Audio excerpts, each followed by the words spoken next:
Evening. Man, my mic is picking up pretty damn solid. Let me see. Is this? No, that's too much gain. That should be better. How am I coming through? Nice and loud? Happy Thursday, Sheree. Good to see you. Good to see you. Was last night a mess or what? It seemed like you were deleting a lot of comments, or YouTube was, one of the two. I didn't hop in till like midway into the calls. All right, good. I'm 5x5 on my sound, according to Sheree. That's good stuff. Good stuff. Oh my goodness. Well, that's never a good sign. I promised Beans last night that I would hold off on the one take that I have because I went and researched stuff, everything else. Watched a couple law tubers that were going over it. So that gave me a lot of good insight. And then I went and watched that live stream. I watched the other video that was made. And yeah, I mean, he wasn't the only one with a shit take on it. I'm not going to lie. There's another bigger YouTuber that definitely had more of a shit take that was just fucking embarrassing. Like, both of them are embarrassing. I'm not going to lie. They're entitled to their opinions, but still embarrassing takes. You think Saturday will be hot too?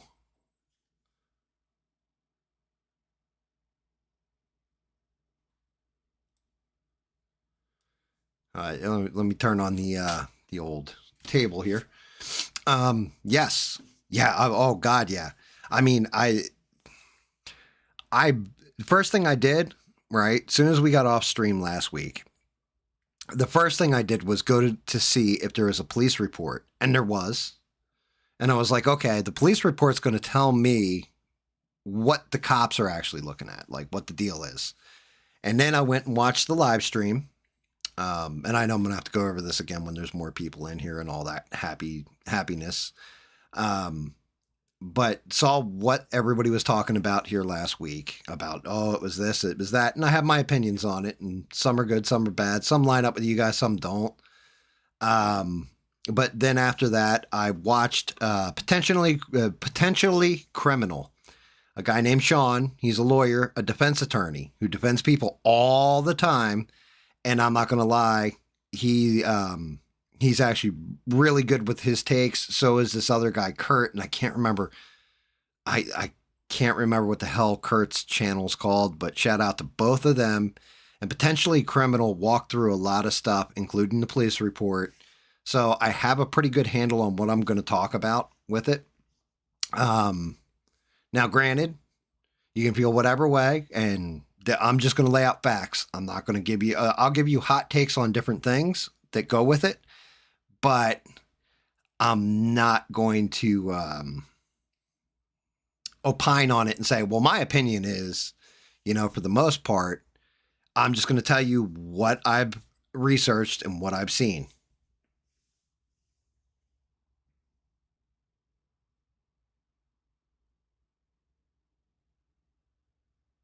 I don't know if Black Anomaly Rising covered it or not. I didn't see it come up. He's been covering a lot of different stuff, like people losing their shit, which he's always great with that. Like, he's on fire with it, like boom, boom, boom. I don't know that I saw him give a take on it. I mean, it'd be an interesting take. What's up, Stranded? How are you? So there was a press conference today, and dude's daddy was escorted out. That's a whole lot of not good. I mean, there's stuff that's come up, and I don't know if it's true or not. I'll repeat it, but I will state that beforehand that I'm not 100% on this. This is possible. This might be the truth. This might not be. I don't want to be that guy who's just like, oh yeah, this is the way things are, and blah blah blah. No, I'm just going to tell you what what I've seen in the research and the way I understand it and the way I'm reading it and everything else. And anybody wants to challenge it can do research as well and come back at me and say, hey, no, and you can disagree with it. It's fine. It's fine. That's just it. I don't have a fucking ego where I have to, nope, I said it. Therefore, you guys are all racist if you don't agree with me. Like, what the fuck?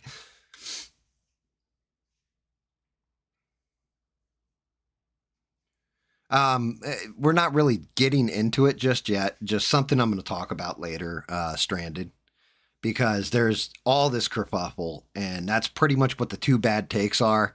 The two people with the most god awful takes on the whole situation are pretty much ABL and Anthony Brian Logan, for those who don't know who ABL is, and Tim Pool. Like Tim Pool, like his whole analogy was just I watched the analogy because people I guess were flipping out over it. So when I did search, it came up and I watched it and I was like, oh my god, are you fucking retarded?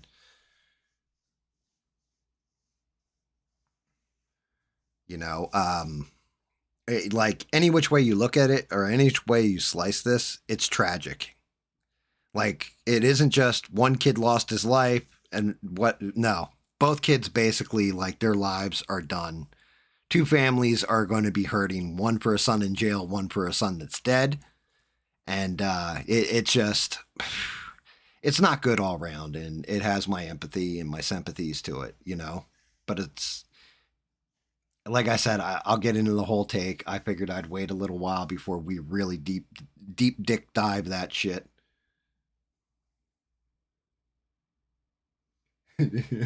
Not slice. Oh my god. I put up emojis, right? Last night at the end of the chat. And I don't know if you saw them, Sheree. But it was like, the standard yellow character, like stick figure or whatever that you have for your emojis, running, and then a knife, and then a black, it's supposed to represent a black person, I guess, running after him. Like, it was just, and like, I think it was Rebel just started dying laughing when I put it in. He's like, GAM, what the fuck? I just thought, I was like I said, there's a lot of disappointment with some of the shit said. One thing I did want to show off. So remember, I was printing out the Wolverine body when I last stream or whatever, and I was making everything black. Well, I went ahead and printed out the arms and one of the legs for that Wolverine body, and yeah, there was a failure in it somewhere, and I still don't know where, but it didn't realign. So I had to redo the body and actually did all the parts, and Wolvie is finally reprinted 110%. One of the problems was, and I had the arm sliced off about here at the shoulder last time. I went lower with it this time. And one of the things was when I was looking at it to see how it didn't line up, where I couldn't seal it and it wouldn't look right when I painted it and everything else, I had the arm sitting here kind of like this one, right? Now, I'm not going to make the same mistake twice, but I spun the model over real fast. The arm went straight down and all the claws snapped off the arm. And I was like, oh shit. Well, I might as well just restart this one. So he's been redone. Let me see if I can get them all together. You can see where I use the Dremel and Dremel down his stuff, so he should socket nice. Let me move Totodile out of the way.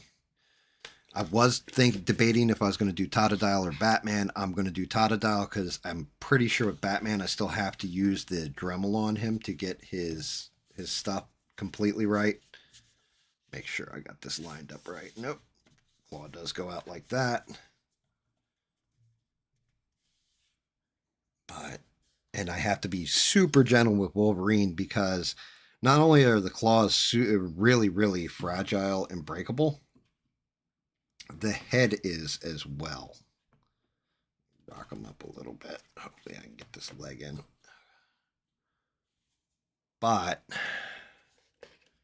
we have, and here's his head. Get a close up on that.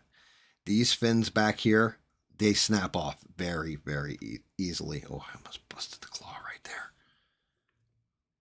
But yeah, we have a decent, full scale, big ass Wolverine. You can tell by the size of my hand just how big he is. I am doing the yellow and blue suit when I do him stranded. Yes. This is actually the costume in the video game Marvel Rivals.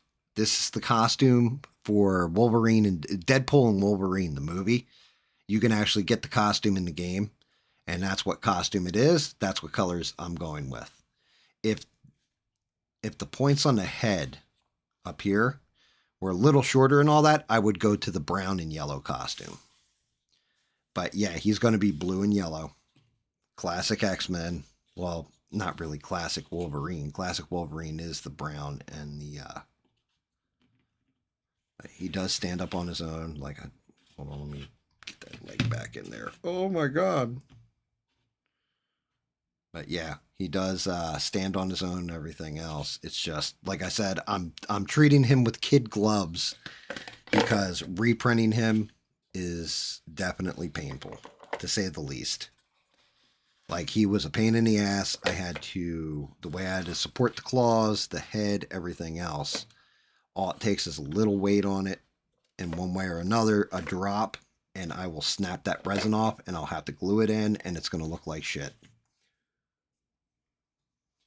What's up, Danny Boss? How are you, man?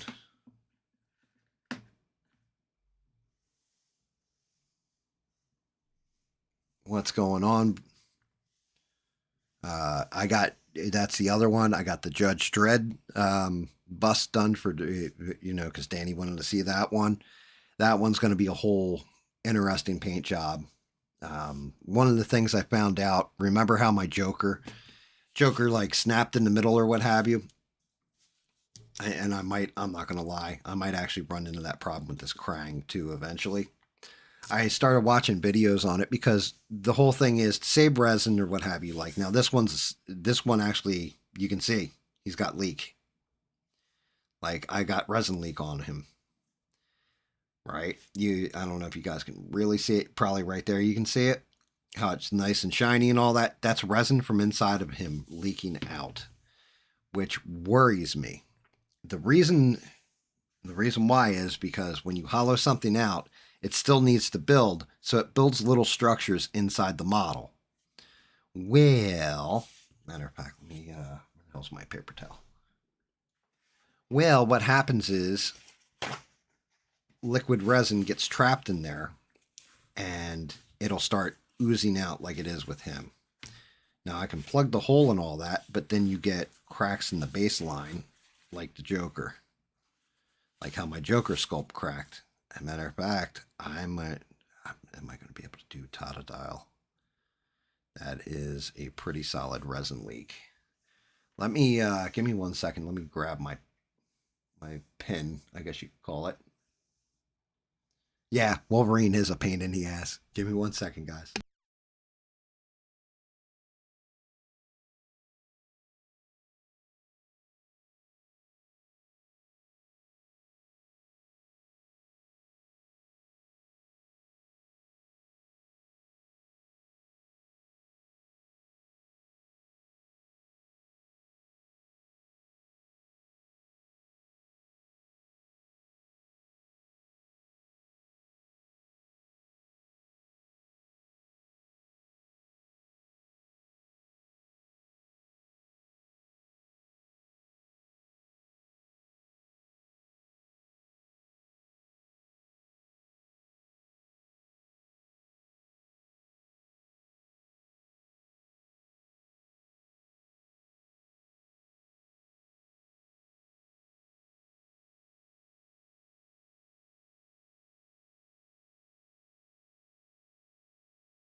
Damn it. I just had that damn thing earlier. I don't know where the hell my light pen got to. I'd really like to hit this with the light up the middle. Because I'm afraid of more resin leaking out. Let me shake them a bit. Shake that alligator. What's up, Steve? How are you? Chest, red eyes, and raspberry spikes that go down to its back, to its tail. These Pokemon are well known for their large mouths, which spew high pressure water, hence the famous nickname Bidet.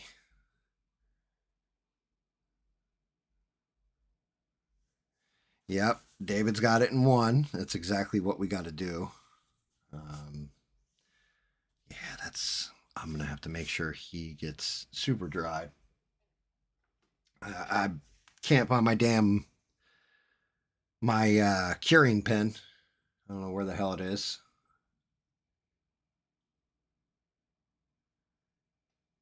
Oh, nice. Yeah, well, I mean, that's going to happen stranded. Like they make those batteries to fail basically. Let's see what we're going to be painting tonight. It's going to look like that. Going with the bottom color scheme like here. This one I was just doing it to see what the back looked like, but David's pretty much got a good description of it.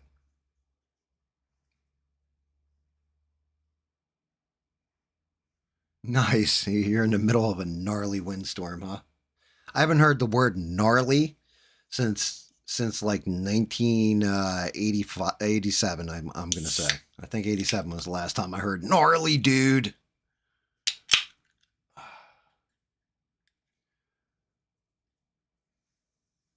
So yeah, I've been scatterbrained for the past like 3 days. I'm gonna say, like my head's just not been in it, and that's because I haven't slept very well.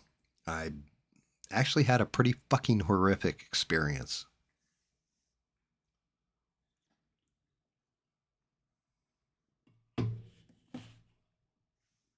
Yeah, it does need to be resurrected, Steve. Gnarly does need to get a little bit of a reboot. That and Radical. I'm super stoked, man. It's gnarly.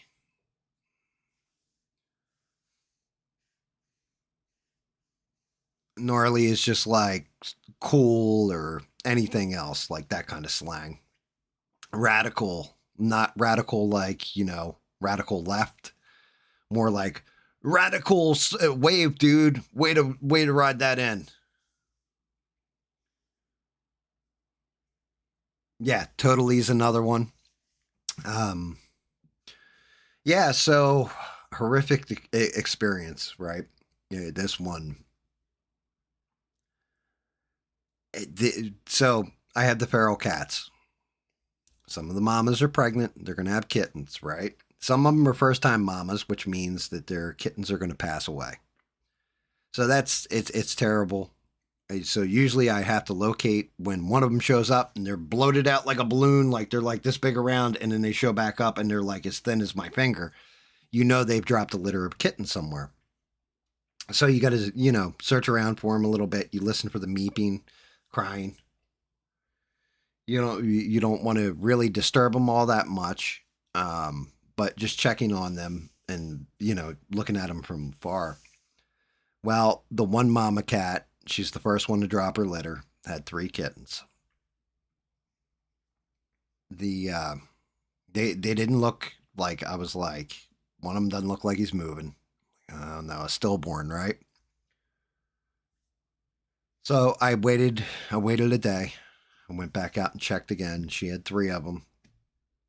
I saw one moving and I couldn't see the other two. I was like, wow, she relocated the other two. And the last one wasn't moving either. So I'm like, oh shit, she lost her full litter. So I'm like, well, let me go bury these guys, dug a small little hole or what have you.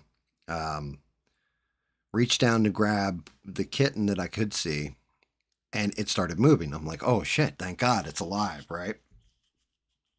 And then I noticed buried next to him in the grass.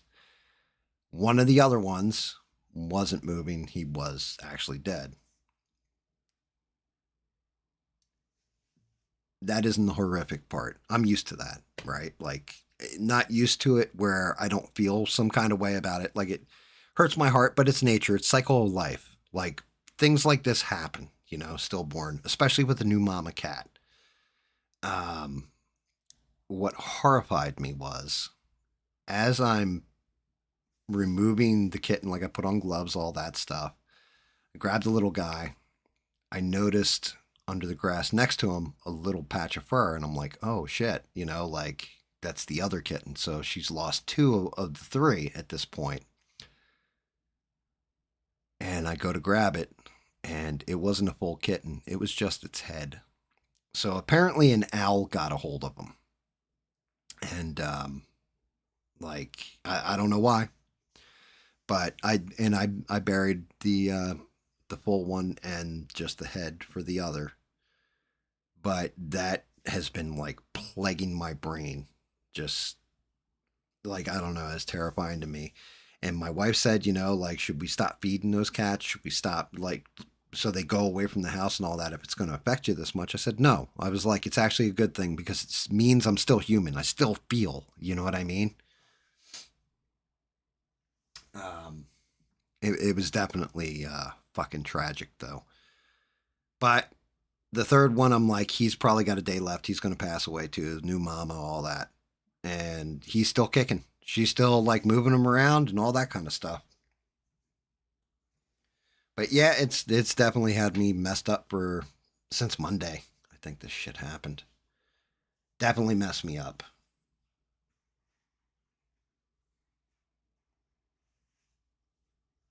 Duke, you cocklooker.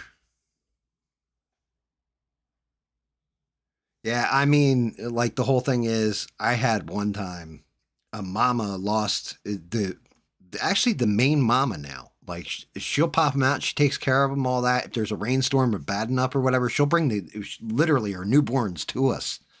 Like, hey, dry these cats off. I can't handle this, right?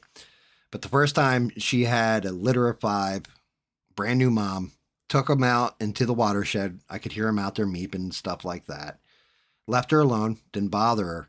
And then one day she drags one of them in and it's done, right? And it's been done for a day or two. And I'm like, oh, fuck. And the next thing I know, she walks back out to that shed, comes back with another one, same thing. Third one, fourth one, fifth one. Like all 5 of them passed away. Still don't know what happened to them in the shed, but they all passed away. Like I said, just an inexperienced mother. I had to bury them. So we actually got like a cat with angel wings, gargoyle, and I put that down right where I bury him off in the back corner of the woods or what have you. Yeah, it'll fuck you up. What's up, Bubba? Yeah, it's like I said, it's heartbreaking, but honestly, you like it never gets easier. Like, and that's one of those things. It's terrible, but you got to be kind of happy about that. It never gets easier because if it does, then you're losing a piece of your humanity. You're getting too used to death, and I'm one of those. I believe all life is precious, everything else, but nature happens too. Like there's a reason why the rest of her kittens all, for the most part, lived, and that was because of that first batch that she didn't know how to take care of them.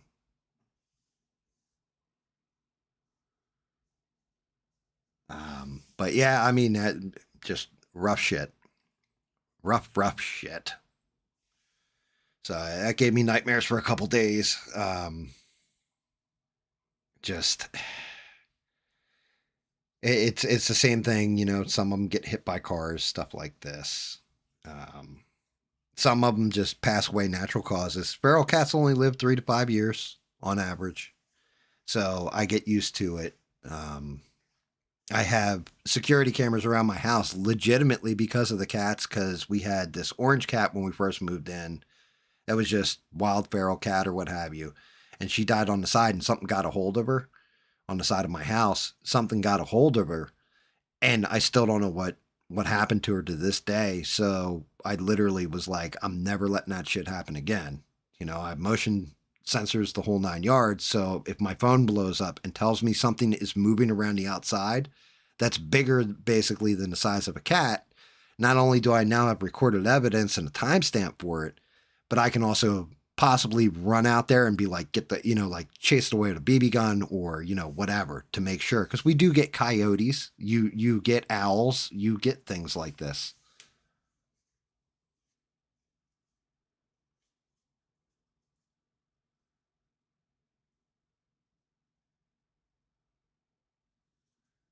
Yeah. Yeah. Yeah. That's just it. Losing your pet, like if you're an actual good pet owner, your pet takes part of your soul with you, with them, I swear to God. And I do think that eventually, you get to the other side or whatever. I'm sure like there's actually a Japanese thing that if you had a pet that was beloved or whatever, when you pass away, if they've passed away before you, the pet will show up and help guide you to the other side, which is kind of cool. You know what I mean? So I do think there's something where when you love a pet, you lose a part of yourself when you lose one.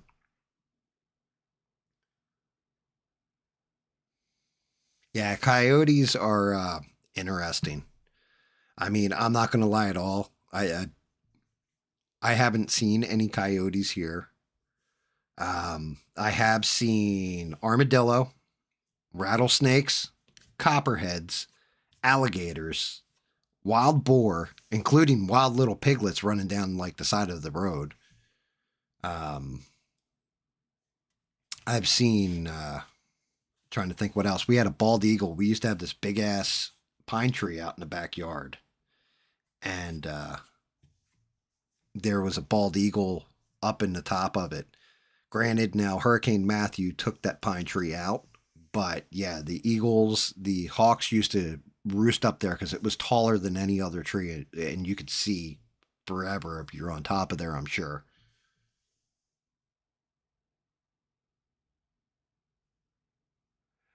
I mean, okay, so Steve, you said your dog is um, oddly comparable to your old one, right? It could be, and I know you're not a new age weirdo, but it could be maybe he reincarnated. Maybe that's a thing, like its soul passed to the other one. It could also be that your dog actually takes on characteristics of the owner. So your dog took on some of your characteristics, and this new dog is taking on characteristics. Like my old dog acted a lot like my wife, and he was close to my wife. My new dog acts like me, and he's closer to me. So there's something to be said about that too.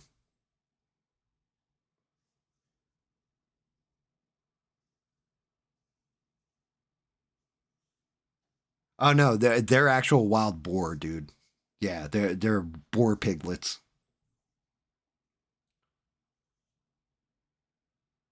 What's up, Bina? How are you? Um, I told you I'd hold off on talking about the two bad takes, and I'm going to get into them in a minute now that you're here because some of the shit you guys all said to me, like I said last stream, you guys were going ham on it, and I said this at the beginning of this stream. I think it was just me, Sheree, and Stranded. But yeah, I went and I watched that live stream immediately. I also pulled the police report. I watched a couple other things with it. I did some research. Like I actually wasn't lazy this time, guys. I actually paid attention and all that stuff. Oh, okay, cool, Beans.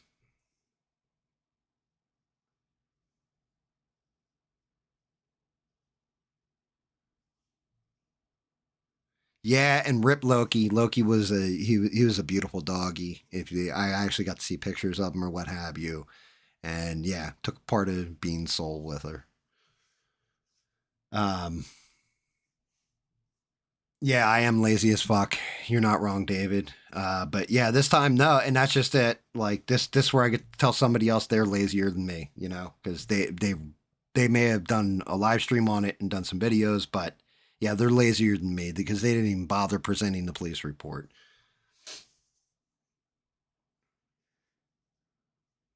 And wait, NKM is still fucking pissed off on that one. I honestly, a lot of me doesn't blame him because something that Bina said, I saw narcissism on full display, and I saw narcissism on full display. I'm actually surprised you guys didn't lose your shit more than you did in the live chat. Fuck, I gotta reach over, grab my smokes.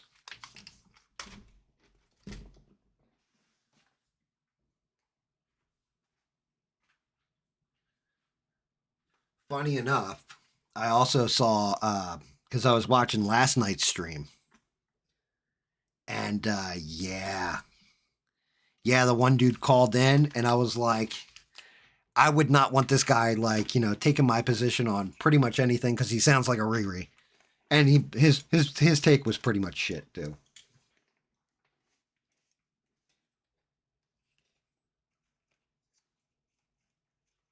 Wow. So Butthead's like, so NKM is still upset about it.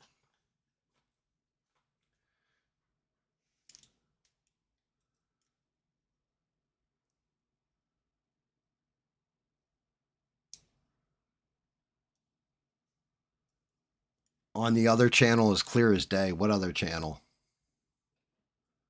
Are you talking about like Uncle ABL or?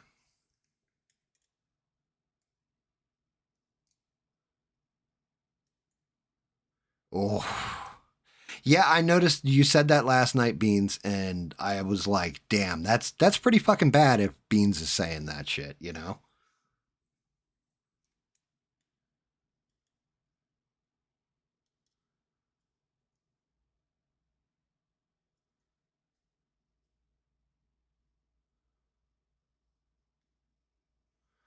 Oh, yeah. So those are the two shit takes. Those are the two bad takes I have in my title is Tim Pool and ABL. Because Tim Pool's analogy was, you invite somebody to your house. We'll start with Tim Pool. You invite somebody into your house, and then you threaten them, and they show you that they have a gun. Like, dude, your shit's already off. You fucking retard, right? You bald fuck. Fact of the matter is, that isn't how that went down at all. Not even close. Analogy's completely blown, right? And like Tim Pool, like I've always said, he's a grifter or what have you. Not that he's lazy. He worked hard to get his channel, get it built up where it is. But yeah, his take was just total dog shit because your entire analogy's off, and he's claiming, oh, it's going to be self-defense, right?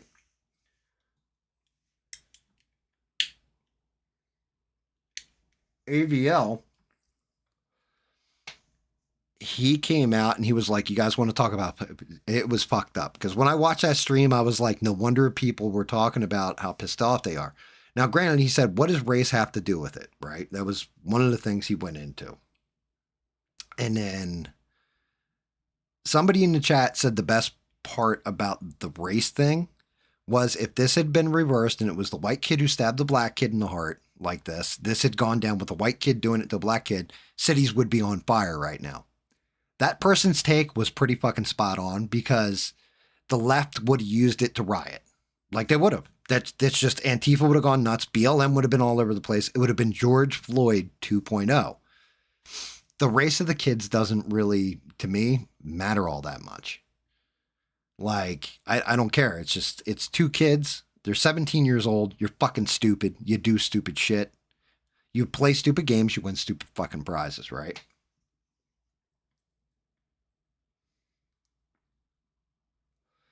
But yeah, ABL, the whole thing was somebody started to say, you guys brought, like, well, you understand. One person in that chat was fucking like racist as fuck with it because the first thing he starts yelling, I mean, not yelling, but typing repeatedly is the black boy was stealing, the black boy was stealing, the black boy was stealing. That's not how that went down. That is not what happened. He wasn't stealing anything. He wasn't. So that part right there, the fact that this guy was so adamant with that, that like it was okay to tell somebody it was like, yeah, dude, you are right there touching that racism shit.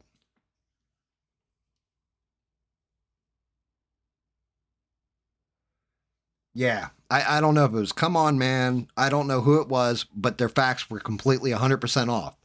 Rebel Without a Reason was popping in the chat because as ABL's going through it and like, well, you don't know. Maybe this kid was bullied. Maybe it was this. Maybe it was that. Maybe it was the other thing, right?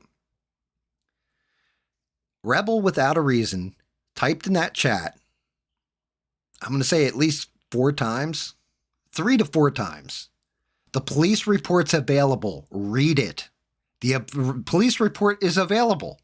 And because Rebel said that, I immediately made sure, like, I read through the fucking report because the report has the eyewitness accounts, right? The officer accounts, the eyewitness accounts, and the roundabouts of what happened. I have my own take on exactly how shit went down, and I'll get to that, right? How I think it went down.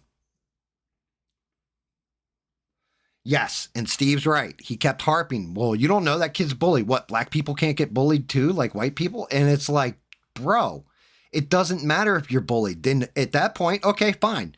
Let's say he was bullied. That means Columbine was a legit shoot. Like, what the fuck are we saying here? Just because you're getting your ass kicked or whatever, okay, well, you know what? Go take martial arts lessons. Go learn to defend yourself with your fucking hands. You don't whip out a knife and stab somebody. You know, and if you do, you don't aim for something that's vital and fatal.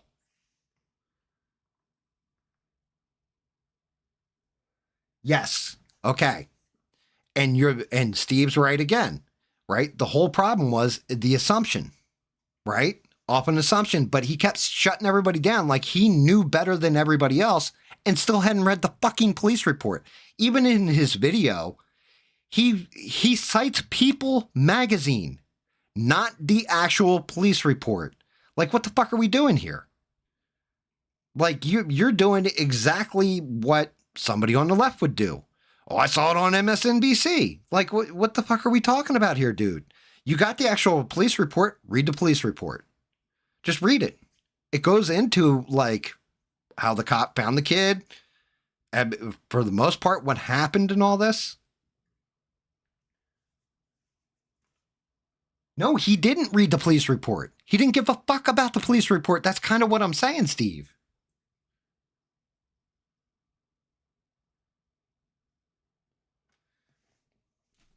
And yeah, I mean, I didn't see Officer Tatum's take on it, but yeah, Officer Tatum's not wrong either, right? Like, I'm not going to say it's premeditated. Like, I'm not going to go that far with it because I don't know if it was premeditated or not, you know? My point was that yes, he had a knife on him, right? And like I said, I'll get into my take on what this is what I think actually happened. But let me get through the blowing holes in stupid takes, right?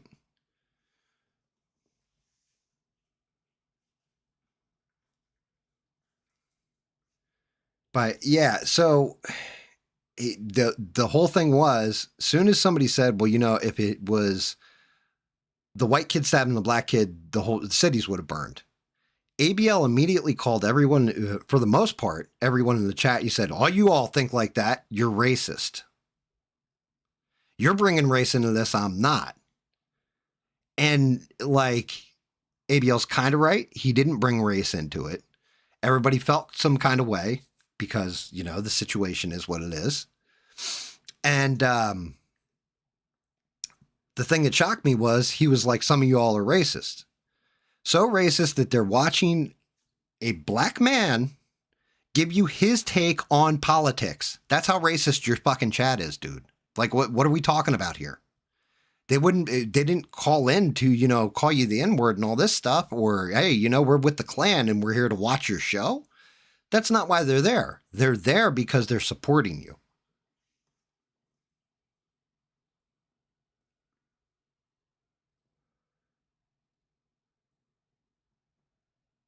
And it's just, I'm sitting here like, I'm sorry guys, I keep interrupting myself because I keep popping over and looking at the chat, see, answer stuff, right? Well, in fairness to ABL, I'll give him that. Like it was actually the chat that was more bringing the race into it, the race card into it. But at the same point in time, he called everybody racist. Then he called a bunch of you guys fake tough guys. Like, you don't know who's on the other side of this keyboard. Like, I'm an old ass man, 49 pushing 50, right? I'm an old ass white man. I'm probably in the worst shape of my fucking life. If you think I can't get hands and beat the fucking Christ out of somebody, you're taking your life in your hands, because I'll do it with my fucking bare hands, right? Because I've got 4 good ass whoopings left coming up on my birthday. That'll go down to 3 good ass whoopings, right?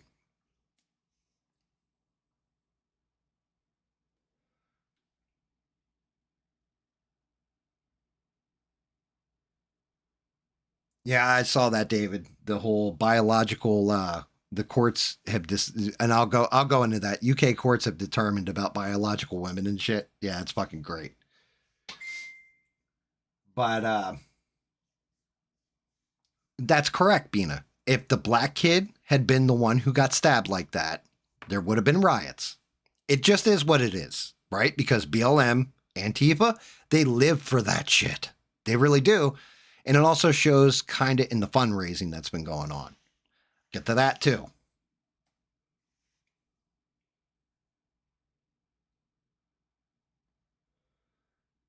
And I'm not going to call you guys racist for saying that, because some things just are what they are, right? But yeah, ABL called you all fake tough guys and then invited everybody to call in and debate him on the topic, to which the calls he took, like, I was just like, man, you guys, the first guy argued all right, kind of argued like semi-legal aspects of it. The second guy that called in was like, well, the kid's a psychopath. And he's arguing, debating if the kid's a psychopath or a sociopath. No, he's just a kid that did a stupid fucking thing. He's not a sociopath. He's not a psychopath. He didn't show up and say, hey, I want to stab a bunch of white people today. Okay?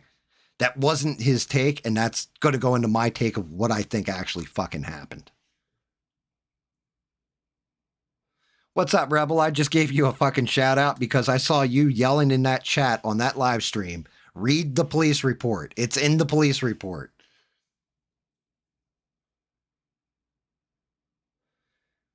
The parents did not use the GoFundMe to buy a new house, from what I understand. They used it to buy a new car. Like I said, I'll get into that because some of this shit's pretty interesting and alleged, and I can't even say they definitely used it to get a new car. I'm just going to say it's alleged that they got a new car with it, right? But yeah, so, people calling in and all that stuff. And then ABL just like defended his position and said, I think it is self-defense and all this. Well, ABL has his head up his ass and he's like, well, I was always taught that you don't put your hands on anybody and all that. That's good advice. You don't. That's also perfect world shit. That's not 17-year-olds with fucking hormones raging, extra testosterone and all that stuff, right? That's not how things go down in the real world. Like, it's just simply not. In a perfect world, yes. In a perfect world, the scenario would have played out where he was like, look, you're not a member of my team. You're not on my team. Let me start painting, I guess. I'm sitting here jaw jacking. You don't go to my high school, everything else. You're not on my team. You got to get out of from under our tent. This is for the team, blah, blah, blah. And the guy said, make me get out. And he went over to a coach and said, coach, this guy, blah, blah, blah. And the coach said, all right, get the fuck out of here. That would have been the proper thing. We can all agree on that, right? But that's not how 17-year-olds handle fucking business. It's never been, and probably never will be, how 17-year-olds handle their fucking business.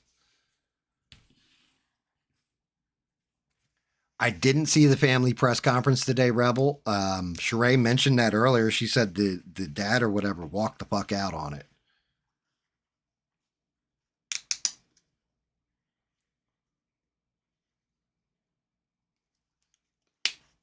Yeah, see, like you guys, and I mean, hey, kudos to you for bailing out on that shit and all that. I don't blame you. I don't blame you if you unsub and all that stuff, because I'll tell you what, you call me a fake ass tough guy. You're in Georgia, dude. You're in Tennessee, whatever. You think you're someone. You're no one. You want to be relevant. You're just simply, you're not as big as you think you are. You know, anybody that's like immediately, well, I use my gun to solve shit. Like, dude, you're a bitch. Flat out, you're a bitch. Use your fucking hands first. And that brings me to my take on what I think happened. So I'm going to tell you guys right now, everybody that was in that chat, if I had been in that chat, I'd have been going to fuck off, and I probably would have gotten banned, and I would have told Sheree, you're going to have to ban me right now, please. Like, I even would have told her, please ban me, because my mouth is about to go, and it's not going to help this situation. It's not going to make anybody feel any better, or it's just going to be bad.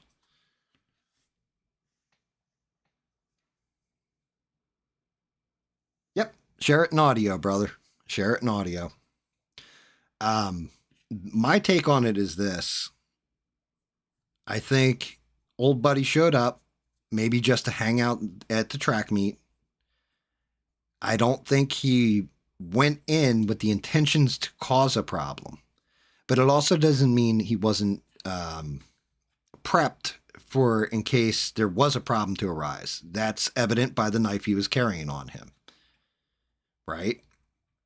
I think he sat down, and maybe at first it was innocent, but then when that kid told him to move, he had to prove how tough he was. Right? Oh, you're not going to tell me to fucking move. You go fuck yourself. I don't think there was racial epithets thrown. I don't think it was, hey, N-word, get out of here, blah, blah, blah. None of that. I don't think that was the case.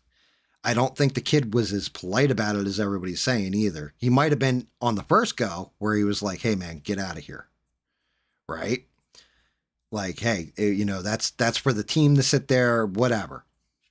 But I don't think it was racially driven. Right? I don't think he was nasty like that. I think after the kid didn't move, he was like, yo, man, you got to get the fuck out of here. Like, this is for the fucking team. Get the fuck out. The other kid was like, kind of, go ahead, touch me, see what happens. So, of course, being a 17-year-old, meathead too, that's the other thing. Maybe it's just my experience with people that are jocks like that, but I'm going to say 75 to 80% of them are assholes that think because they're bigger, stronger, whatever, they can push other people around. So I'm sure he pushed them and expected them to be scared and get the fuck out.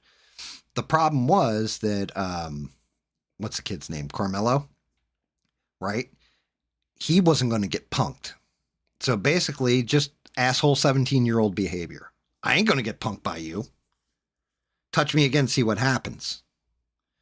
Reaches in his bag. Now, when you start shuffling around in your goddamn bag, it's because this guy's going to whoop your ass, right? Like, oh shit, I'm going to need to stab him because, I don't think he meant to kill him. I think he meant to stab him just to show he was hard. And so he didn't lose face in front of all those other people that were sitting around, because that's just 17-year-old guy behavior.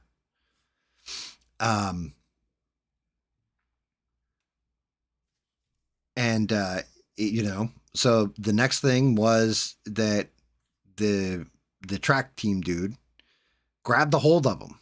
Now, when he grabbed him, I'm sure it wasn't like gentle, like, yeah, look, I'm touching you again or some shit, right?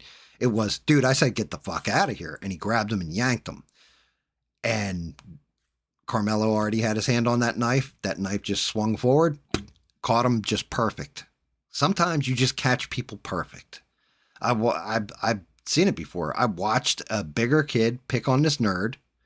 The nerd had his eyes closed, swung as hard as he could, caught the bigger dude right in the jaw, right on that sweet spot, and hit him right in the off button. And knocked the jock out, and everybody's like, God damn, oh, standing around watching the fight.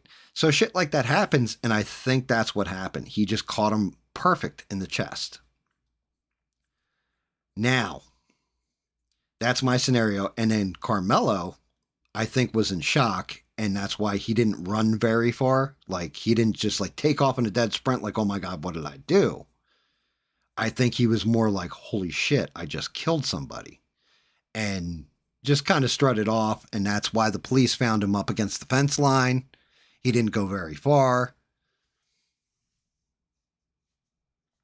Yeah. The nerd. Well, it wasn't just that. It was more that the big tough guy used to get his balls broke about it damn near every day. Like, oh, you got the fucking shit knocked out of you by, X, we'll say.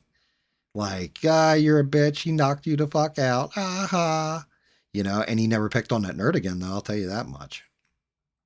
But yeah, I think that's when the cops took him into custody.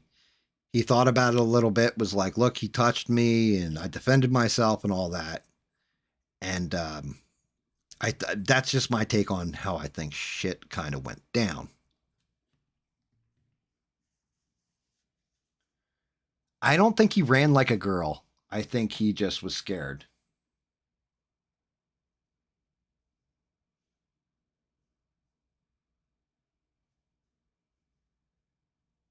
Yeah, and I'll check out that voice chat here in a minute there, Danny.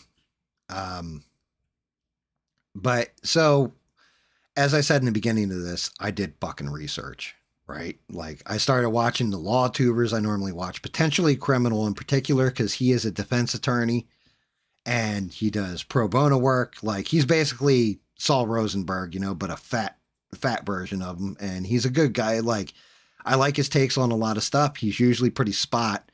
And he was even saying, like, people don't see the other end of it. He's like, I'm there when the aftermath happens. Like, you stabbed this guy, he died or whatever.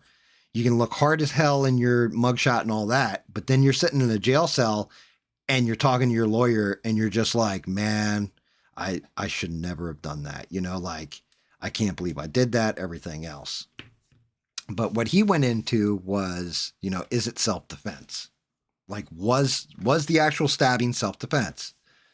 And this is that dumb shit take that ABL has, Tim Pool has. Oh, well, he put his hands on him, therefore he was allowed to stab him. No. It was something I said last week. I believe there has to be escalating force, right? And that's what comes down into the criminal defense for when you have a situation like this, when somebody gets stabbed or, like there's a stabbing or a killing or what have you. Let's say, let's change up the scenario. Kid pushes him, kid grabs him, right? Instead of Carmelo Anthony turning around and hitting this kid, right? Or stabbing this kid, he turns around and punches him in the mouth, knocks him loopy.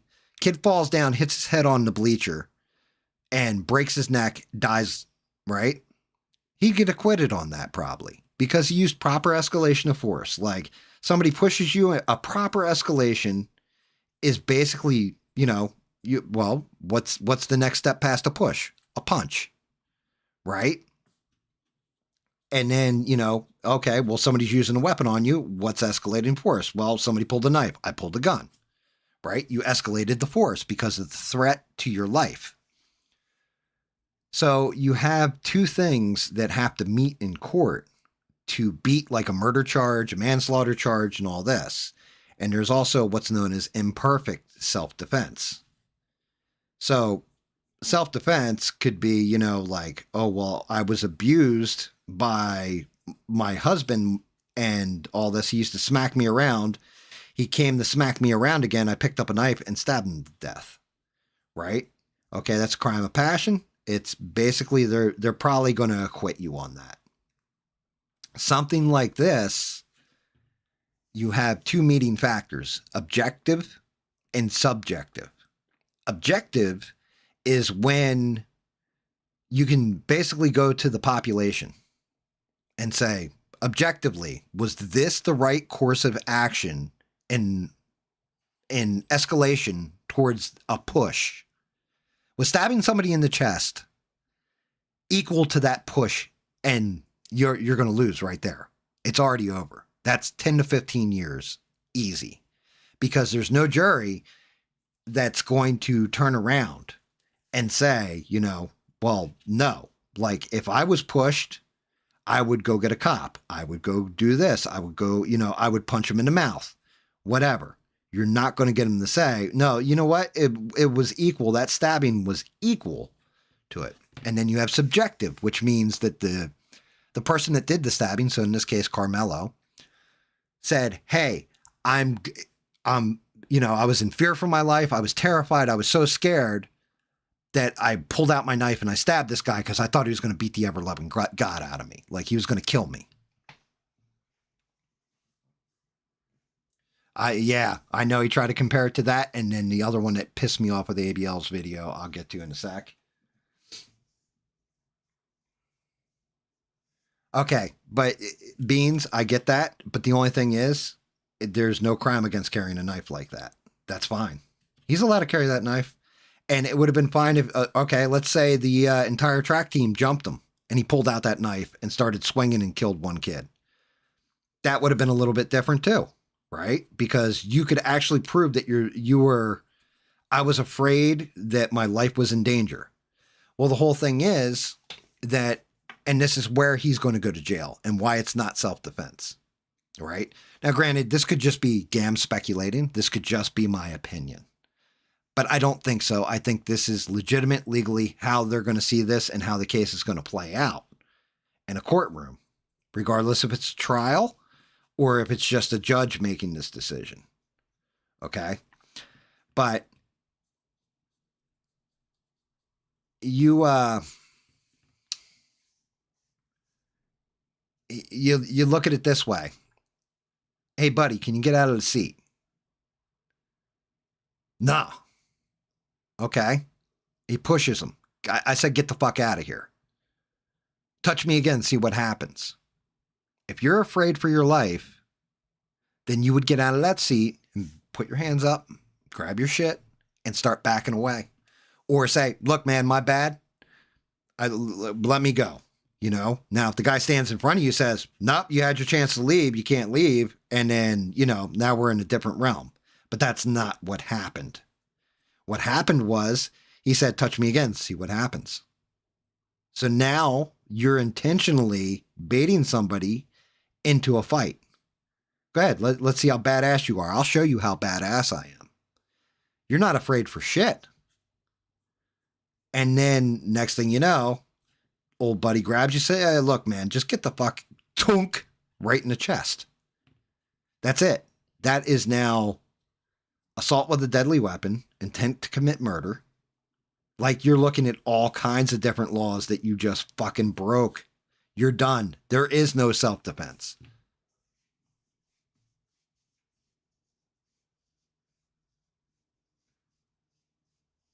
Knife size only matters if you're carrying a knife like I did when I was 14 years old, and I honestly, I'll get up and I will show you guys, and I will tell you the story about it and everything else, because it is actually a funny story. It was actually one of my old boss's favorite stories to tell, was GAM with the knife when he was 14 years old, right? And that's why I say, like, I kind of see how this played out. It's because I've been there and done this kind of stupid shit with knives and weapons and what have you.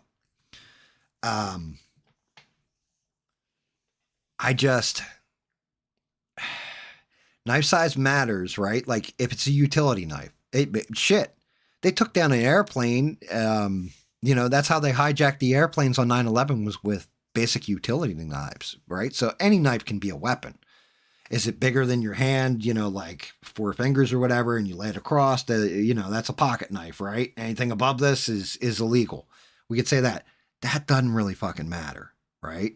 It's more the intentionality of how you use the knife and why did you use the knife. That's more where we're at with this, because there's no doubt he said to the cop in the police report, I did it. Like the cop said, you're alleged to have done this. And he said, no, there's no alleged. I did it. He touched me. Means that he's already admitted. And here's a hot tip from GAM. If ever you do something fucked up or you're in trouble for something, right?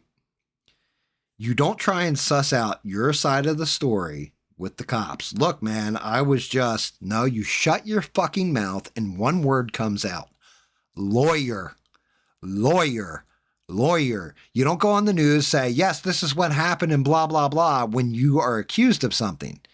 Lawyer. That's it. One word. That's all you say. Lawyer. I don't care if it's a defense attorney. I don't care if it's a public defender, whatever. Lawyer.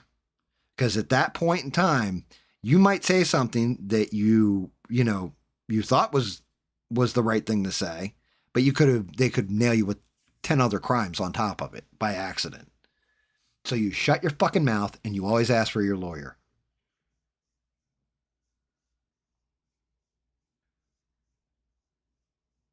Yeah, and you're probably right, Beans. You're probably right about that if it's bigger. And it's also, there's certain knives that are completely illegal. Switchblades are illegal. Um, Stilettos, where the blade goes in and out, where you can push it up against somebody and the blade pops out and goes right into them and pulls back out. Those are completely illegal as far as I know. Um, this wasn't one of those though. This was more a standard like hunting, fishing knife, kind of pocket knife deal. Like it was black. It was carbon steel. Just standard knife. But like I said, once again, this goes back to when keeping it real goes wrong. Keeping it real went way the fuck wrong here, right? Now, reading the police report, as Rebel pointed out on that stream 4 or 5 times, if ABL had just pulled that shit up and looked at it and read it, maybe he would have had a different opinion on it, but instead he had to prove that he was right, everybody else is wrong, he knew what he was talking about when he didn't know his ass from a hole in the earth. And instead ended up treating the entire chat like you guys were either fake ass tough guys, racists, fuck around, find out. You guys always want to say that, but now shit happens like this. And one of the takes that pissed me off on his video, because I didn't even realize he had done a video. I watched the video, and like somebody said, he compared it to the YouTuber in the mall that was doing the pranks. Okay, that kid deserved to get his ass kicked. Then he said, well, you see, but I came out in favor of Daniel Penny. Well, wait a minute. What the fuck are we talking about here? Right? You came out in favor of Daniel Penny. Okay, Daniel Penny's case. A man on the subway is hopped up on drugs, threatening people. Daniel Penny didn't pull out a knife and stab him in the chest and say, well, that motherfucker's dead. I did it. Self-defense. It's not what happened. Daniel Penny took the man down, choked him, trying to restrain him, passed him the fuck out, knew he was passed out, put him in a recovery position, stayed right there with him till the cops showed up, trying to even perform CPR on the guy because he was like, oh shit, I didn't mean to put the chokehold on so tight. It was a complete accident. At worst case, Daniel Penny would have gotten manslaughter, right? His intentionality wasn't there. This kid was, yeah, come at me, motherfucker. Let me show you how tough I am. A matter of fact, Potentially Criminal summed it up as this kid's biggest guilt is being an asshole. Like he walked around like he was tougher than everybody else, wanted to prove how tough he was, so he always kept the knife on him. And somebody pulled his punk card, and he had to show I know punk bitch, and fucking stabbed dude and killed him. And now he's got to deal with that for the rest of his life. His family does too. But ABL's take, fucking total shit. And that kid is not going to walk on self-defense. And if ABL thinks that, he can go fuck his mother. Because he's wrong. Yes, Penny walked. The jury watched the video, everything else, and said, yeah, dude, like, he didn't try to murder this guy. He wasn't like going at this and doing it, he was literally afraid for his life, basically, afraid for other passengers' lives. And, he was just trying to do the right thing, and shit went wrong. And it happens like that sometimes.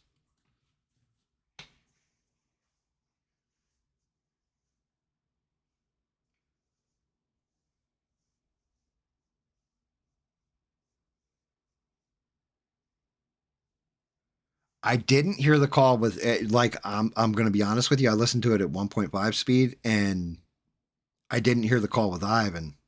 But you know what? ABL is starting to make Ivan correct. Like last night when he was like, yeah, that's all you do is go on YouTube. You don't research anything. You talk all this shit on YouTube because you want people to click your channel. Ivan's starting to become right. ABL's got to be careful with that shit. But I did hear last night when he told fucking whatchamacallit, tell Ivan speak English. Like, and I was like, oh shit. Like, ABL went from sir, excuse me, sir, where we all used to laugh to kind of like, I don't know.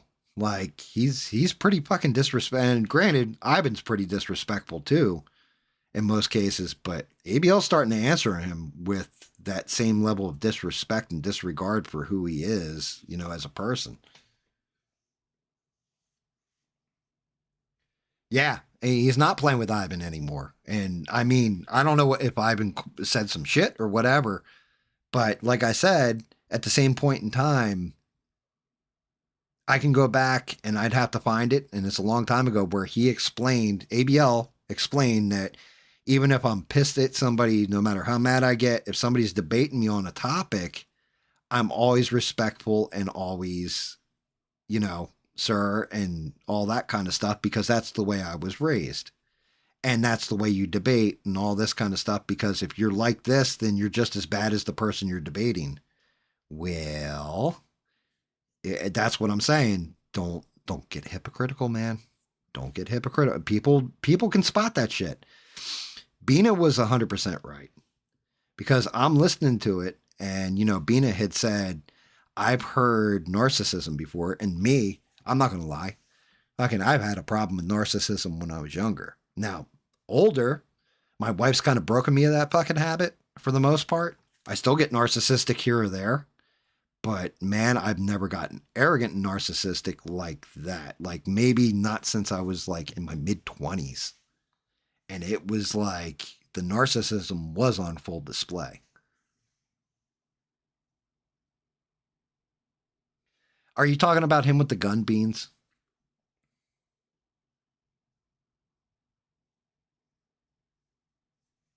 Oh shit, that was all Ivan's crime was?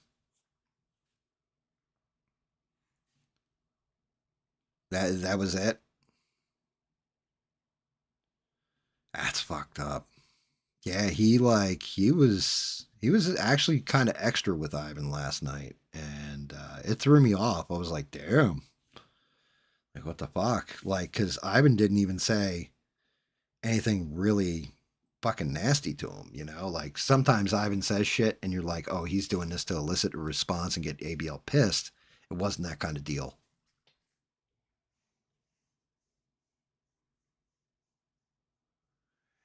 Ivan can't handle it, Danny. He can't handle it. He can't handle that criticism. He'd be shutting down every fucking call that disagreed with him.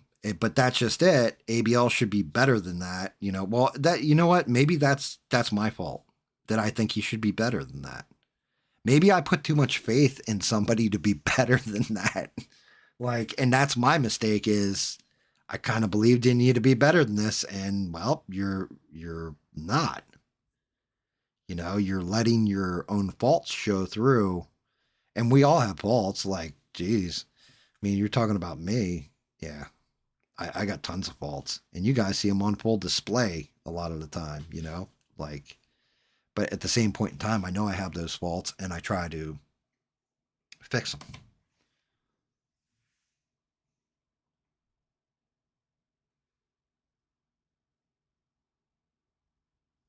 See, like, all right, so they showed a picture. I saw the picture of Carmelo holding an AK-47 and like holding it completely wrong for one thing and just holding off to the side. But then in the same breath, I also saw a picture of the other dude holding a AR-15.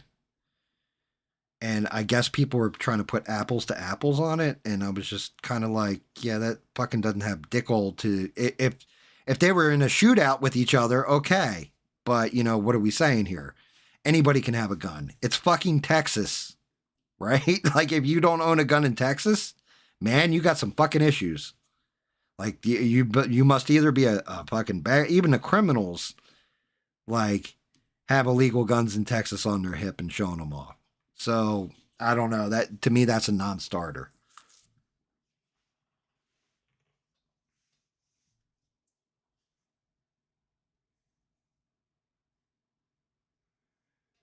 And then we had one of my favorite takes last night that was going on in the chat, and I don't know how many of you guys caught it. I know Sheree caught it. I know Sheree caught it, but somebody goes, "Oh, he's going to get completely off because the judge already dismissed the charges or let him out." And all I could think to myself was, "You dumb motherfucker!" Like I didn't say this in the chat because, well, I knew Sheree would have to take it down if I said "you dumb motherfucker," right? She might have let it slide, but I'm not going to test that theory. But have you never heard of fucking what bail actually is? Like, do you understand how the justice system and bail work? He did not get off on the charges. He's out on $250,000 bail. What that means is that whoever posted $25,000, 10% of his bail, to get him out of jail. Doesn't mean he doesn't have to go back to court and all that. It just means you paid to get out of jail. No, you can't get shit by Sheree. No, you really can't. Which is awesome. Because, like I said, I saw all kinds of shit like popping up, and before I could read it, it was getting deleted. And I'm like, is that Sheree or YouTube doing that last night? But yeah, it was one of the dumbest takes I've seen. Was, oh well, the judge is he's going to walk because the judge let him out on bail. Like, no, everybody who can post their bail will always be able to like go home and all that stuff and get out of jail. Sometimes it wasn't like they did ROR, which is released on own recognizance, right? Like they let you out because you're an upstanding member of society. They don't believe you're going to run. You're going to sometimes judge won't even, you have to make no bail. No, the judge lowered his bail from probably like $1 million or something down to 250,000, and his family or his parents or that GoFundMe posted it, which the GoFundMe, like somebody said earlier, I think it was Stranded, said, I heard his family bought a house. Well, no. What happened was, in my understanding, is that the neighbors, apparently Carmelo lives in a gated community. Let that sink in for a minute. Your parents have enough money that you're living in a gated community, right? And that GoFundMe hit or whatever, and I think they shut that down. I want to say GoFundMe shut down the original and refunded all the money, and then they went to Give, Send, Go, and people sent them money. Well, apparently, the family now has a brand new car in their driveway that they used the money to go get it. So they might have used part of the money to get him bailed out and possibly a lawyer, and then use the rest of the money to go buy themselves a brand new car. Now, that's alleged. That was according to a neighbor. I don't know how true or false that report is, but yeah, that's fucked up.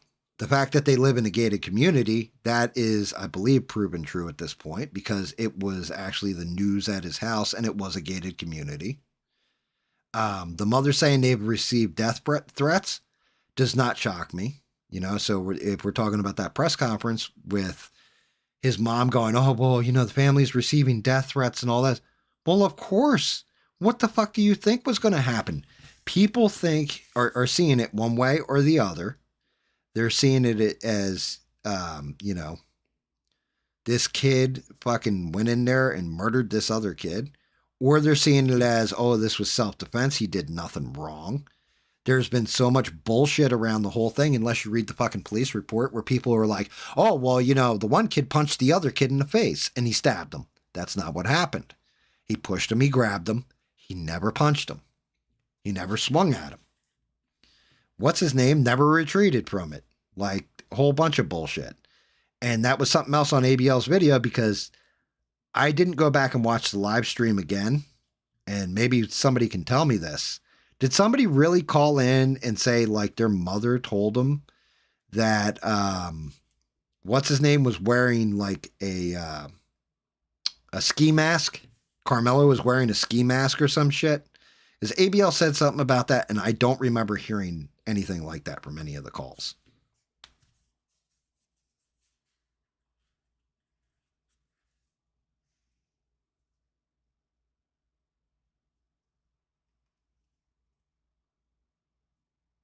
Yeah, see, I don't remember that either, Sheree. But if you watch ABL's video, he says that somebody called into the show and said, "Yeah, you know, his mom told him that Austin was wearing a, or not Austin. I think Austin's the white kid, right?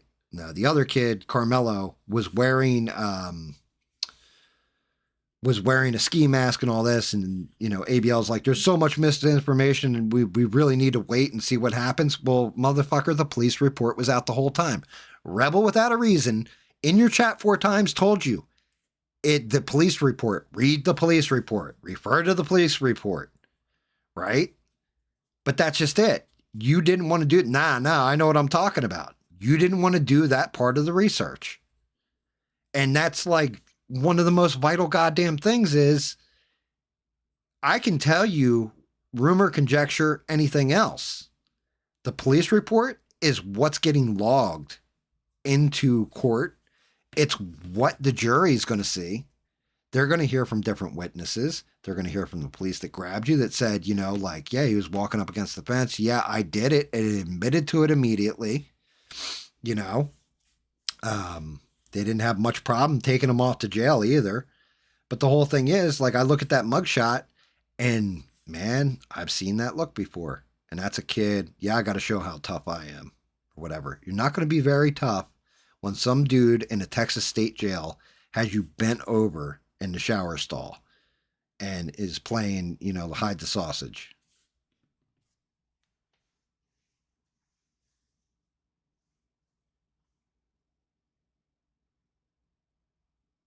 What's up, Paul? How are you? So, you, Austin's dad was there and was asked to leave. Like, I'm not gonna lie, all right? I'm I'm not gonna lie at all. I'm shocked that that dad hasn't like lost his shit and just kind of gone after, you know, and deleted everybody and made it a real tragedy. Like that's the part that actually shocks me is that old buddy who lost his life hasn't his parents haven't lost their shit completely.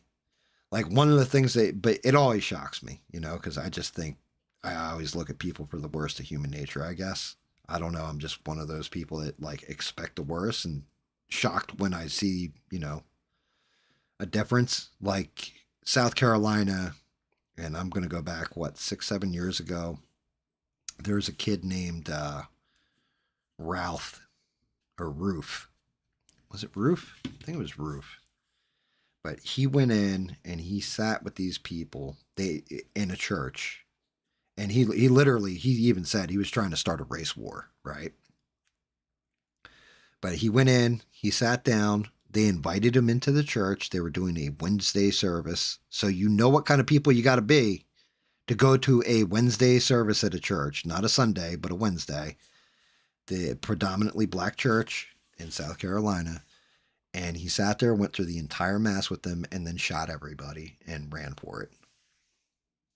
And I remember I was at work when that shit broke. There was a manhunt on, everything else. I had gotten in my car, and I was like, I bet you he's headed towards Jacksonville, you know, trying to run for it. And started to drive toward. Called my wife, said, "Look, I'm going to see if I can't find this dude, you know, blah blah blah." Like like I'm a big ass tough guy or something. But I was that upset about it. And then when they got into court, the families of the people that were gunned down in church forgave him. Said, I feel sorry for you and all. And I've never seen any kind of human nature shit like this ever in my life. I'm not going to lie. It was my kid. It would have taken all the cops to fucking hold me down. Like, it would have taken the whole, they could have hit that motherfucker in the police station. I would have gone in there like Arnold Schwarzenegger in the Terminator with like grenade launchers and shit. Like, oh no, you give me that motherfucker now, you know? But yeah, it's just unbelievable, you know? But those are godly people.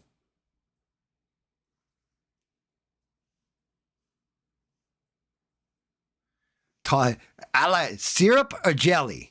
I like syrup.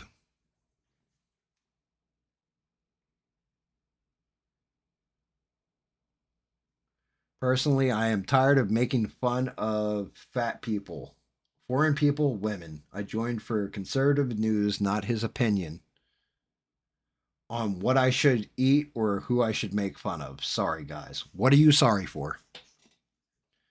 What are you sorry for? I'm going to ask you flat out. What are you sorry for? Um, I would like to know.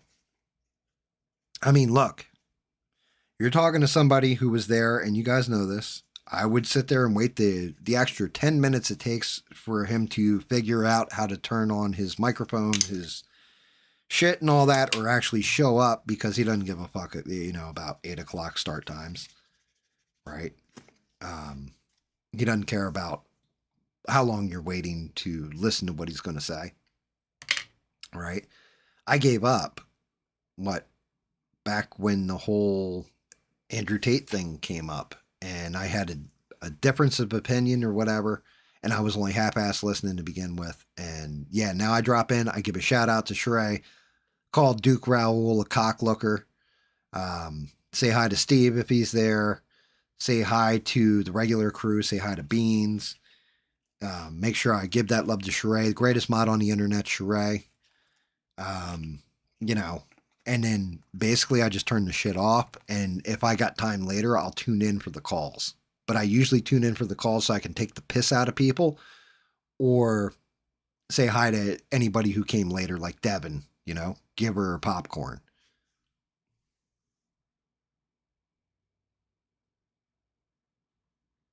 And yeah, Stranded's 100%. You can say whatever the fuck you want on my channel. I'm not going to judge you for it. You don't want to watch somebody? That's not my place to tell you, oh, well, that's fucked up and blah, blah, blah. You know, you got different tastes. You got your reasons. Um,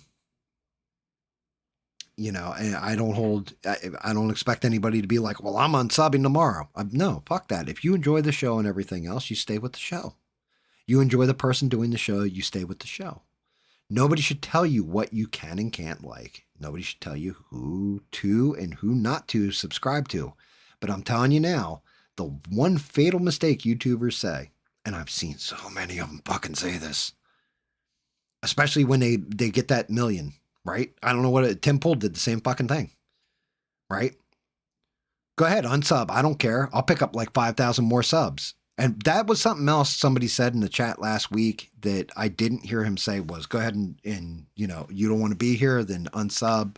I got 5,000 new subscribers or something like that all the time. I didn't hear that. So I missed that one too.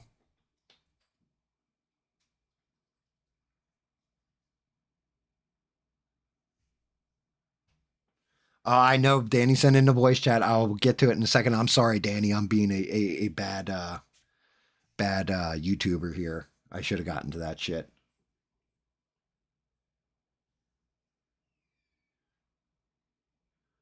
Well, what do I always tell you? Don't, you know, if you guys, you know, now granted, if I got like 1 million subscribers and I can't read everybody's fucking chat, okay, go ahead and fucking, you know, subscribe, like do the monetary thing or whatever and join the membership. And I have to come up with little icons. Like I'll do like a cocklooker one. I'll do a tent one. I don't know. I'll come up with all kinds of shit, right? But I don't ask anybody for your money.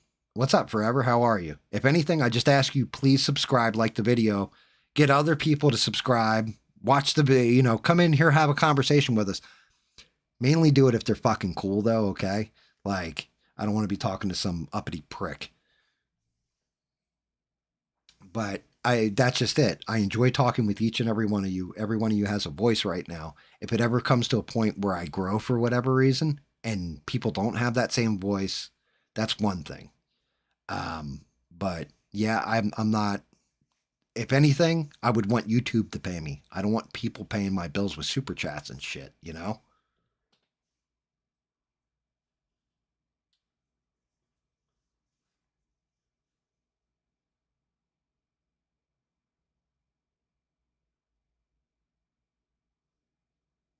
No, there's no such thing as a new Devin. There's only one Devin. That's it. We love our Devin. She gets her popcorn every time. Awesome.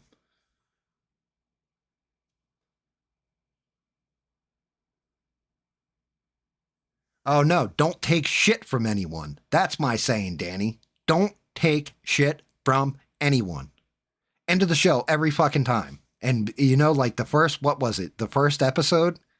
41 episodes ago, I came up with that line.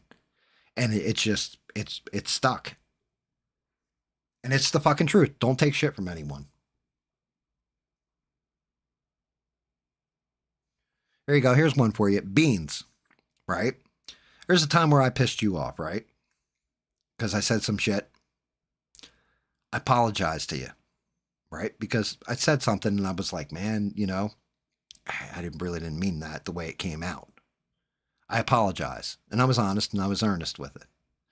What would be so hard about ABL coming out and saying to his chat, look, kind of called some of you guys fake tough guys. I called some of you guys racist. I said this. That's my take on things. You guys have a right not to agree or what have you. I apologize if I offended you. What's so fucking hard? Especially if it's honest.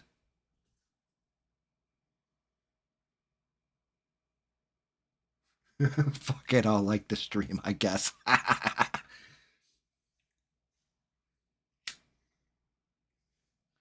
Dude, like the fake tough guy thing pissed me off. I'm not gonna lie, because all I could think was, man, I could see you, sir.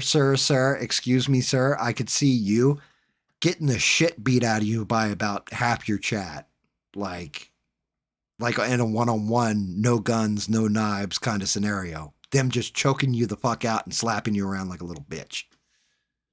And you'd be bigger than them and taller than them and everything, and them just bending you in half and just beating the hell out of you.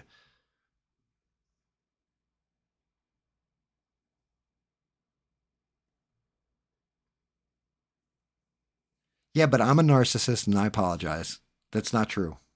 Like well, I'm not as bad as I was, but yeah, I've definitely got patches of narcissism, and there is times where my ego will get big, but that's just it. Put me in fucking check. All you got to do is say to me like, "Look, I didn't hear it that way. This is the way I heard it," and give me a sound argument, and like my brain will literally switch into that. Okay, let me look at it from your perspective. Am I fucked up? I am fucked up, or I'm not fucked up. What's going on, Mister? Good to see you.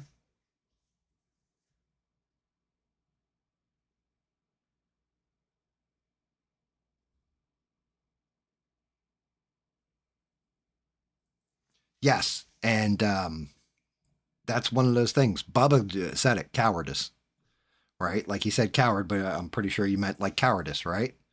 Like that's just it. I've fucked up a lot in my life.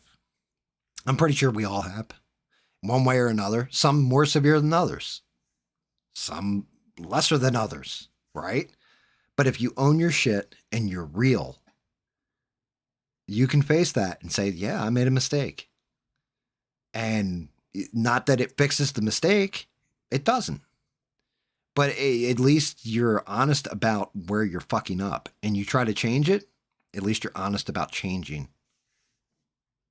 Because we should all be aiming to get better as people, as a human race. We should all be aiming to get better.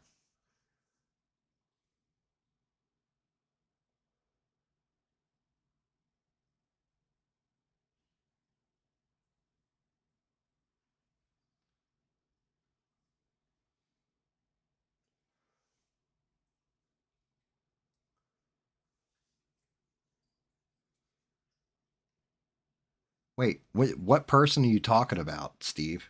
I missed that shit.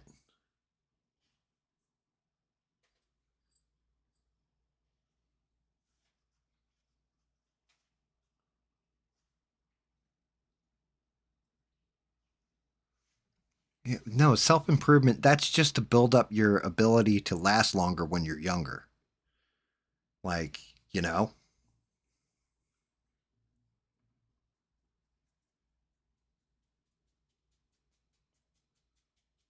So wait a minute. Wait. Shit, I missed the point. Fuck, Steve, I missed who it is. You got to tell me the name. Don't tell anybody about GAM Club. Well, I'll never get monetized that way, you motherfucker.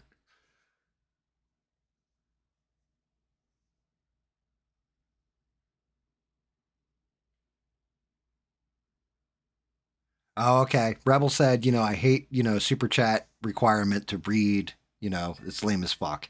Yeah, I still would interact with my chat like I do. I just wouldn't be able to do it as fast as I can kind of now.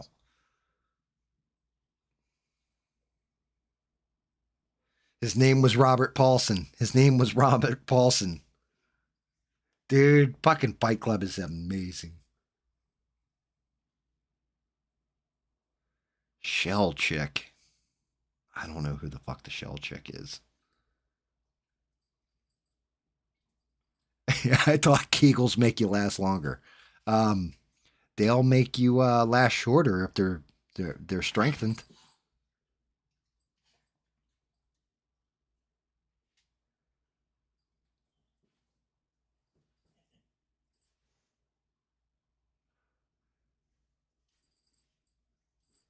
Kyler Durden.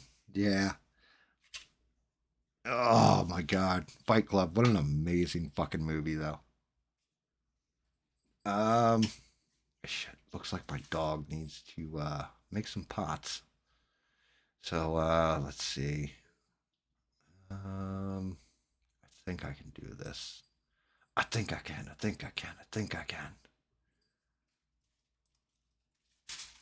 Because I want to listen to what Danny had to say. He chimed in a while ago. Where the hell's my keyboard? Hopefully the chat's still moving. It is.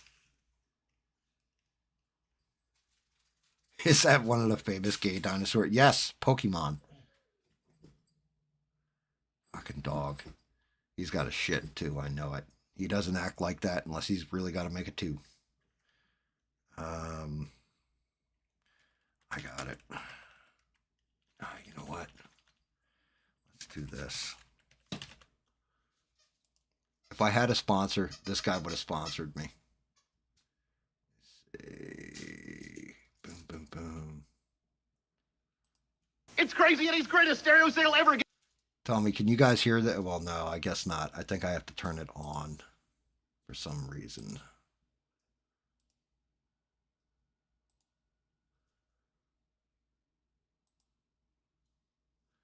Turn these guys off real quick. Okay, if I had a sponsor, pretty sure this would be it. Hopefully this doesn't go into something else while I'm out there. Yeah, if I had a sponsor and this place still existed, this would definitely be my sponsor. Let me know real quick if you guys can hear this shit. It's Crazy Eddie's greatest stereo sale ever. Get anything and everything in stereo equipment. Get it all now during Crazy Eddie's greatest stereo sale ever. Let me know if you guys can hear that. Okay, cool. Let me go walk the dog real quick. I'll be right back. It's Crazy Eddie's greatest stereo sale ever. Get anything and everything in stereo equipment. Get it all now during Crazy Eddie's greatest stereo sale ever. Crazy Eddie, his prices are insane. Get those earmuffs off! And listen to this. Crazy Eddie's Christmas blowout blitz is going on now with the lowest sale prices ever on receivers, speakers, turntables, compact display, or stereo rack systems, anything and everything in audio equipment. Remember, we are not undersold, we will not be undersold, we cannot be undersold, and we mean it. You don't have to ski cross country to get the lowest sale prices on audio equipment because Crazy Eddie's Christmas audio blowout blitz is going on now at a Crazy Eddie superstore near you. Crazy Eddie, his prices are...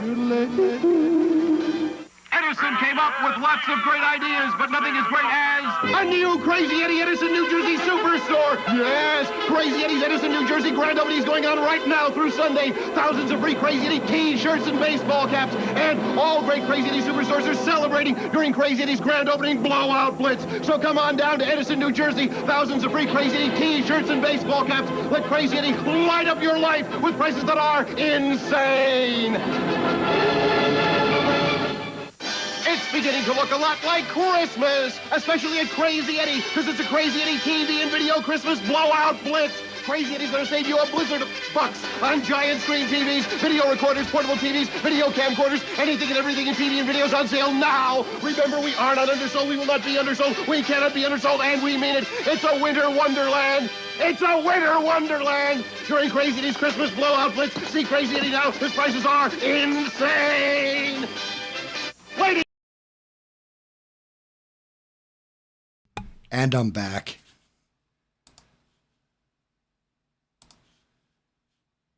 Let me flip this back around. Boop.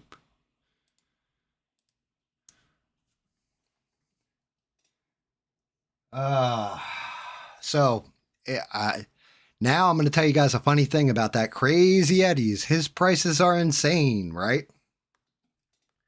Yeah, my father-in-law, he arrested those people because all that shit was falling off a truck from New York to New Jersey, which is why the prices were so crazy insane.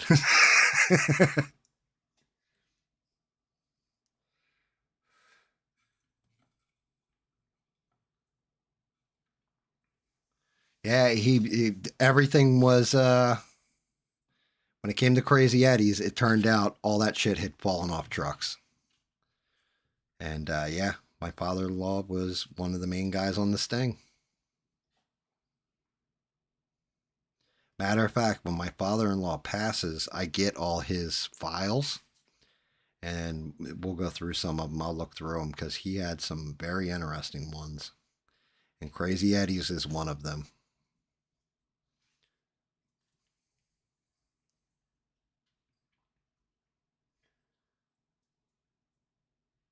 But yeah, if I had a sponsor, that would have been my sponsor right there. Which, you know, I'm shocked that ABL doesn't have a sponsor with like Blue Chew or shit like that. Like, do they not approach him with sponsorship deals? Like at least Raid Shadow Legends. I think anybody that has like 100,000 subscribers gets a Raid Shadow Legends deal at some point. They just hand out money to people.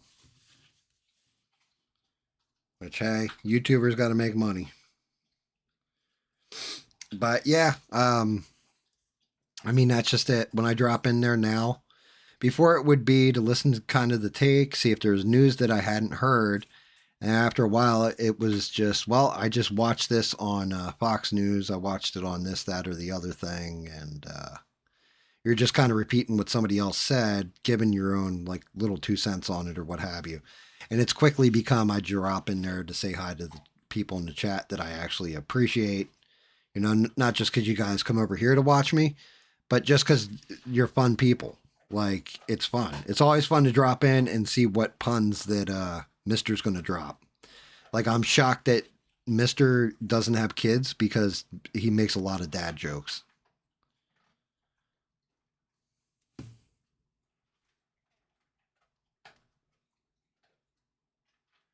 Oh, yeah. Well, hot merch, like, and I mean, he did have some of the best prices on everything, you know?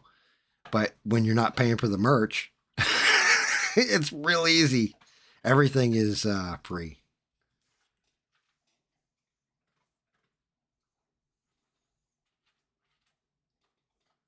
Not my dad, my father-in-law. And no, he was ex FBI. He's retired FBI.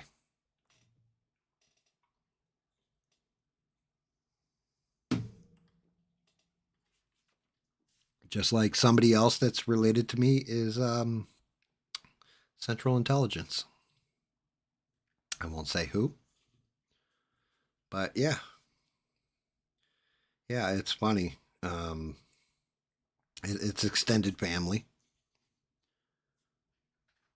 but yeah, I like I said, one of my old assistant managers, he became a police officer, you know, and I've always been kind of an outlaw for the most part. Like, well, my younger years, I was an outlaw. Older, I play by all the fucking rules now. But when I was a kid, different version of GAM. Definitely a different GAM. And then I did this thing where I got responsible and had a house and wife and kids and all that. And you can't be doing shit like that anymore. You got something to lose. But when I had nothing to lose, I'm a fucking outlaw.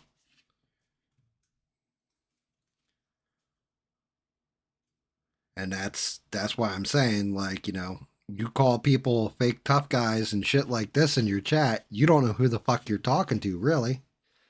Like, I'm not gonna lie, I wouldn't want to get in a brawl with Mister. He works out all the fucking time.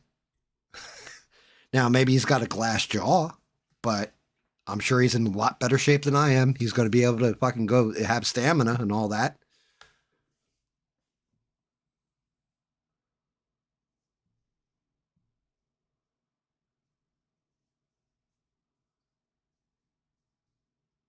Boombox for $10. That's legit. Yeah.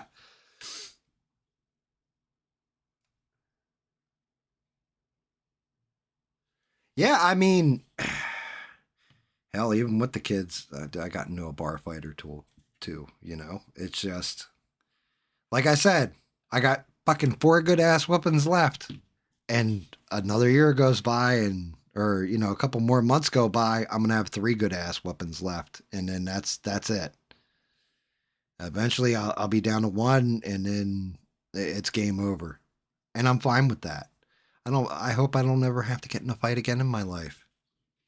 I'm always prepared for it in case I got to. Like, my head's always on a swivel, but that's because of the environment I grew up in and some of the shit I went through as when I was younger. Speaking of which, before I promised a story about Gam carrying a knife when he was 14 years old with his boss, and I promised I would produce said knife. But first, I got to go over and let me get into it. Everything's going to get minimized, so we'll probably lose chat for a second here. But let me go into Discord because I've been very rude to Danny, who's been patient and sent in an audio clip like 20 minutes ago, or like half hour ago, or 2 hours ago. I don't even fucking know anymore. And let's see what Danny had to say. All right, guys. Headphone users possibly rip. Let me know if you guys can hear it. If it's not loud enough, whatever. Hey guys, yeah, I'll just quickly share a little story that happened here about a month ago. Can you guys hear it?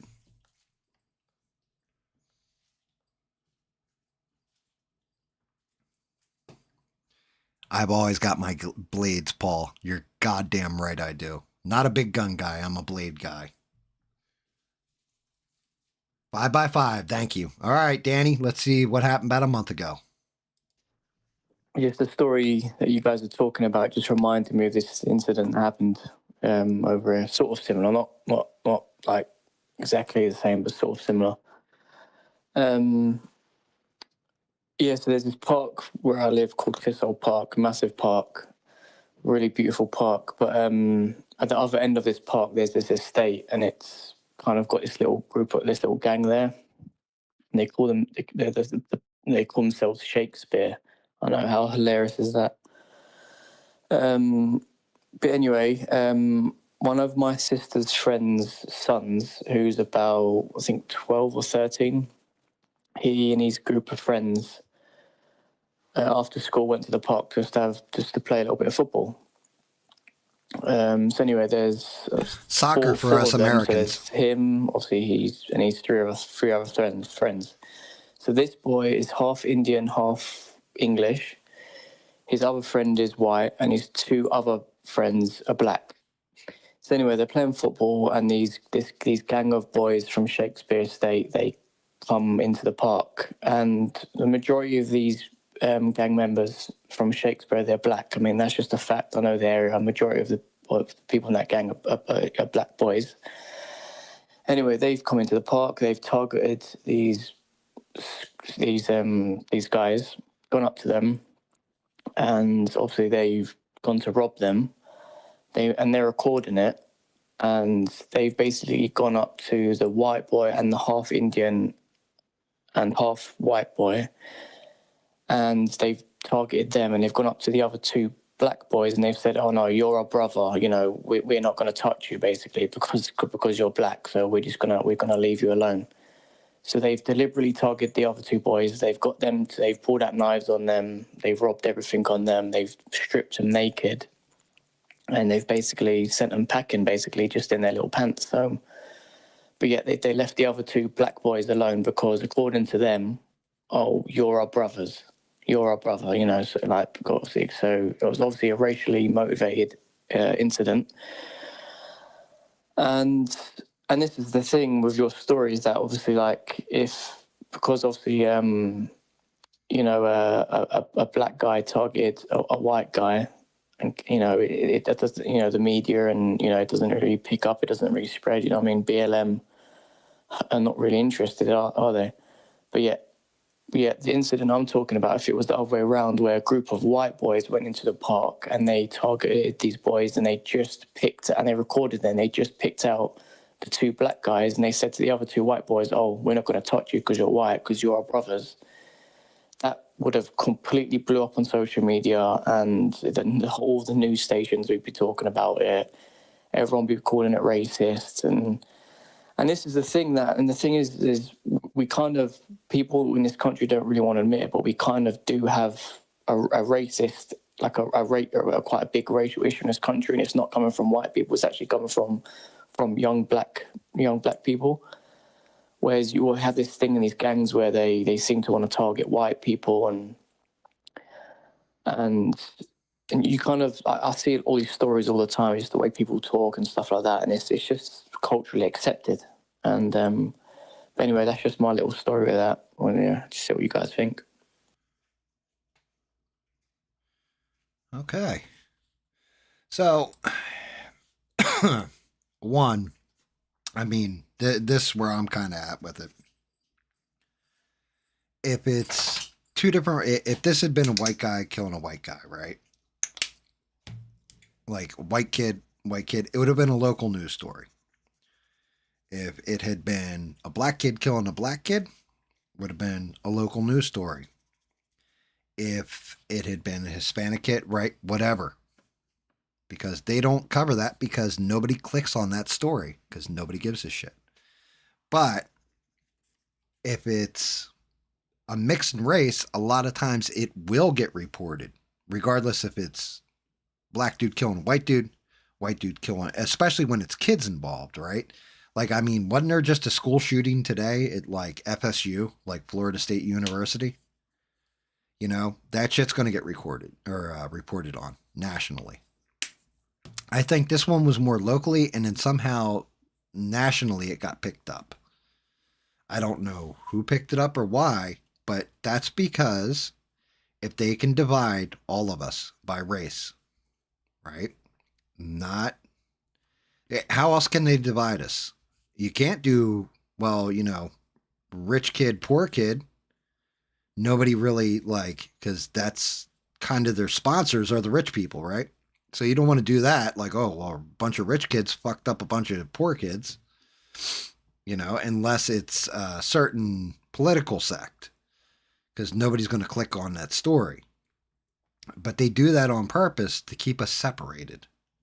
And that's what I'm saying is, like, it's fucked up, but it's just society and those that have power do want to actually keep us separated from one another. Because if we all get together and we all realize, hey, you know what?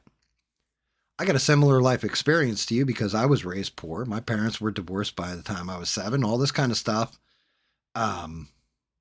Then what's going to happen is we find commonality, and then we start looking at, well, yeah, you know, you're not a bad dude. Why are they trying to divide us? Now, granted, you do have evil people too, but power, the biggest threat to power is all the average people, common people, however you want to say it, that aren't in power, realizing that the people in power are fucking us over. Because then we'll come for them because there's a lot more of us than there are of them.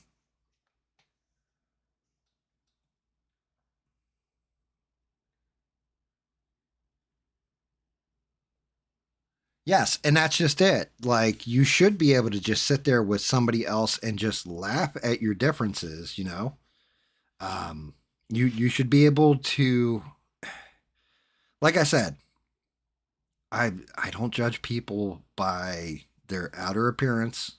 I don't care if you're poor, rich, whatever. Unless you're like a maniac with a chainsaw with blood running down your face because you skinned some woman, you're wearing it. You know, some shit like that. Okay, yes, I'm going to judge you by your outer appearance, but I mean just average common day people, I don't judge you by how you dress, anything like that. And the reason why is because I've learned over time that some rich people are the biggest scumbags I've ever met. Some poor people are the most salt of the earth people I've ever met. That a good person will reveal themselves by just having a conversation with them, you know? And you can have differences and differences of opinion. It's really how big of an asshole you are and how big of an asshole the other person is.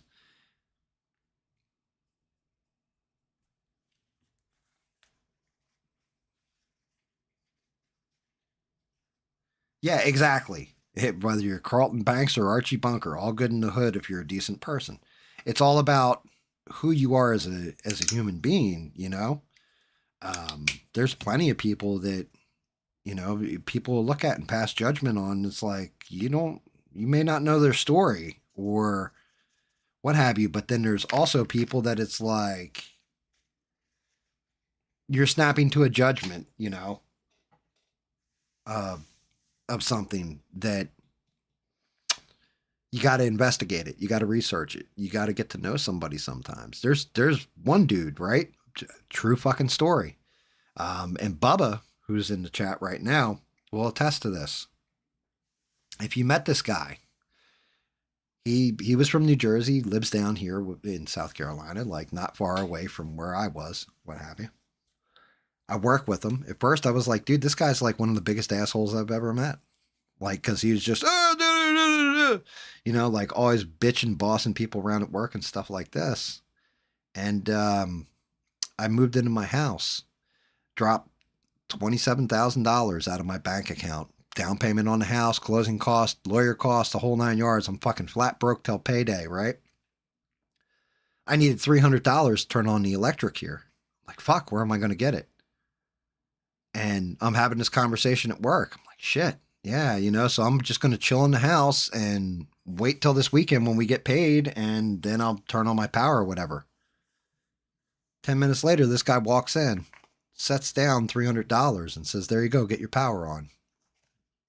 What? I was like, you know, he and I were cool. Like, we talk and shit, but we ain't friends and all that stuff. He's like, yeah, man, just get it back to me when Friday hits. Like, just out of nowhere. And it turned out he's actually one of the nicest motherfuckers you ever met. He just, like, comes off as a prick in his personality, but he's actually a really good guy.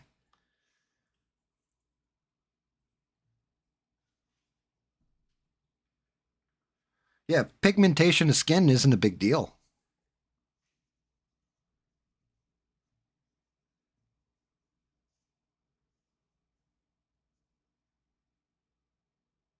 Get a load of this guy right here.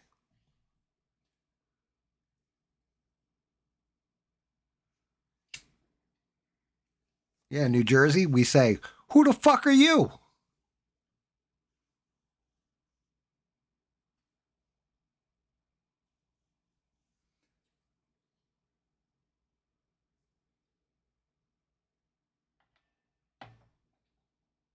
Yeah, but the whole problem was check is in the mail doesn't work when it's a brand new, you know, like you're moving into your house.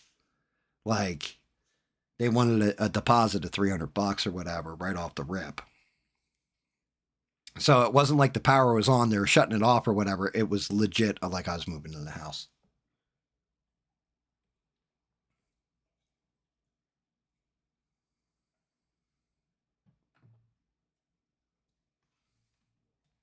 Yeah, this guy, this your guy. And I mean, New Jersey was also this motherfucker right here. But all right, little fun side jaunt with GAM. Let me see. Did I get? I still gotta get in here with this fucking blue a little bit more. I'm seeing patches through, like on the leg and stuff. But I think I've said this before. From the time I was 14 till 29, off and on, I worked at this bar, and it was a local bar. And originally, it was kind of like a biker bar. Well, actually, not kind of. It was a fucking biker bar, a piney bar, redneck bar, out in the middle of the sticks. Called. It was originally called the Crazy Horse Saloon. People would ride motorcycles from. They'd open up, one door and then open up the back door, front door and back door. Ride the motorcycle straight through and stuff.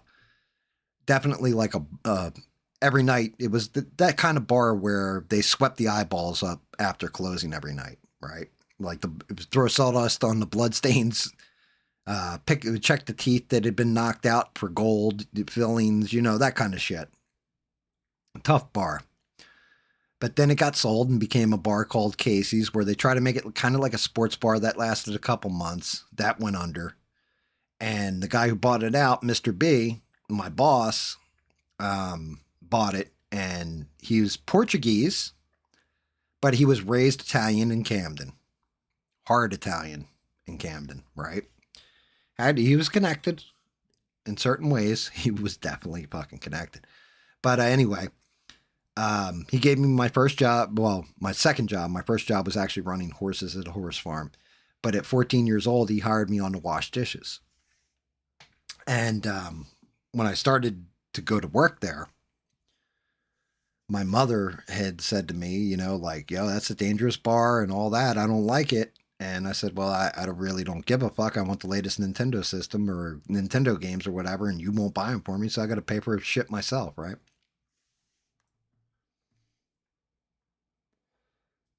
Yes, the Blue Oyster is a gay bar. But yeah, it got renamed to the Village Pub. And so I'm 14 years old. I'm in this bar, and it's a lot of, there's no way. I don't know. I'm going to say like 5'5" at this time, maybe 145 pounds, soaking wet with bricks in my pockets. Little dude, right? Like not anything impressive. I can scrap, right? But I'm a kid. And my mom warned me, like, what are you going to do if somebody gets a hold of you or whatever? I said, well, you know what? I'll come prepared then. I'll pack a knife on me. So the local flea market on Sundays we'd go to, I bought myself a knife. And I actually have said knife here. And I said, worst case, I'll use it. If I need to, I'll just keep it in my back just in case. So I always kept it in the back of my pants, snug up against my right kidney. Anyway, I'm working there about 2 weeks. Getting teased mercilessly by cooks, everything else, all this stuff. The owners, both of them, Mrs. and Mr. B, were amazing to me because, I'm the kid. I'm the new kid, the pearl diver, the dishwasher, right? But I don't complain. I just break my ass and all that. I ask them for new sponges whenever I need them, soap, all that kind of stuff, what have you. I'm always respectful. Yes, sir, no, sir. And yes, ma'am, no, ma'am.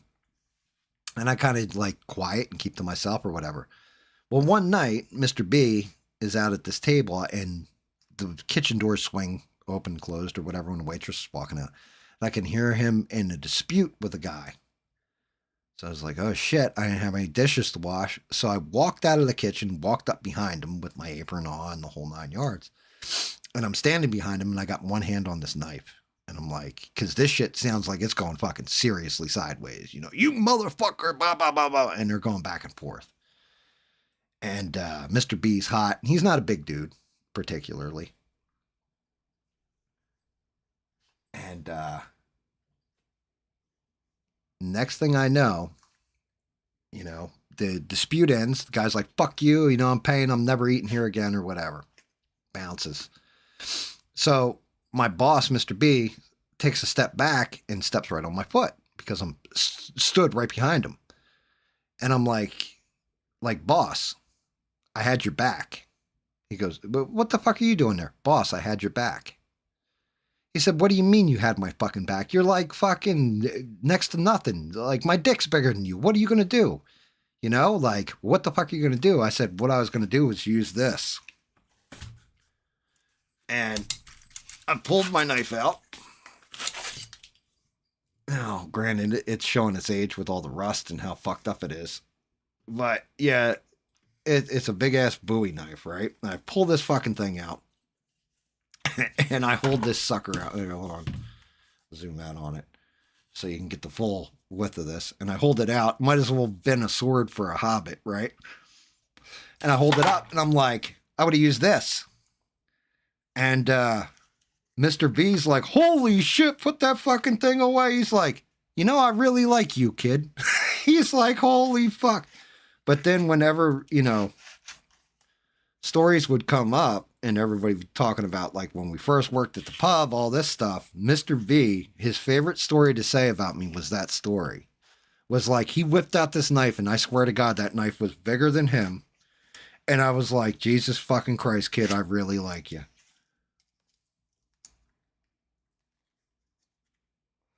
And that's why I say that 17-year-old, now, granted, I was 14 and dumb and all that shit, right? Let's say I had pulled that knife out and used it on somebody. Well, I'd go to jail for the rest of my life. And that's why I say that 17-year-old carrying that knife on him, I get it. But the whole thing is he was looking for trouble, because anybody who, and it came with time with me, anybody that learns how to fight and actually has been in fights and everything else knows that you train to fight so you don't have to fight. You don't go looking for them.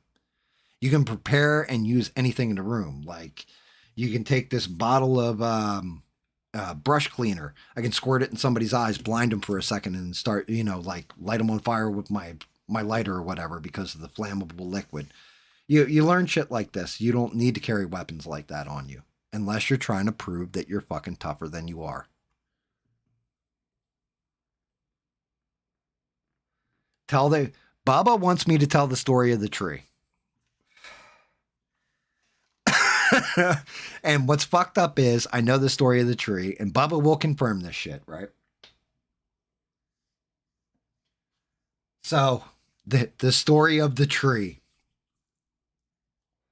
So, back in the day, we all used to go to this place. It was called Granza Memorial, and that's where we would go drinking and hang out, chill, and all that stuff.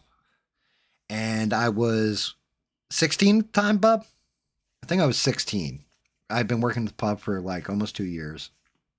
And I had definitely developed, like, I've gotten jumped by 4 guys with a baseball bat, won the fight, bleeding out my eye, my ear, gotten the shit beat out of me, stuff like that. I took a lot of good ass whoopings, right? And threw a lot of good ass whoopings, but took a lot of good ass whoopings. So I was scrappy. But I was still younger, lighter, the whole 9 yards. Well, I had met Bubba, and I had told him, I'm not afraid of, like Mr. Billy Badass or whatever I was. I'm not afraid of anything and all this stuff. And we had this other pal, Rich, who's a fucking alcoholic and an asshole, but still he's part of the story, so I have to include him. And then we had Chucky Buttfucky, who was about 2 years younger than I was, half the size I was, this little fat pug-faced kid, right? That used to hang out with us too. And we all get into Rich's car, and we're headed out to Kranza, meet up with some friends, all this. Well, while we're going down the road, there's some Medford kids, which was the next town over. And they're like in daddy's nice sports car. Or maybe it was their sports car and daddy bought it for him or whatever. But they're trying to pass us. Rich isn't letting them pass us. And we're on this real narrow ass road. Out in the middle of nowhere in the fucking woods, by the way. And then out of nowhere, Chucky decides to flip them the bird. Well, now these motherfuckers, I can see them because I'm in the backseat of the car with Chucky. And I'm on the back passenger side. Bubba's up in the front passenger side. Rich is driving. Chucky flips him the bird, and I can see these guys like, oh, motherfucker, like talking to each other like, we're going to fuck you up, you know? Like they got that look to them. I'm like, oh, shit. And Bubba sees Chucky flipping the bird. He's like, oh, shit, Rich, step on it. So Rich floors it. We know all the turns on this back road because we go out there all the fucking time, and we're out in our land, you know what I mean? So we get out into the fucking Kranza or whatever. We rip up into the back of the memorial where we all drink and stuff like that.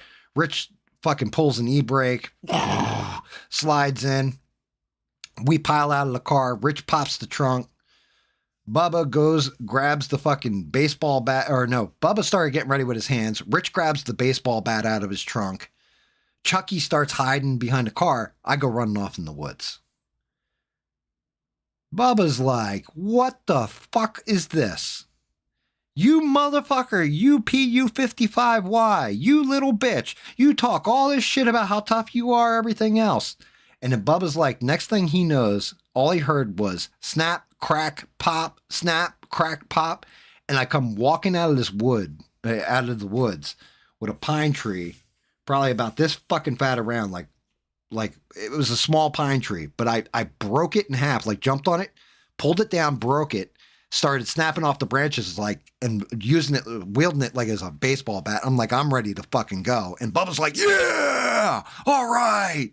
And those kids, they blew right past where we were. They just kept going. But it was hysterical because Bubba's just like, I thought you bailed out on us. I thought you were like just talking a bunch of shit in a little bitch. Here you're going out in the woods and getting a weapon. I'm like, man, you learn how to make a weapon on the fly. And he's like, Bubba and I've been very close ever since.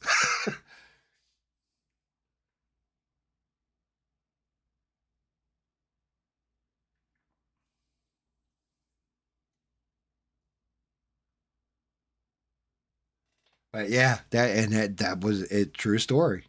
Shit like that, like but it was the truth. Like if those guys had pulled around, you know, what was I going to do? I was going to beat the shit out of my tree. And like nobody else thought to do that. Like I think fast on my feet. But that's because I've gotten the shit beat out of me. You know, we didn't carry guns. You used your hands. Certain cases you used a blade, you know, but that's the whole thing is like, maybe I would have beat somebody's ass. I wouldn't have killed them. I would have beat them like pretty damn bad. But that's the problem is, and I think we said this last stream, it's the whole speech the father gives in Friday. You know, kids nowadays, you're afraid to take an ass whooping. Sometimes that ass whooping, you know, like you win, you lose, you fight, but then you live the next day and you know, maybe that becomes your good friend. Maybe that becomes one of your best friends because you guys fucking knock the shit out of each other for a little bit. And you respect each other now. Maybe you guys become rivals for the rest of your life and hate each other, but you'll never know because there won't be a next day when you do shit like stab somebody in the heart and kill them or pull a gun and shoot them.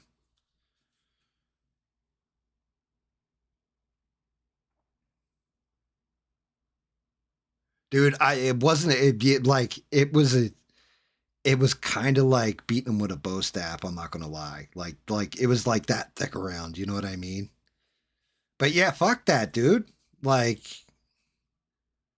you hit them with whatever you can. Especially if they're bigger than you and you're like a little guy, you know? But like I said, I talked all that shit and Bubba, to his credit, was just like, yeah, like I thought you were a bitch.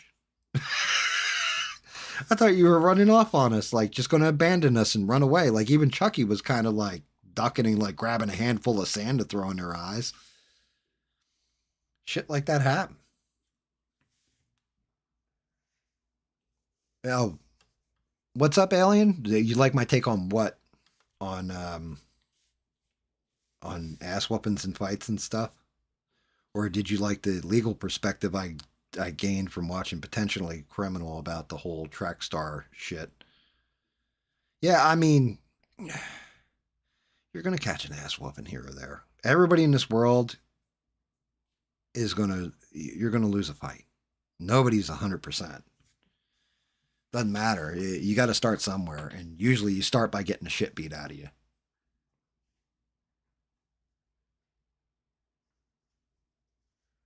Speaking of which, yeah, good old pocket of sand will fuck somebody's eyes up. You blind somebody? Oh, man. I mean, back in the day, you had people that would use, they would crush up peppers down to a fine juice. So basically, like pepper spray, right? They would crush them up.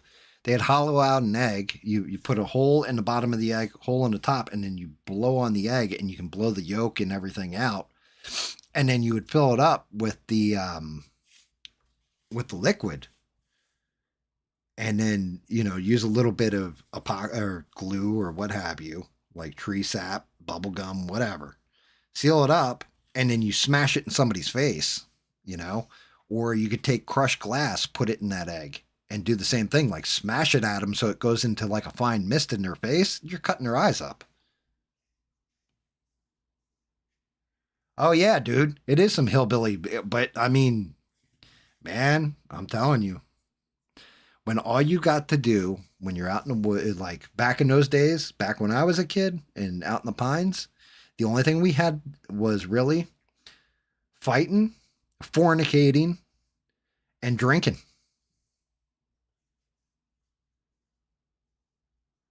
Oh, yeah, dude. When's a sandstorm will fuck you up. By the way, guys, Alien's in the chat. Shout out to him. Alien Spaceship Sound Effect and Vlog. Check out his channel. He goes into a lot of deep dives, plays some eclectic video games, always has learning something new, always doing something new. Really cool guy. Helped me get started streaming. Nothing but love for him. Check him out. I'm sure most of you guys are already there. You're probably mods all there. Alien thinks you're cool, you're a mod. Just because he's got a bigger channel and he gets some interesting characters every now and again that like to troll him. In worst case, Alien, if you get a troll that comes at you, what you do is you just stand up, unzip your pants, and just whip it right out, dude. And just say, see this? You guys can suck it.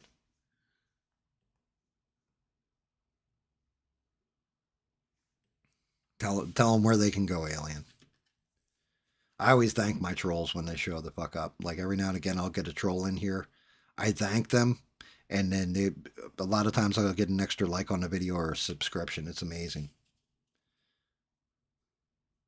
But just never feed the trolls. Never let them know they got to you, Alien. You feed the trolls, it's over.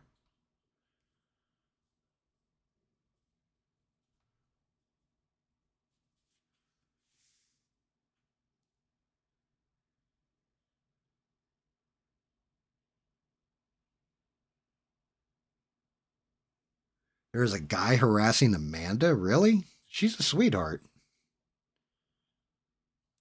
Like, she's always really nice to me every time I see her.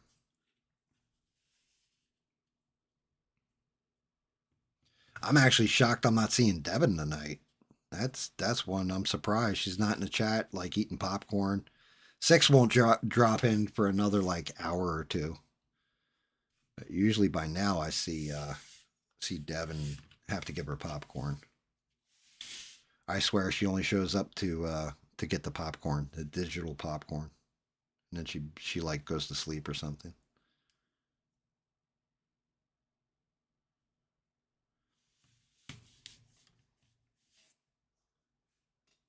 Yeah, Devin's been around. She was here last stream.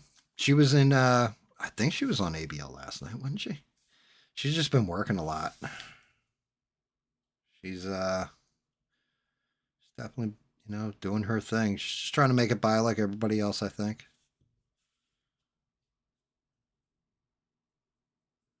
It's like Bina's working like 18 jobs or something.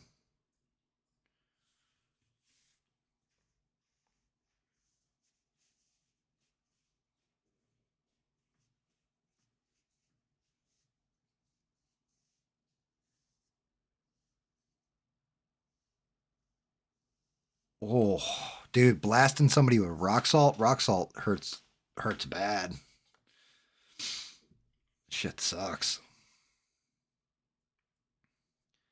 Yeah, I mean, I don't know. I still think the worst ass whoopings I ever took in my life were from my friends.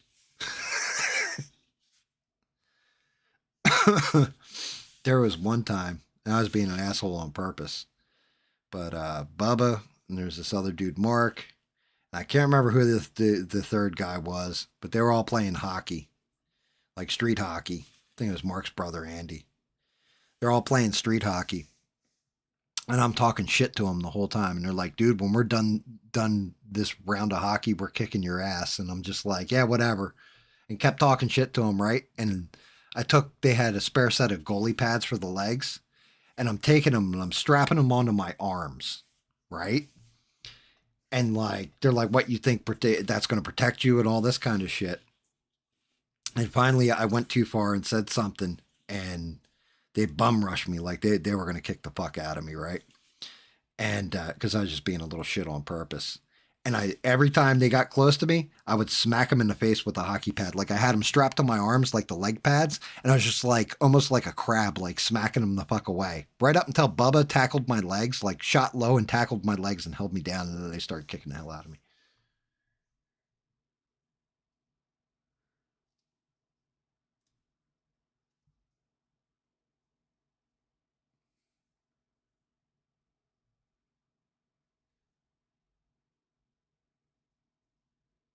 Oh shit, you left a voice message?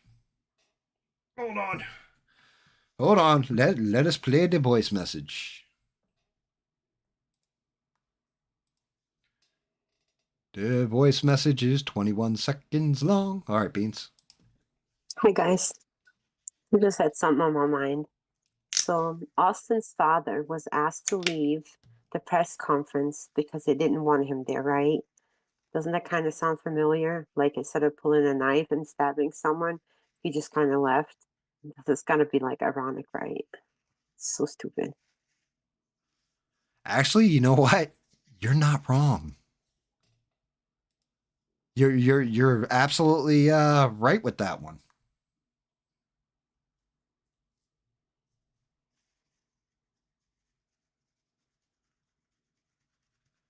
Yeah, you're actually 100% dead nuts on with that. Like, hey, we don't want you here. Can you leave? And instead of being like a whole no pun on Steve's name, but a kerfuffle, he just like left. Like if that had been the case to begin with, we wouldn't even had to have a press conference. Yeah, that's 100%. Like I didn't even think about it that way. That's fucked up and ironic. Or maybe just unfortunate, I'm not sure. Yeah, I know. That's a fucking actually a killer point. Good job.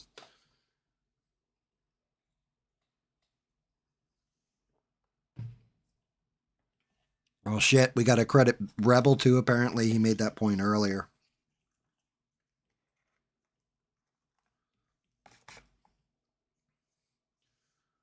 That street hockey game, was it Jim that ended up dropping out of the gang and getting married and all that shit and having a kid? That Jim?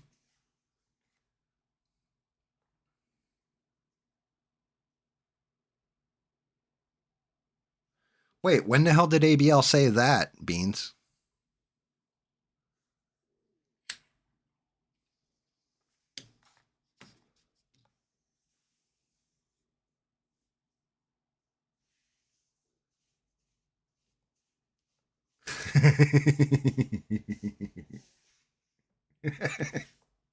I see what you did there, GAM. Yep. Yeah, I aim to please. Actually, you know what?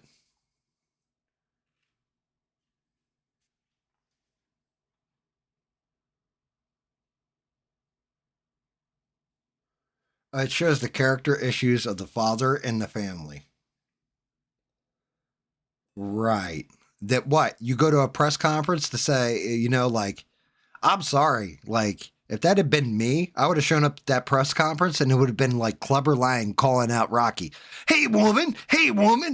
You ain't got no real man. Let me show you real man.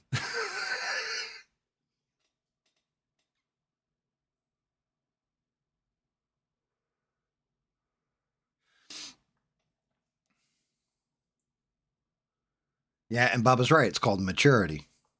I didn't have it when I was younger. I do. Well, actually, I didn't have it up until like my 30s when I got married. Um,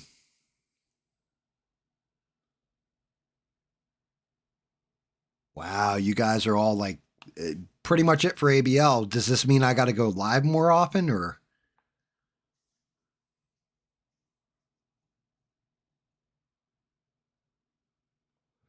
Like, does this mean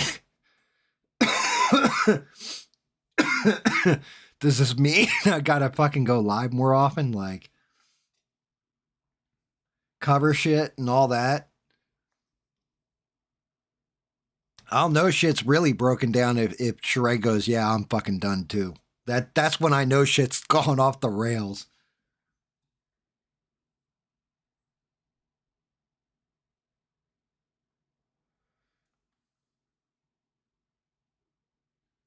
I well, no, because I mean, people are still showing up to chat with others. You know what I mean?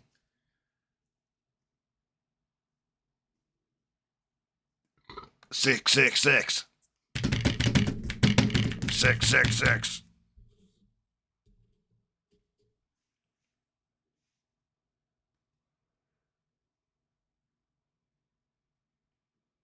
Yeah, and that's just it.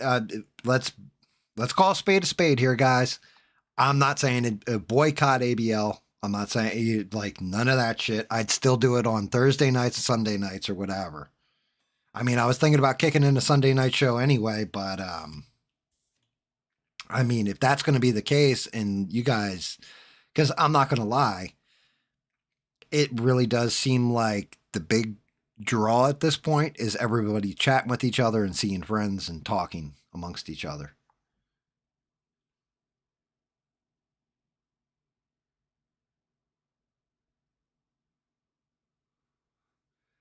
I talk politics though, Steve, here and there. You know, I do. I gotta fucking figure out what color I'm gonna use. It's like fucking David's still in the chat. David Mon, if you're out there, tell me what color the spines and shit are on this motherfucker. Because I've got two different color schemes here. I got like, it looks like a purple, and then I've got like a normal shit.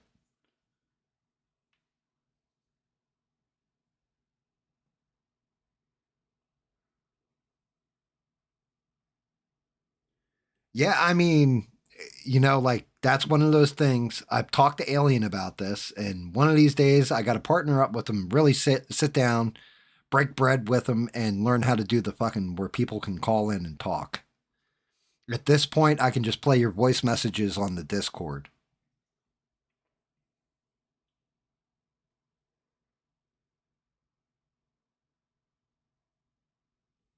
I mean, I'll give you my take on things, but the whole thing is like, okay, look at this shit that's going on right now. Like, I'm going to give you my take on what I think happened, but I'm also going to just tell you the facts of the case. You know what I mean? I like the voice messages too, mister. I mean, I fucking, I'm not going to lie. I always get a kick out of whenever Danny chimes in or Beans or whoever decides that I'm going to leave a voice message. Six left one or two, too.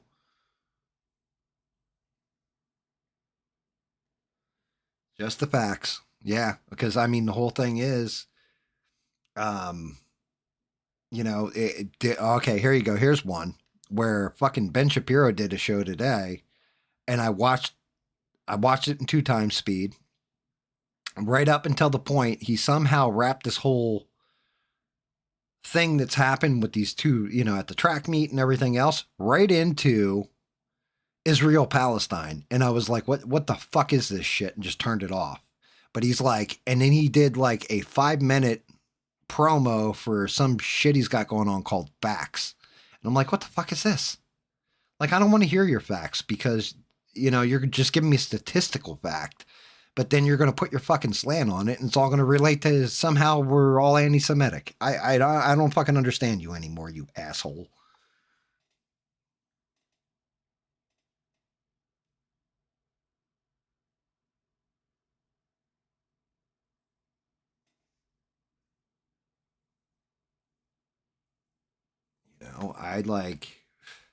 but that's just it. I enjoy just sitting here being able to bullshit with you guys, tell old stories. Listen to you guys take on things too. All right, I'll check that right now, Beans.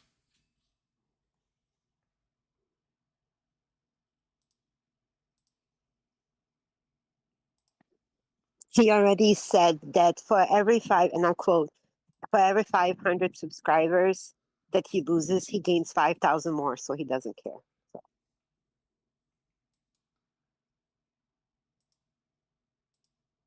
Yeah, I thought you had said that before, but I didn't hear that from him. I'm not saying you're wrong. I'm sure you heard it. I haven't heard that directly from him. The other problem with that is, let's go into the mathematics again. You have 1 million subscribers.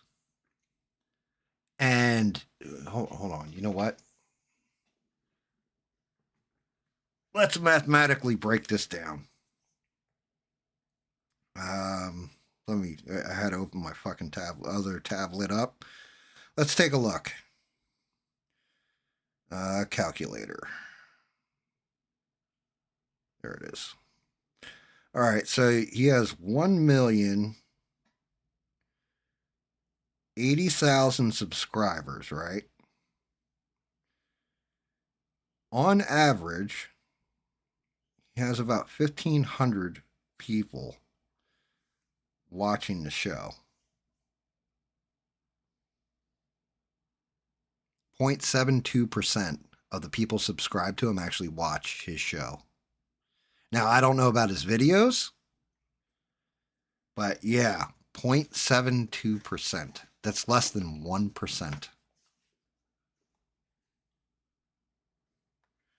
I don't think he's going to keep growing.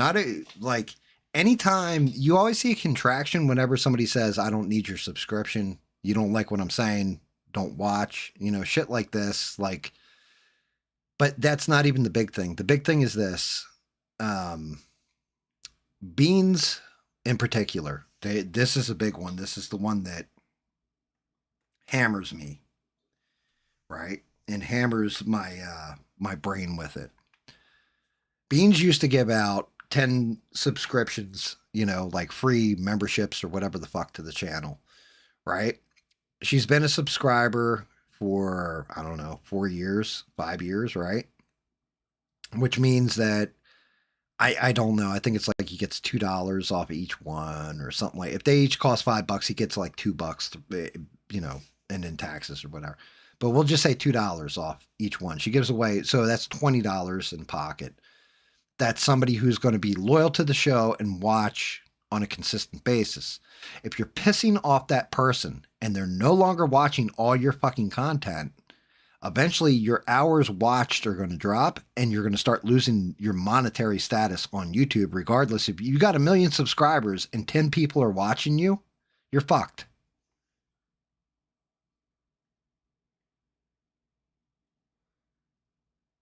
Yes, you're 100% right, Steve. That was one of those things. Tim Pool did the same fucking thing. Well, you don't like my take, don't watch my fucking show. You know what? There is one guy who used to send super chats, and the whole thing is, Tim Pool, the only super chats he reads are if they're $500. That's it. And it'd say 20 people send him a $500 super chat, he takes 3 of them, maybe. Right? He doesn't go through all the super chats. And yeah, one dude wrote in and he's sent multiple super chats, gets read every damn show, and he didn't agree with Tim's take on something. Tim's like, you don't like it, then fucking unsubscribe. And his channel started dying immediately.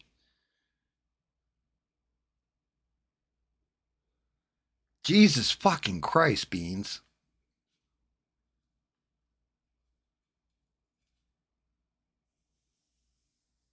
Yeah, Weed and Coke's a different dude.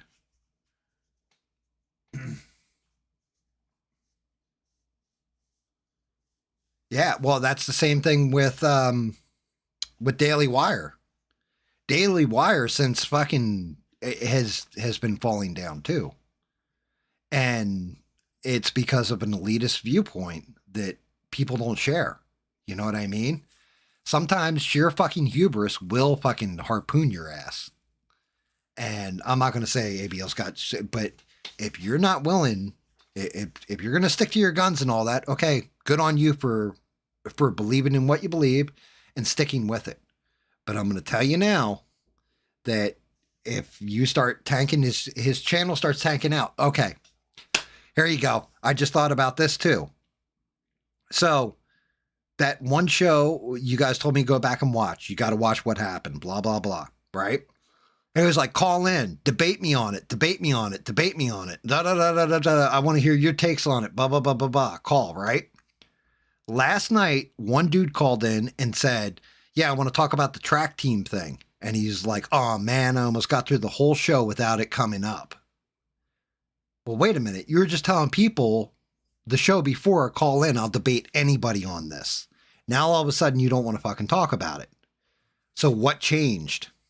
Why all of a sudden do you not want to talk about it? If you're that solid in your point, if you're that, sure of yourself, if you're not going to apologize to the people in your chat, then, for what you calling certain ones racist and granted, there was a couple racist comments in there I saw that were fucked up, but,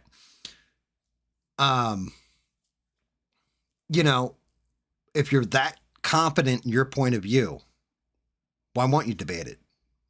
If you're that confident in your point of view, why do you always fucking hang up on Ivan or mute him all the time instead of letting him run his gums?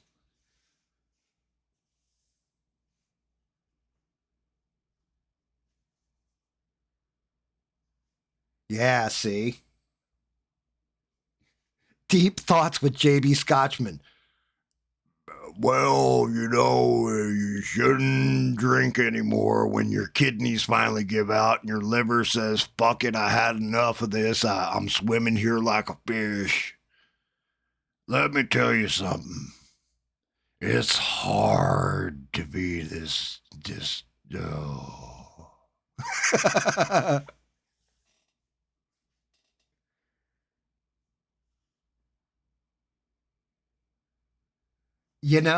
I think that too, mister. I do think that sometimes that he actually knows him in real life or some shit. Maybe they share condoms.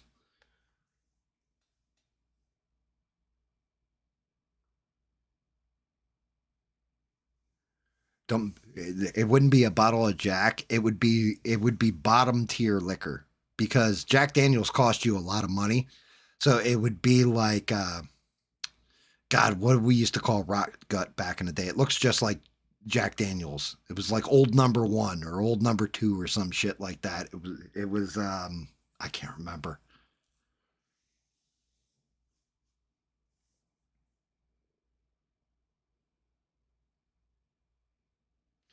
Yeah, and that's part of it, right? The whole thing is you're not wrong, Stranded. I don't want you guys kissing my ass. If I'm wrong and you guys think I'm wrong, tell me I'm wrong and we'll re-examine things and have a discussion about it. Why do you think I'm wrong? Anything I said about this track star shit, do you guys feel I was wrong? If you do, go ahead, say it. Yeah, Gam, I think you might have this fucked up or that fucked up.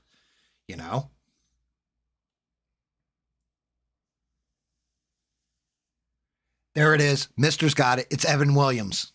Evan Williams, dude. We used to call that rot gut. When I was fucking flat broke and I was always hammering my Jack Daniels, I would pick up that bottle of Evan Williams and my buddy Guido would be like, oh, you're drinking that fucking rot gut. What's wrong with you? And he wasn't wrong. It really was rot gut.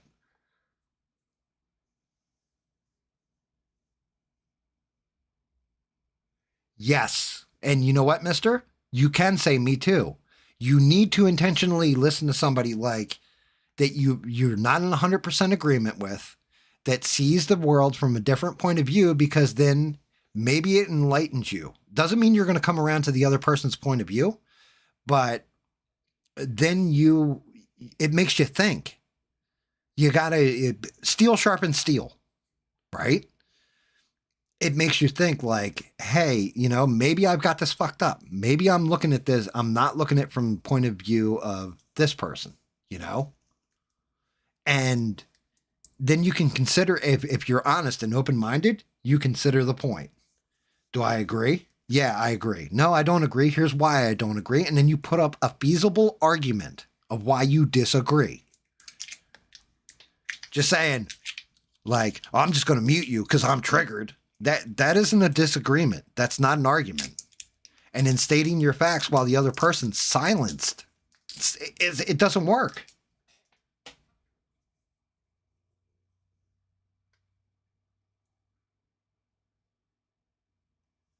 I can't listen to Don Lemon because he's a fucking idiot.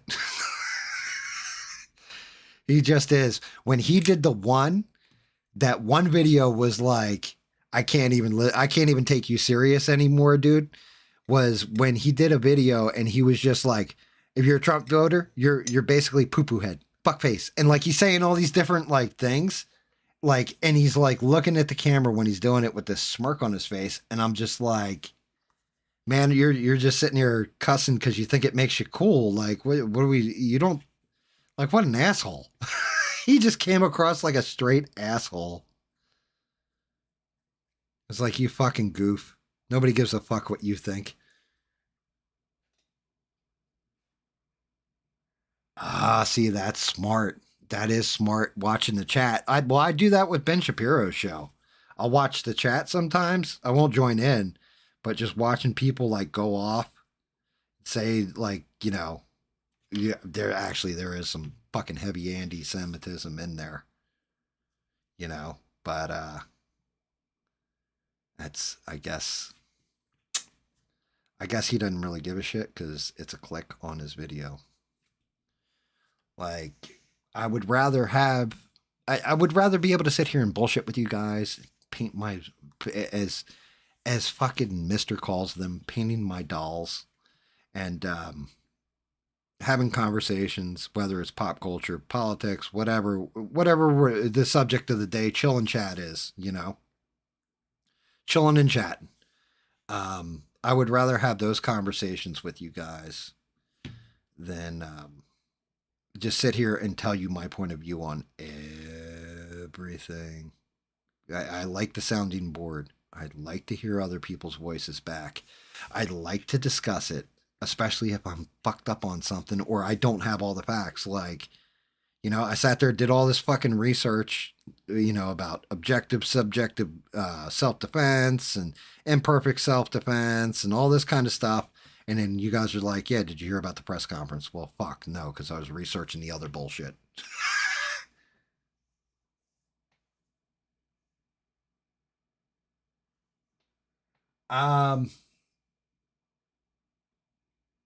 What's up, Sonya's scrapbook? No, it's a Totodile from Pokemon. And yeah, I'm glad we met each other on ABL too. I don't think the issue is going to resolve because as you get older, you get more set in your ways. The thing is, one of the big things is, and this is one of those shit things, because very few people do it. You got to always remember what brought you to the dance. What got you those million subscribers, you know, or what got you boosted, you know. And even if the issues don't resolve, Alien, you got your own channel. Well, I got my own channel. Like, we always have conversations here, you know. We're kicking ABL out the friend group. That's fucked up. I don't know that he's our common friend, though. I mean, has it kind of gone into the point of where I don't know. I like there's a commonality there where we all watched, we all enjoyed, but was it really just more about us all having conversations with each other in the chat, regardless of whatever was going on the screen? Like right now, is me painting the Totodile as important as the chat that everybody's having, the discourse everybody's having, the stories that everybody's telling, or, you know, the discussion at hand? What's more important? Is this just a side thing, or is this the main thing? And then me bullshitting with you guys, the side thing, you know?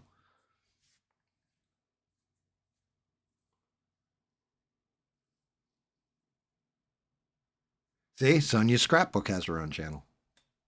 Everybody check her out.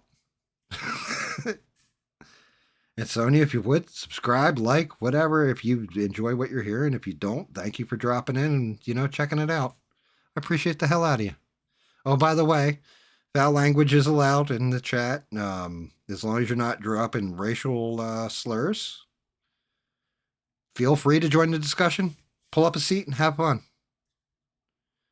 I'm just an old asshole who makes things and shows how to paint them on the internet and on the cheap, too.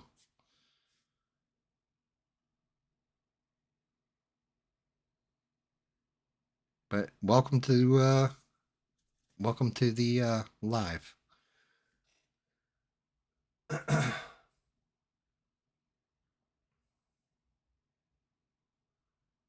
Wait, hold on. Rebel sent you?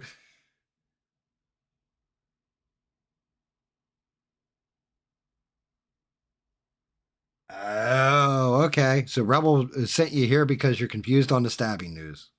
Which part confuses you? The stupidity of the take or the facts of the case? Like, what's really going to happen or versus what people think is going to happen? Which part perplexes you?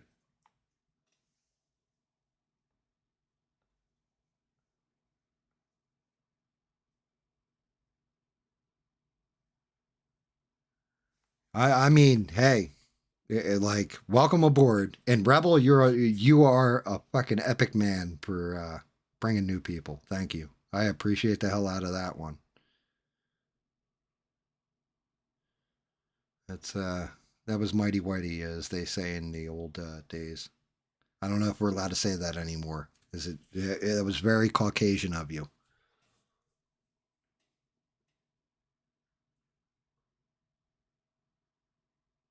Yes, you're not wrong. Yeah, like I do want to hear Sonia's take because this could be interesting. But yes, you're not wrong. He's been very defensive over it. But as to Bina's point, that's kind of a sign of narcissism. Of I know you don't, which he didn't even bother to read the police report on his stream or on his video. So there's that. Even though Rebel told him the shit was out, and that was the first thing that you really should go to.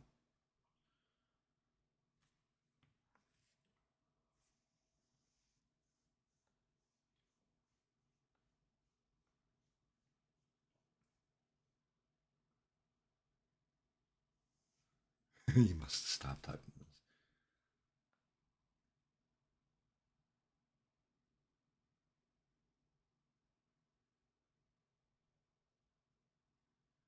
That, you know what? There you go. That's true. I mean, now if you're saying, hey, it's an open debate, then that's fine. But yeah, you shouldn't be well, your idea is bullshit or anything. Like, I mean, you can say that if they're like, hey, the Great Reset's a thing and it's going to happen. I know somebody who said that.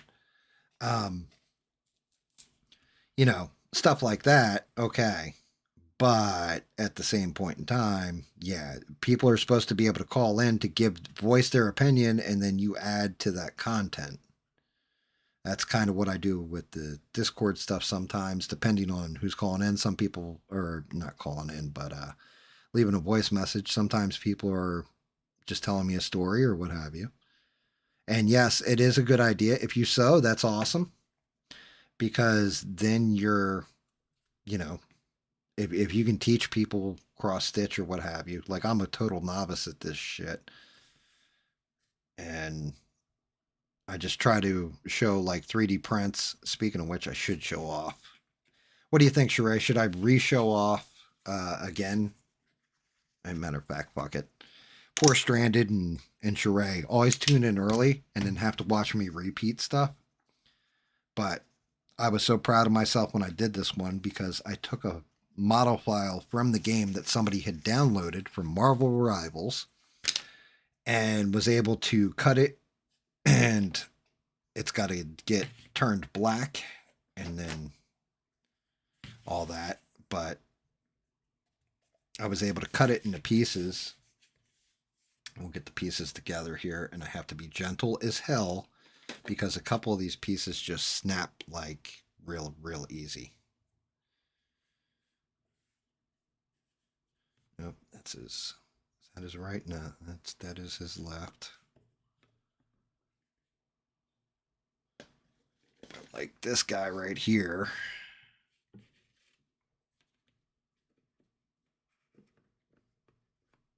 Punk.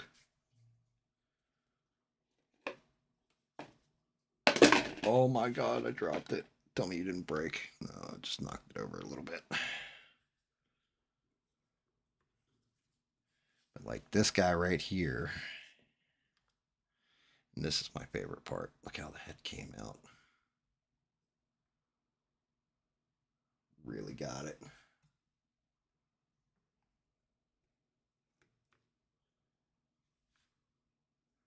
Yeah, see if I can't. Oh, please hold together.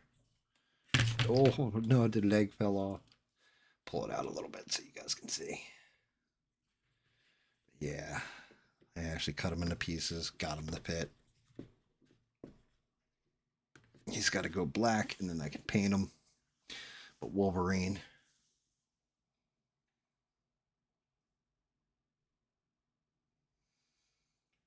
Holy shit. Sonya called out something that I have yet to see anybody else call out.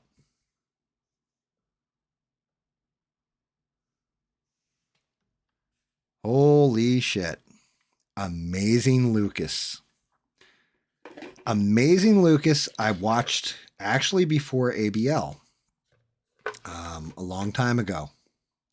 And yeah, you're 110% right. Amazing Lucas. That's exactly what he's starting to do. So Amazing Lucas, for those that don't know, was a commentator, and he lives in, I want to say California, right? I think it was California. I'll say California. But he defended like Vic Mañana during the Me Too movement, all this kind of stuff. You kind of saw him slanting politically to conservative, right? George Floyd happened, and Amazing Lucas lost his goddamn mind. And just all of a sudden, anybody who disagreed with him was a racist and all this kind of like you're not wrong. That is a good comparison.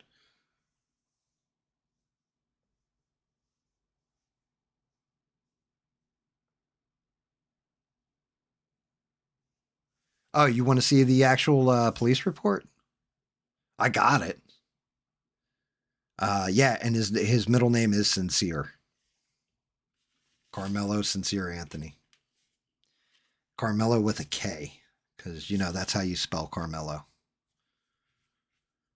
He was named after Carl Weathers, but he was mellow. It's supposed to be a mellow kid, so they just added the mellow part on there.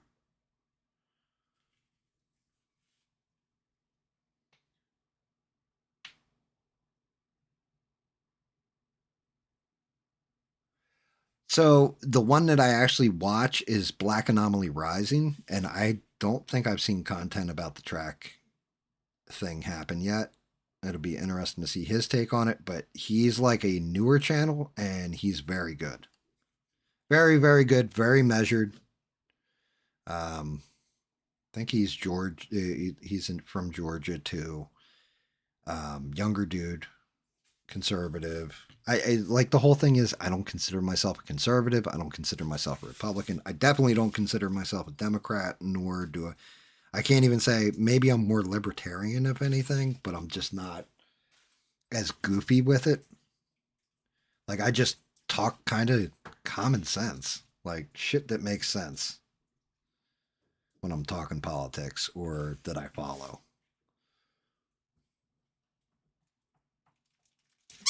He could have been. Of course, my dog's sitting back in back of me playing with a squeaky toy like an asshole. What a dick. He just had to let me know. Look, I got a toy. You don't, motherfucker.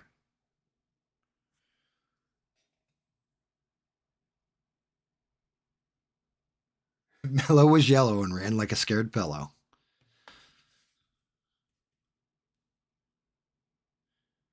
Well, I'll tell you what, he definitely wasn't part of the track team because he didn't run very fast, did he? But yeah, reading the police report. Police report tells you everything you really need to know. I mean, it doesn't have the fact. I already said this. I'm saying 10 to 15 years. 10 to 15 years, he's going to get. It'll either be murder 3 or manslaughter. It's not going to be involuntary manslaughter. It'll either be manslaughter or. But he isn't walking free. Like, that's not one of those things where it was like, oops, I didn't mean to stab him to death. It was touch me again and see what happens. He baited too much. He didn't do what he could to pull off self-defense.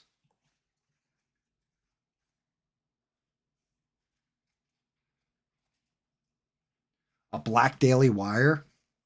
It's called the Candace Owens Show.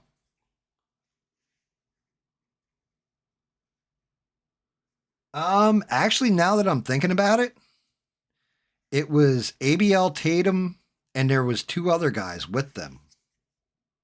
Didn't they used to do like a stream together?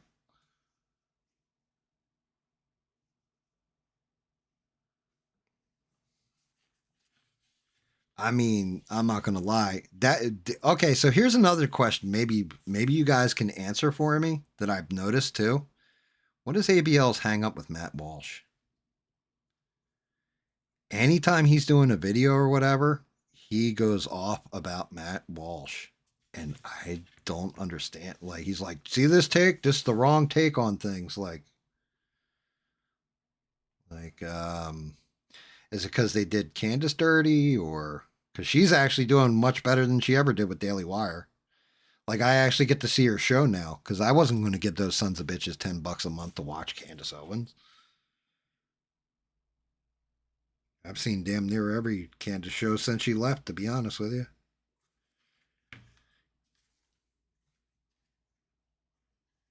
Yeah, he really is. That's what I'm saying. It's like, what's your problem with Matt Walsh? Matt Walsh isn't my favorite person in the world. Like, he's kind of like milk toast. Like, hello, fellow white people. Like, that kind of guy. But at the same point in time, like, I'm not going to go extra hard on him for shit.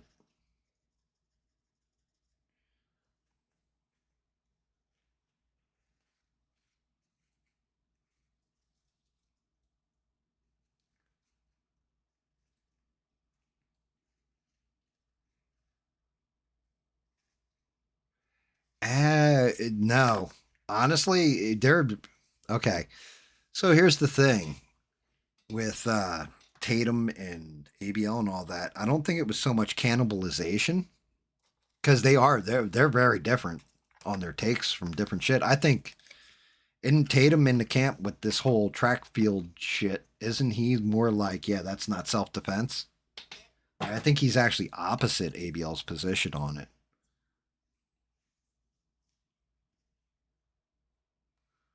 Yeah, Shapiro, like he basically turned it into the Israeli Wire instead of the Daily Wire, in my opinion.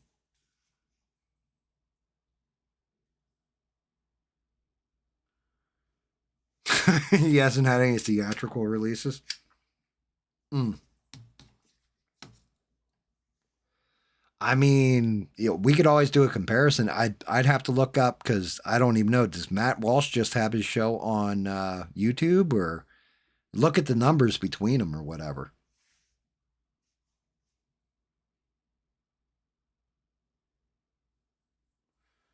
Yeah, I think you're not wrong about that. Their theatrical releases are in kind of popcorn parts, to be honest with you. They're not doing very big numbers.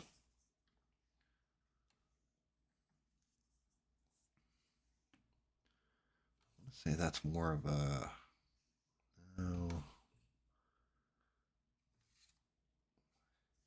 Is that a yellow on his fucking chest? God damn this picture. I need to pull up like a more zoomed in, detailed fucking picture of this goddamn little bugger. I know who Totodile is. I just never been a huge fan of him. This one's for my daughter, so.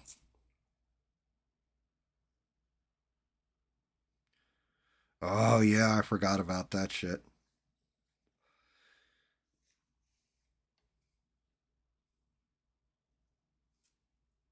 Uh,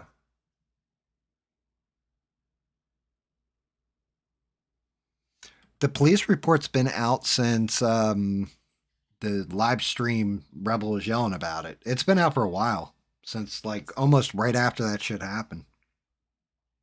Okay.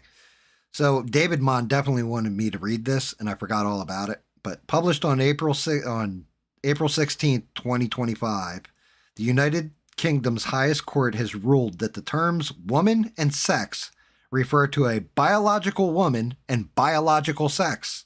Under British equality laws, a landmark decision greeted with concern by supporters of transgender rights, but welcomed by the government as bringing clarity. So yeah, they basically said enough of this shit. They've taken Trump's stance on transgenderism.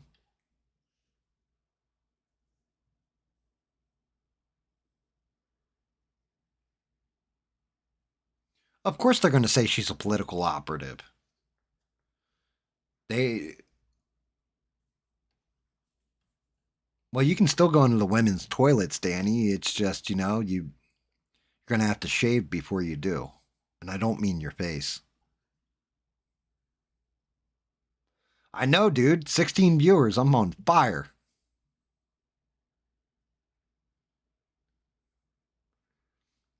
Like, people are actually tuning in and watching. Holy shit, guys. Is this actually building to something?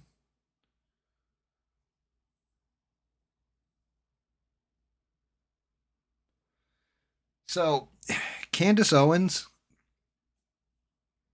there's a couple things I could say about her. Sometimes she gets a little conspiracy driven, but she also does a lot of research, puts in a lot of time, a lot of effort, a lot of work. Um, I don't fault her for her fame. Um, she does bring certain shit to light that you would never even like. I didn't give a fuck about, like when she was talking about Macron's wife and all this. But it looks like she might actually be right on that one. So, hater lover, I'm right up the middle with her. She's got some pretty decent stuff. PBD, I think his podcast isn't bad. Tim Pool, I can't watch. He's a grifter. Like, it's just full on grift. Daily Wire is basically the Israeli Wire, where every subject, every topic, if it affects Israel, he's really going to get into it. And if it doesn't, he's going to wrap it back to the what's going on over in Gaza.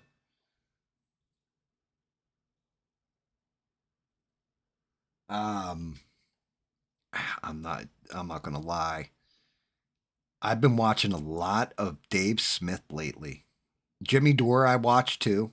I like some of his takes. Some of his takes I can leave, but I definitely like some of his takes. Dave Smith has really started to hit a stride with part of the problem.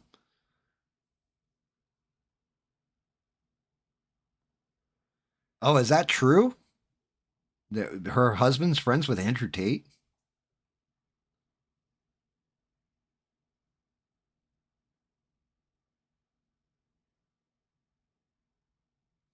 Yeah, I'm not big on Andrew Tate. We had a whole discussion about that. I'm sorry. A pedo is still a pedo in my eyes. I'm sorry, and I don't care if your argument is, well, I'm mid 20s to 30s, and the girl was either 15 or 16, and it's legal to be 16 but not 15. Like, what the fuck are we talking about? You're fucked up, dude.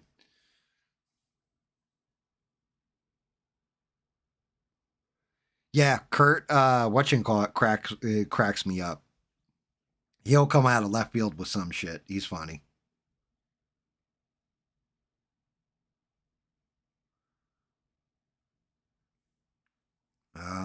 Let me see. Sitting there like, what the fuck was I looking for? Totodile images. Okay, so that is like a light yellow. It's a light yellow. The maroon will work on the scales. I'm looking at the pink in the mouth, white teeth, of course. I guess the eye can go red, but white on the outside and black in between it.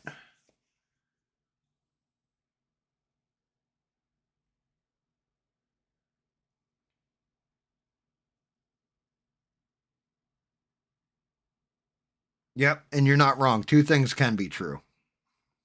Two things can be true. I mean, I don't know about. I haven't ever listened to her talk about Tate, so I'll just take your word on it. I'll tell you now.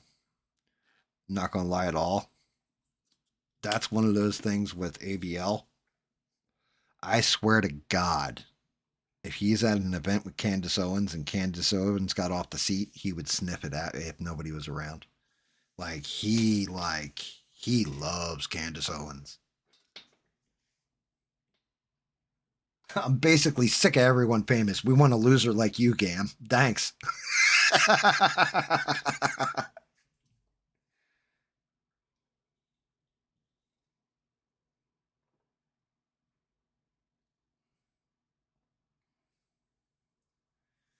Yeah, well, I agree with you, Sonia. Trust me, I think damn near everybody in this chat, for the most part, from everything I've heard, pretty much agrees.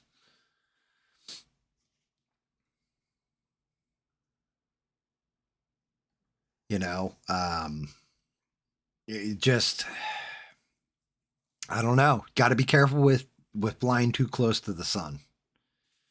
Is the best way I can say that. You got to be careful of falling into an echo chamber too. You know, opposite points of view. Again, steel sharpens steel. So opposite points of view can be helpful. That's why I keep inviting Shaquille Oatmeal in here. Like, hey man, drop by. Because I would love to hear some of his takes on some of this stuff. I'm sure he's got different points of view, and we probably disagree, but I would like to hear his point of view. I think he could be interesting. I think he could be fun. Have him in the chat, like, you know, even if we don't agree.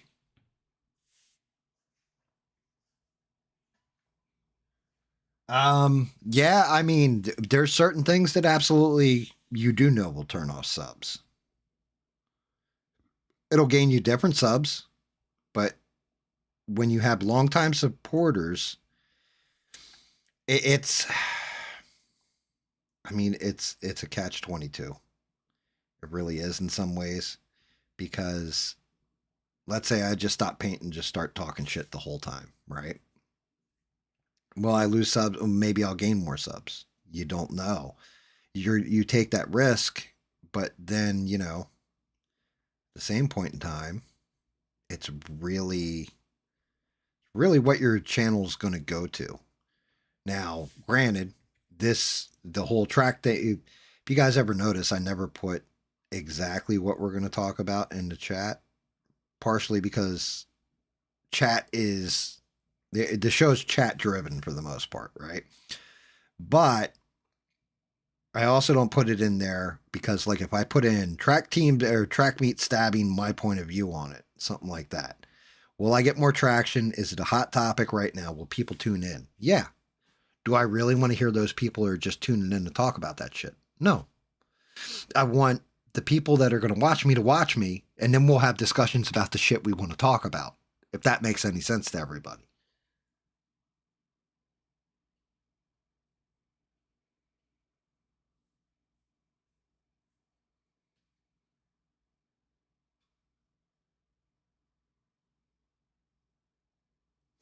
Yeah, I mean, that's just it. You're not wrong, mister. Every blue collar guy, and right up until somebody gets promoted, and all of a sudden you hate the dude, right? Like, oh, now he's the fucking boss. Um, it is. It's double-edged sword. Like, the whole thing is, it's all right to have a bad take. I've had bad takes. I own them. I own it when I have a bad take and people don't agree. And we have a discussion about it. And then I can say, okay, I went back, I looked over this, I saw what you guys were talking about, you know, or what have you. or I can say I'm sticking to my guns on this, but I'm not going to. I guess the big thing is disrespecting those that are taking the time to watch you. I think that's what the problem is.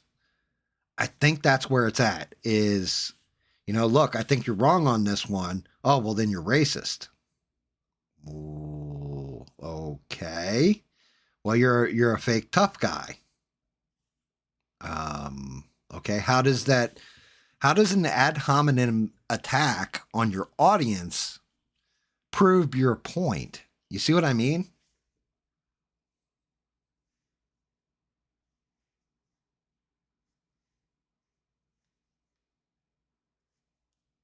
Oh, Sheree can voice whatever opinion she wants. There's a reason why Sheree is my mod, because she's epic. Greatest mods on these internets. I'm lucky to have her. I'm blessed to have her. I'm not gonna lie.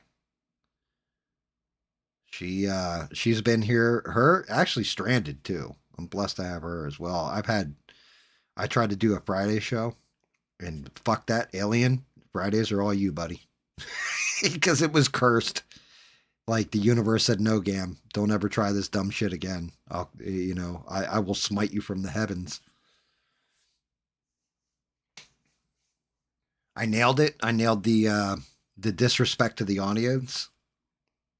Like, I think that's just it,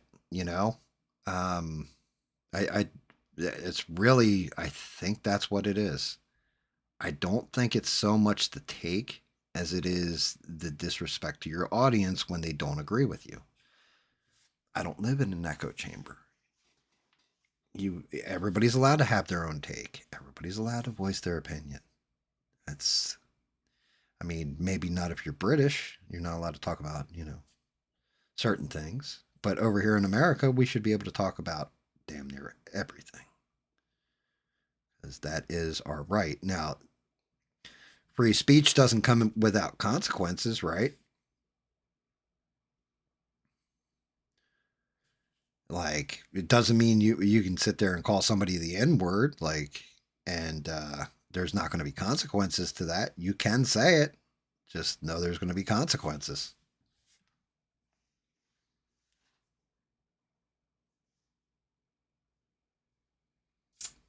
Yeah, Sheree, that is my big fear, too, is that this can spiral out of control real quick. It can get really bad real fast. And, yeah, Summer of Love, be real interesting. But I don't know.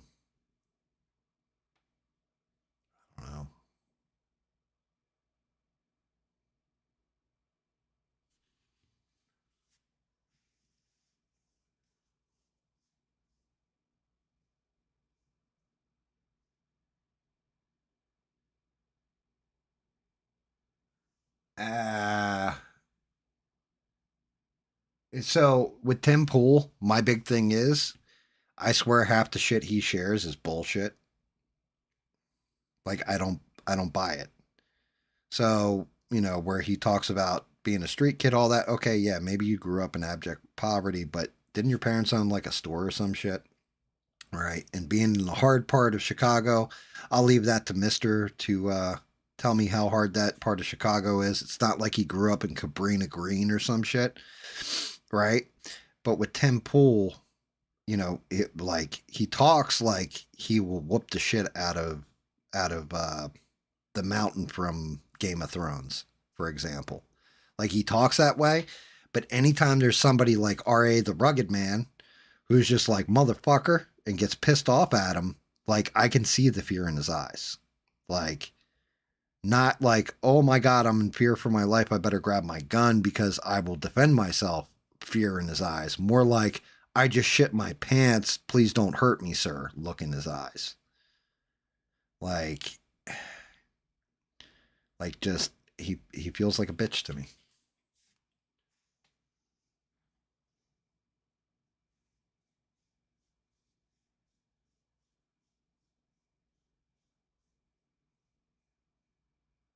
I might drink half a beer.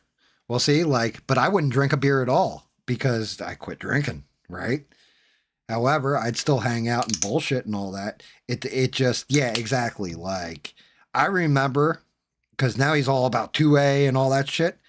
I remember when Steven Crowder bought him a gun and he was like, I don't want a gun. I don't want a gun. Nah, nah, nah, nah, nah. Like, I don't know if you guys remember him. That was a long ass time ago. I think he's still in New Jersey. But every person I know that has had some kind of interaction with Tim Pool, and I know a couple, have all said the same thing, that he's basically an arrogant prick in real life.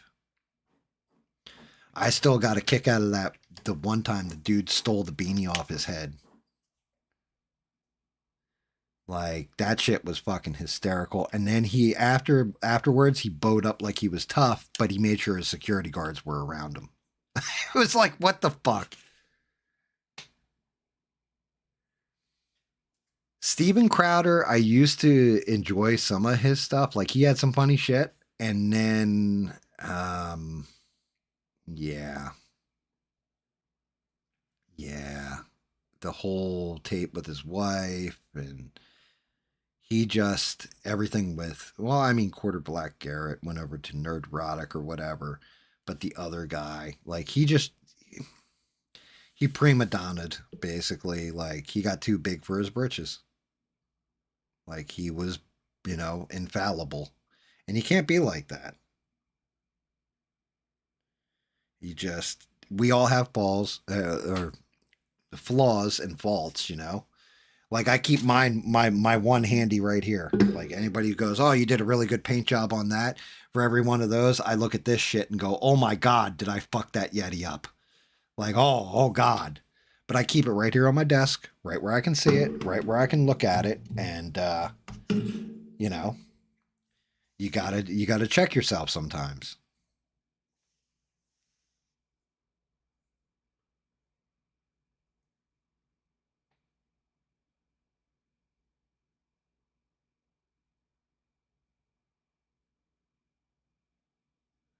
The stabbing is not a psyop. I would love to put on a tinfoil hat and tell everybody in this chat, yeah, man, this is, the government doing it. No.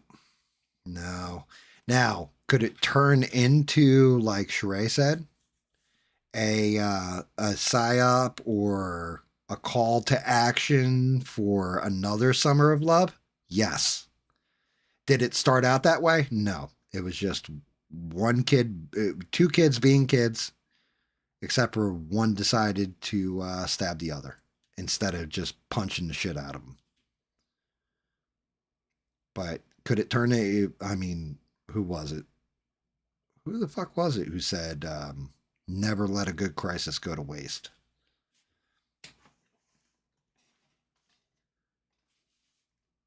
I don't know, but whoever said that, never let a good crisis go to waste. Like, it could be one of those deals. Like, whole thing is Antifa needs to kick into gear, or Black Lives Matter needs more money, or whatever the fuck. The thing is, will American people buy into it?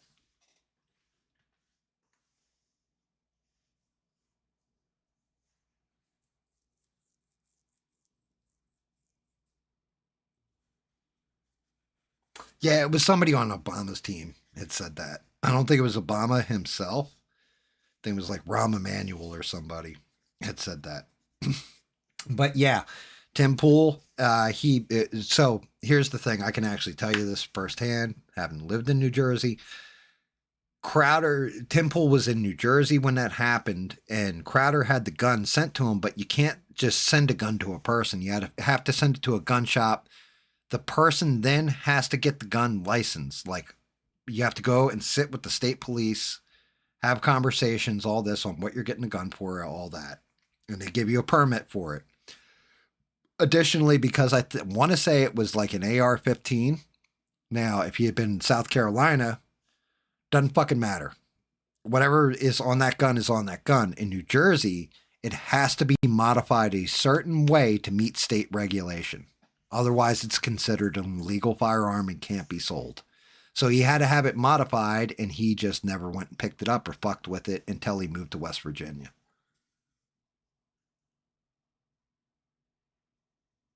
It was Winston Churchill? Really?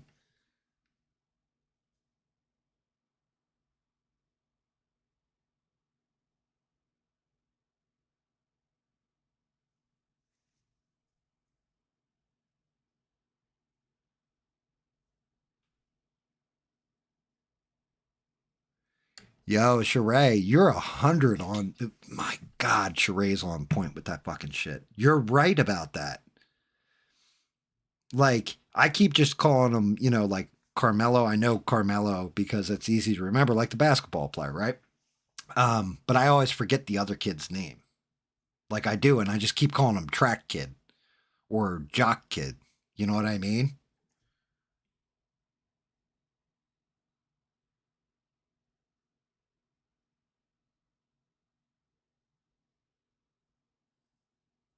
Yeah, that's right. And it was Trayvon Martin.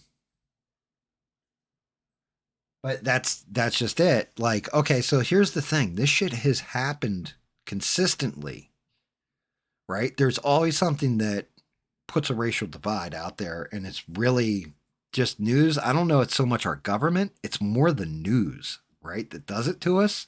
Because I think it gets clicks and makes them relevant. But like, there you go. Here's one for you. Let's throw back to Rodney King, right? And the riots in LA. Remember all that shit? Maybe you guys are too young and I'm just an old fuck. But when that happened, I'll never forget, you know, we were all only shown the tape of the cops beating the ever loving Christ out of Rodney King. However, if the news had shown the first minute and a half of that tape, we all would have seen Rodney King get out of his car, start shoving the cops around, pushing them back, and everything else. Now, I don't think he deserved to get the shit beat out of him like that. I think they could have taken him down better and more humanely. But it seemed like just a bunch of racist cops jumped the fuck out of this guy, and like pulled him out of a car in a regular ass traffic stop and just started whooping the Christ out of him. Like when you see that video.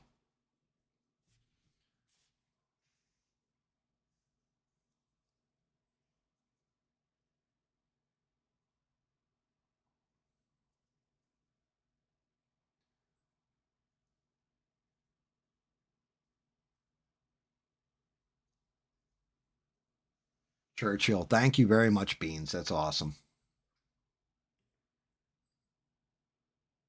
G20 with fucking what's her name? Oh god. Oh, what's chick's name? She was in Suicide Squad. Very good actress, but like what the fuck are we doing here in that movie? Oh god. Like where she's like Secret Service agent. God, what's her name?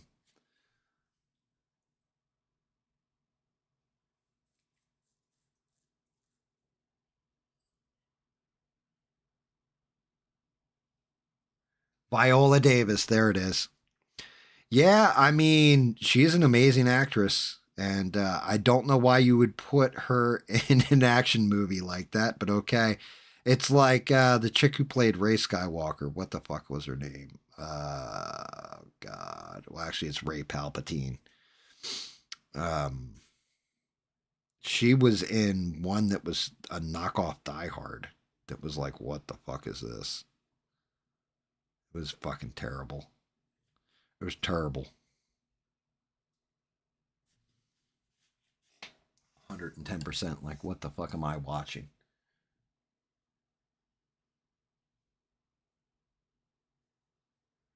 I took it at face value. I was just like, wow, really? I didn't realize it was Churchill who said that. I mean, I would really like to shake the hand of the first man to say never trust a fart, you know? I think that's sound advice.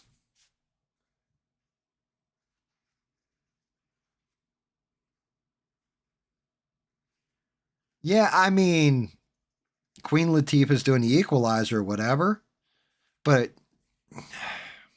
I don't know. I haven't watched it, so that tells me just how good it is. What I have watched is fucking Marvel's Daredevil, and oh, it had a badass ending with the Punisher going the fuck off, but there was a major confusing part to me.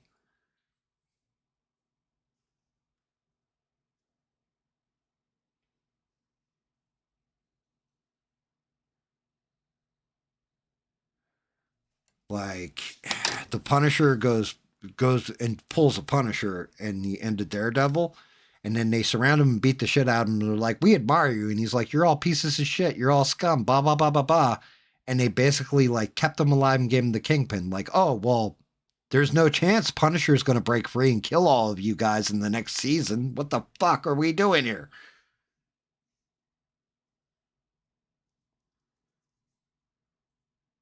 You and that flat Earth. I'll give you this, Beans.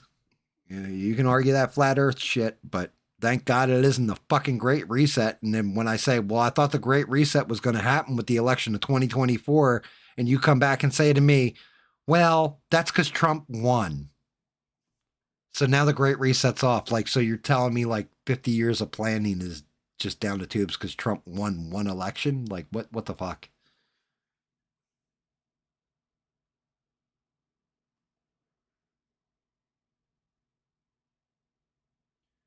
Yeah, the ladies in space. I mean, hey, look, technically, if they broke and went to space, they went to space. Okay. They were up there for 5 minutes or 2 minutes or 3 minutes or whatever. Whatever. It's like they got to ride on a rocket ship. Yay.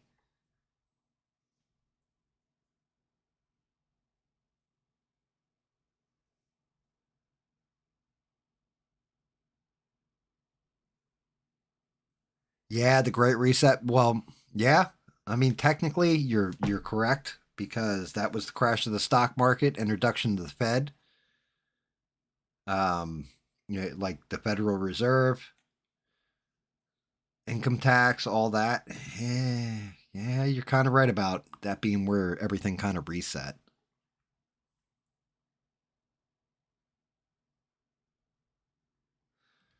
There you go.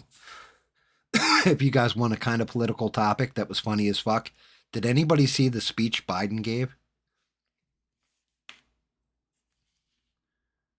Holy shit, was it fucking like, I was like, oh my God.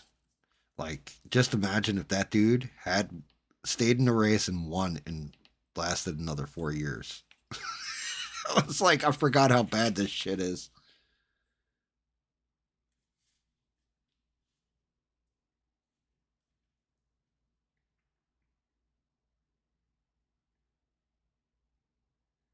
Yep, and Mister's correct too. Technically, the 70s was another reset. Definitely a change in the norm. So, do we think Trump is this whole tariff shit's going to be another reset? I think he's just going for trade deals and just fucking around. Now, granted, it's hurting the stock market to an extent, but it could also benefit us in the long run. I think he's also using it to isolate China. That's just me, though.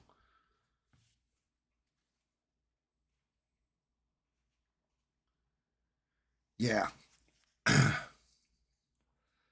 Fun fact. Definitely a fun fact that I've always heard a lot of Democrats cite,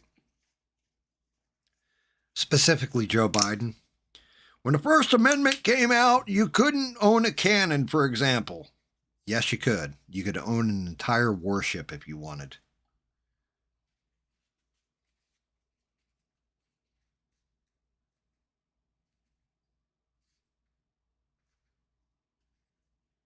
Never pass up a bath. Yep, and honestly, Jack Nicholson wasn't wrong in that movie.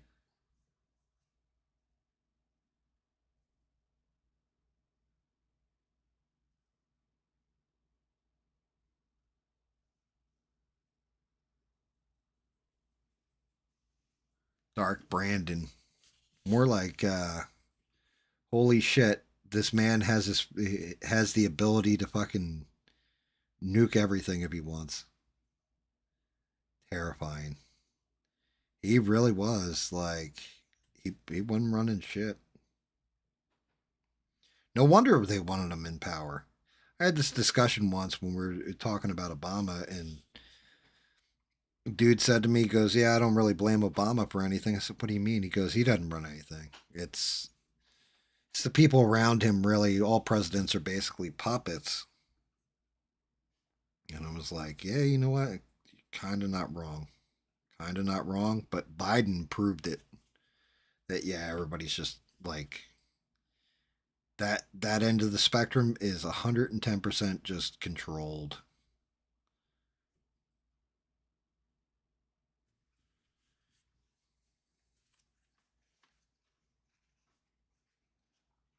I forgot all about Biden. Yeah, the chick's going to space. What else was really newsworthy this week? Like I said, I ended up researching that fucking track shit way too much, including what lawyers were saying. When I'll listen to a defense attorney, they're going to tell you just flat out. As a matter of fact, I had heard that Carmelo's attorney had quit or something too. I don't know how true that was or wasn't. One of my big things is, has Al Sharpton come out and like defended anything with this, or like people on MSNBC defending anything with it? Like Joy Reid's gone, so no.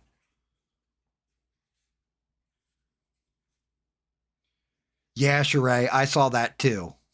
I think that was Gutfeld. Somebody on Gutfeld. It might even have been Greg Gutfeld said that. If they're astronauts, then I'm a gynecologist.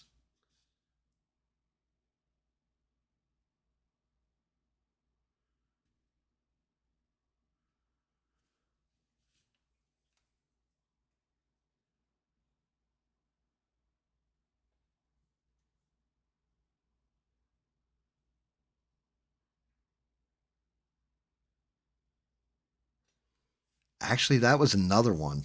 Apparently, there was a video released. I forgot about this. Um, but back, I want to say it's the Go Fast video. I could be wrong. But Tic Tac shaped UFOs, there was like 4 of them over the ocean. And apparently it was taken by, I want to say like a Navy pilot. And there's 4 of those Tic Tac looking UFOs. They all fly up and then form together basically and fly off. And they came out of the ocean. It was just interesting. But the military has already said we don't know what the fuck they were. I don't think it's getting that much coverage. Fox may cover it, but I don't know that's gotten much coverage anywhere else.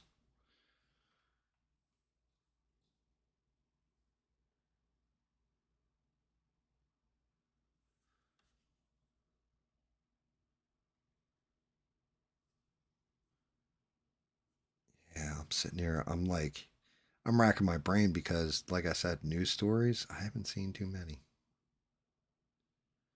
Like, not much going on. Oh, I got one for you guys. I got one that had me fucking rolling.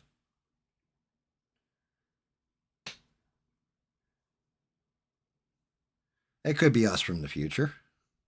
And yeah, I believe we were building space lasers. I could believe that. 110%. Look up Project Athena. You'll see what I'm talking about. But yeah, I got one for you guys. So, Zelensky comes out and says Russia is hiring or, in league with China, and they are sending enemy combatants, right, to the battlefield to fight against Ukraine. Like Russia's got China helping them out. This little son of a bitch trying to propagate this war and keep it going, right? Because he was saying this. Well, the videos that he posted online on like Twitter or whatever the fuck it was, he said, here's their passports, all this shit. And then he said, here you go. Here's the interrogation of these 2 Chinese nationals that are fighting on behalf of Russia against Ukraine. Yeah, guess what? The videos were listed as Korean Fighter 1 and Korean Fighter 2. They were North Korean. They weren't Chinese. And it was like, what the fuck?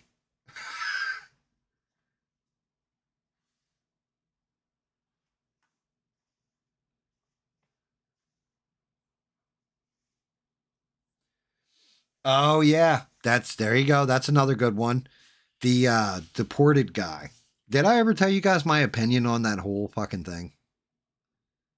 Like what I actually think about him being deported and all this stuff, and oh my God, he's a Maryland dad. I think this. He was in the country illegally to begin with. Doesn't matter. He's been here for X amount of years and all that stuff. People are saying that he met with ICE on a yearly basis. All that. He should have been deported a long fucking time ago. Now, I don't know if he deserves to be in an El Salvadorian prison, but he still needs to be the fuck out of the country because regardless of anything else, he's an illegal immigrant and people are screaming about his constitutional rights. An American citizen has American constitutional rights. An illegal immigrant does not have citizens' rights. Otherwise, they'd be able to vote and everything else. But what's so hard about this? Black and white.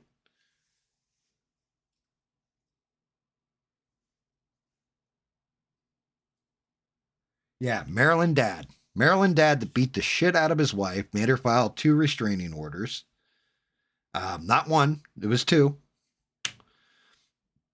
Like whooped her ass and all that, but great father. However, you know, you also got to look at the fundraising she's getting off of all this. Like he's never coming back. She knows that shit. And then the one senator from, I want to say it was Connecticut, went down to go meet with him. And they were like, yeah, you can't meet with him. Like he flew all the way the fuck down there and they're just like, you're not going in there to talk to anybody, pal. Where do you think you are?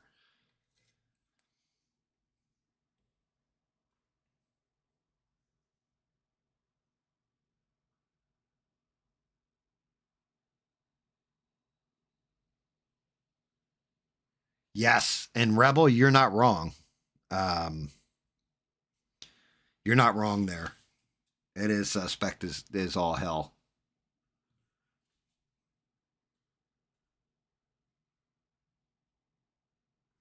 Like, just show me the mathematics on it. Now, we've definitely been to the moon, right? However, did we go to the moon when they say we went to the moon? That's a different story.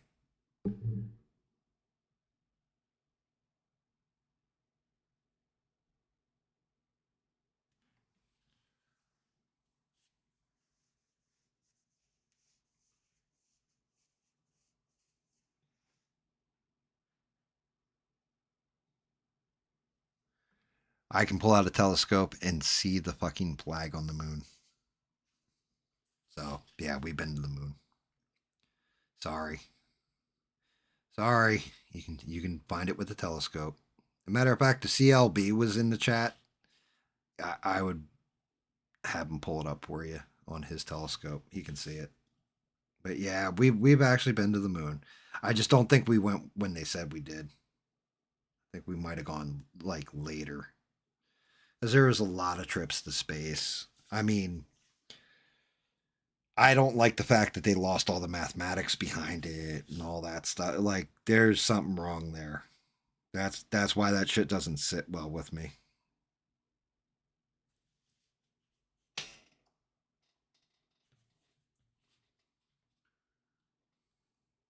Because a bunch of white people told me. I only believe white people. I'm racist. That's what ABL says anyway. So we'll run with that. I don't agree with ABL's take on the track team shooter, so I must be a racist, right? Shrey calls me a racist all the time. GAM, I may be your moderator, but you're a fucking racist.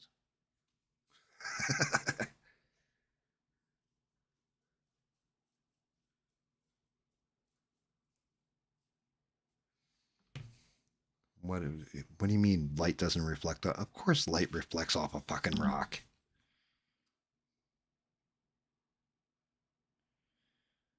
What if a rock is got silver content to it? Or pyrite? It's going to reflect light.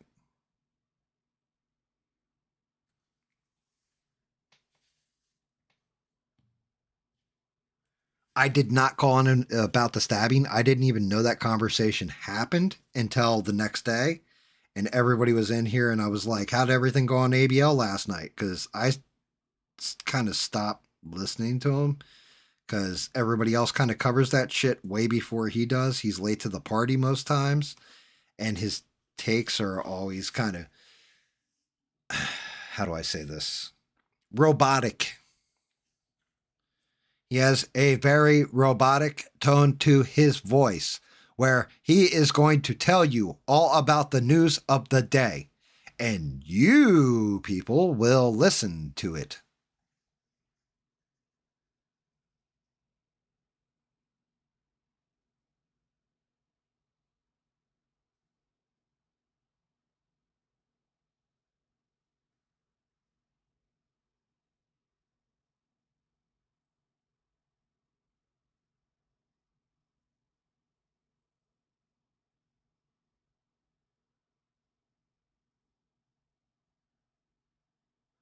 Yeah, well, that's just it.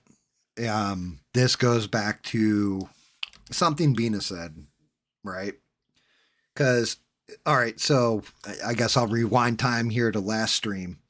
But when I asked everybody what happened, Bina said to me, Gam, he was mad. Trust me, he was mad, right? And I said, what do you mean? And she said, you saw his narcissistic side come out, right? Like his narcissism was on full display. And I was like, oh shit. When I watched it, I felt like it wasn't so much mad. It was more, I'm right, everybody else is wrong. You guys don't know what the fuck you're talking about.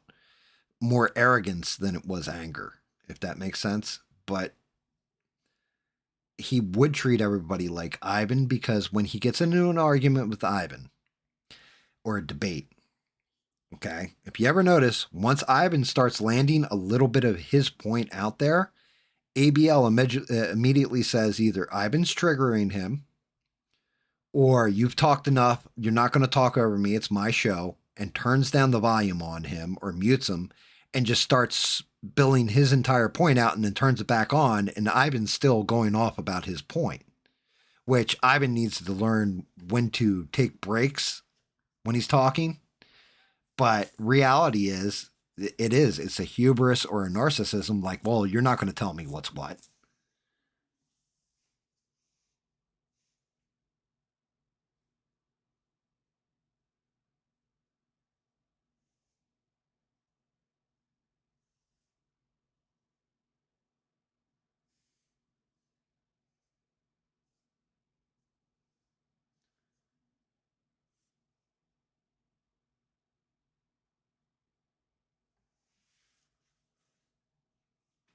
I don't know about that.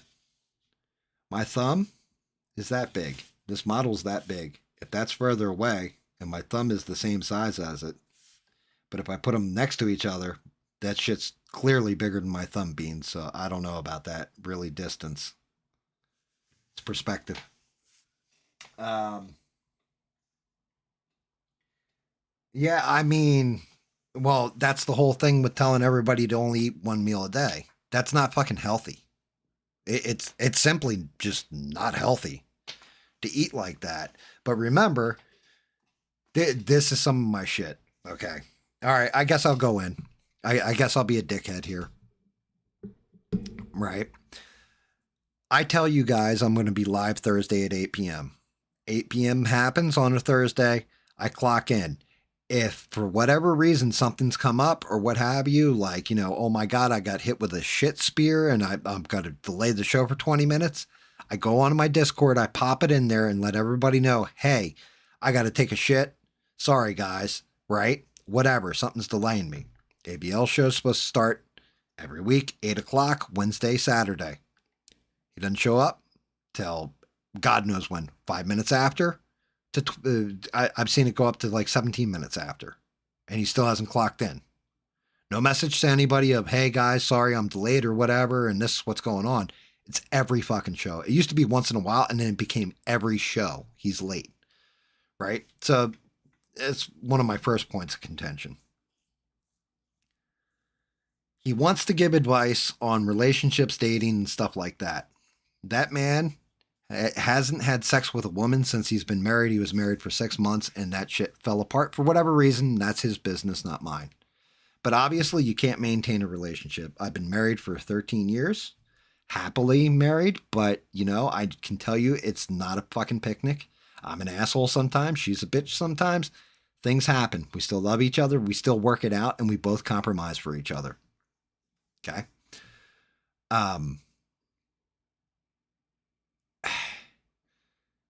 You have the other part that is becoming more apparent now, and that's the hubris of I'm always right, you're always wrong. That shit always fucking pisses me off because I'm not always right. I'm not always wrong. Somewhere in the middle is where I fall. I fuck up a lot. I admit when I fuck up. Hell, I have live streams where you can watch me fuck up painting something completely or shatter a model or whatever. And I leave that shit up there and I put fail on it. And the reason why is because I'm imperfect. And that's just reality of shit.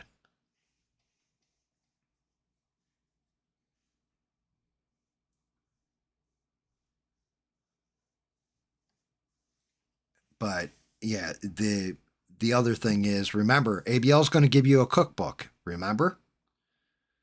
I'm going to do a cookbook. That shit never materialized.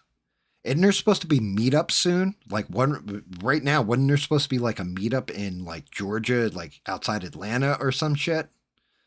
And somewhere out in the Midwest and then somewhere on the West Coast, wasn't there supposed to be meetups with everybody from ABL and people talking about it and all? When have you heard that mentioned? When was the last time you heard any mention of any of that shit?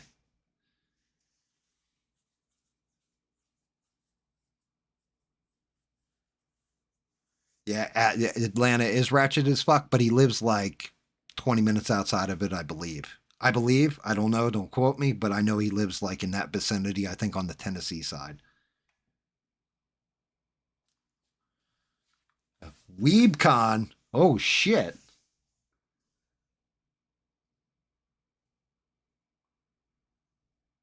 That's just it. You know? This is what I'm saying to you guys, though. If I'm telling you I'm going to do something and I don't do it, I'll tell you. Laziness is my superpower. I said I was going to do it like, all right, a while ago, I said I was going to, like maybe revisit some H.G. Wells stories and read them, just narrate them, and then post them up as audio links so people would hear this shit, right? But I'm fucking lazy. So I've been slacking and I didn't fucking do it, right? But I'm going to tell you I'm fucking lazy and I'm slacking and I didn't fucking do it yet. But I'm not going to tell you, like, I'm going to do this, drop it, and just leave it. And then you're just like, well, I thought we were all meeting up in, like, April. I thought we were all meeting up in March. I thought, you were going to do this tour across the country or whatever. And, well, did you change your mind? Okay, that's fine. Let everybody know. Hey, I changed my mind on that shit. I'm not going to do that anymore.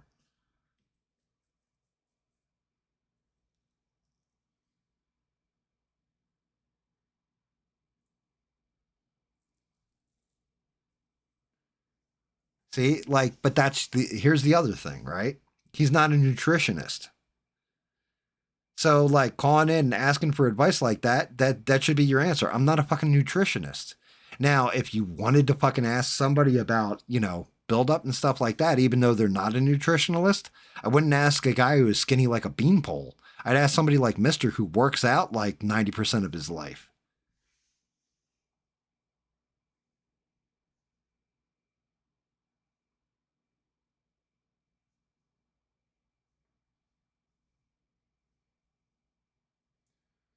There you go, Rebel. 110%. You're from your fingers to that text to God's ear or God's eyes. You're not fucking wrong, dude. Like, I don't even want to like get into it because then I'm giving away details about people that have nothing to do with my stream. But yeah, I definitely have kids. I definitely watch them grow into adults, respectable adults. I've been married for a long ass time. I've definitely been, well, I don't know how I'd say this. When I was a younger man, I had a high kill count. We'll put it that way. I definitely was that guy. I don't brag about it. I don't need to. I don't need to give you advice on it. Live your life and figure it the fuck out.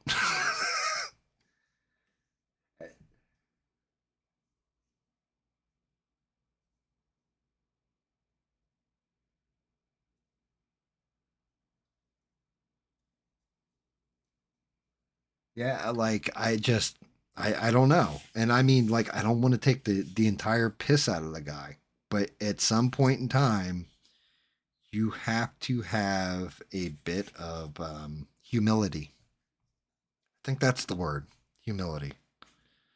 You have to be honest with yourself, you know? Um, and sometimes it sucks. Reality sucks. Dude, I wish I was like, well, I actually don't wish that I was, but I like remember when I was 25 and I did stupid shit, and when I was 14 working in a bar with a fucking knife in my back. And like, I like this shit because it reminds me of where I was and who I grew into as an adult. And if you're perfect the entire, nah, not me. I was perfect the whole time. Not once. It goes back to, and because I have new viewers, you guys will laugh your ass off at this one.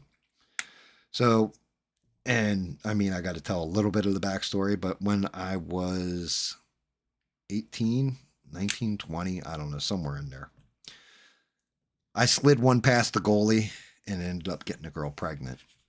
She had the baby, put it up for adoption. Okay. And I gave the girl the option. I'd marry her or, all that stuff. Everything. She put the baby up for adoption.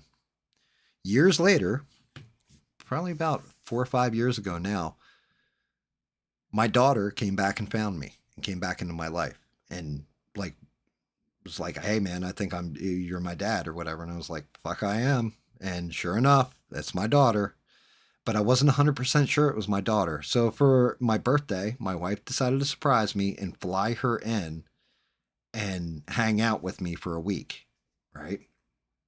So she comes to visit and she sits down, and it's the first time we're actually talking face to face. We've talked over the internet, stuff like this, but we have this conversation, and she starts off the conversation by looking at me and saying, "So I got to ask you, honest question." And I've always promised her I'll always be honest with you. You always be honest with me. Yes. We had this agreement going into everything. So when she's face to face with me, so, all right, what's your first question? She goes, "As an adult, have you ever shit your pants?"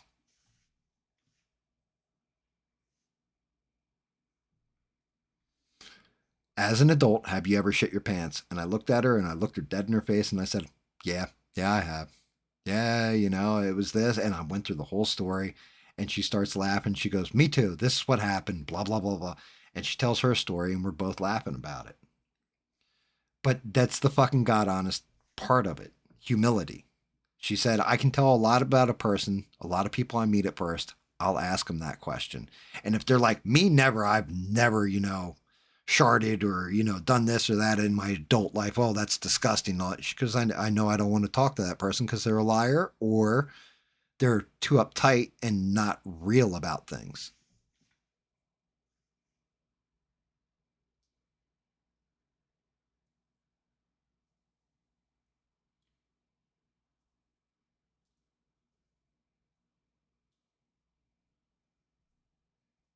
After April 30th.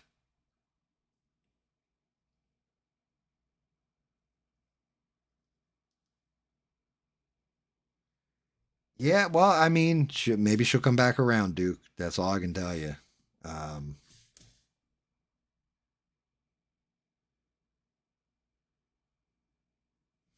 I just,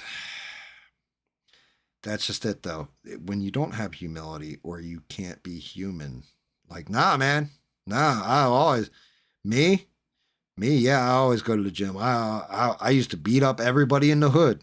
Like, old Nick the Grip, I used to walk up to him, just smack him in the mouth, say, "What's up, bitch?" And he would bend a knee to me. Like, get the fuck out of here. Have you ever shit your pants, ABL? Man, I don't know. I don't shit. I don't even have an asshole to shit with. What are you talking about?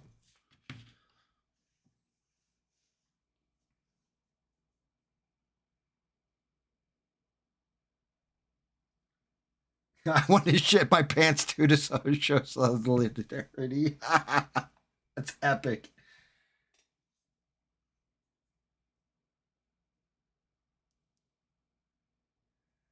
I mean, I'm not going to even give you advice on that. Some relationships take time and there's complications and it's rough. I mean, I'm not going to lie at all. That same daughter, she came back to visit and two of us, we got in an argument or whatever.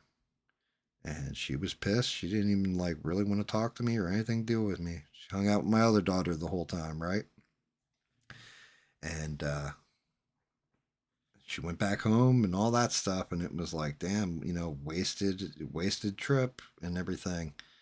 And then out of nowhere, I got, old man, I love you and I miss you, and I was just mad. I said, yeah, me too. We can both be assholes. And she said, yep, and we've been cool ever since. It happens, you know. Just make sure you don't let that divide stay with you forever, I guess is the thing, because life is too short, unfortunately. Life really is too short. Life is long as hell and short as hell at the same time. It's crazy.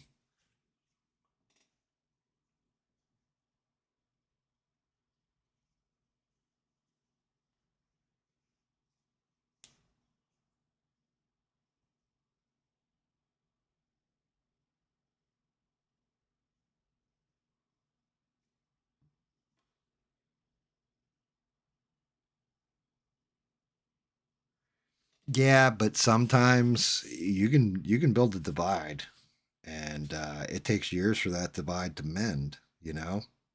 Like I said, not in a perfect world. We all wish we lived in a perfect world. Well, actually, I don't. I kind of enjoy the flaws in things to an extent, which is why people like watching my painting, because there's a lot of fuck ups and flaws. But yeah, it's stuff isn't always just cut and dry. Like, oh well, just do this. You can open a dialogue. Like a lot of times, the best thing to do is just throw it into somebody else's court and see and wait for it to come back on you. Sometimes it's not going to come back, and then at that point you just have to look at things for what they are. You know, I don't like the fact that Duke has to go through that at all. I'll be honest with you, but it's not our shit to get into, guys. That's their personal business.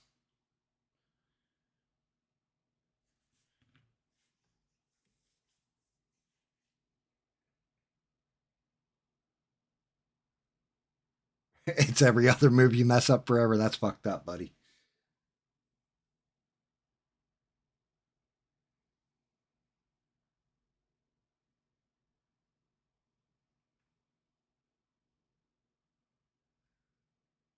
Oh, dude, that would be fucking brutal.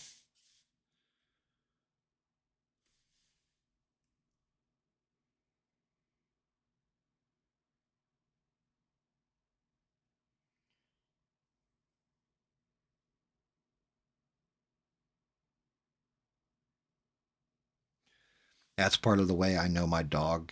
Like when he's got a shit really bad, he does this thing where he smashes his paws on the ground in front of him and like growf at me. And like I've recognized that as him getting hit with the shit spear, which means, Daddy, I'm trying to hold it, but I really need to fucking go like right now, or else I will shit everywhere, and you don't want that.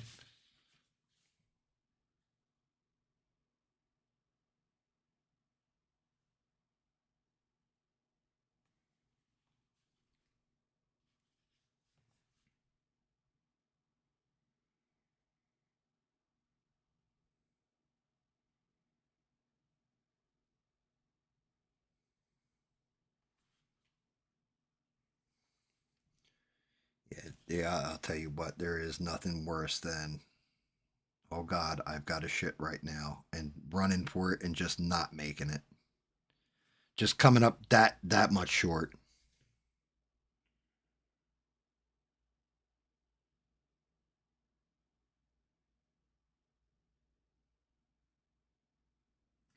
Like, I ran as fast as I could. Just couldn't make it.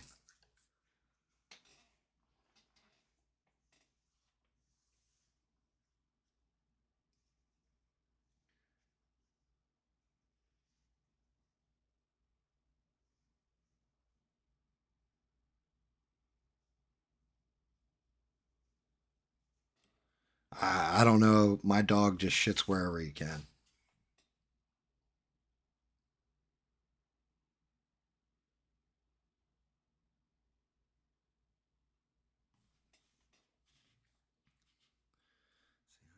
I don't know if I want to do it like that or I want to do it like this.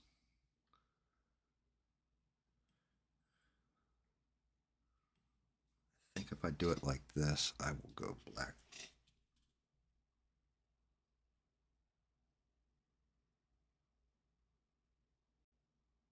Oh, that brush is fucked.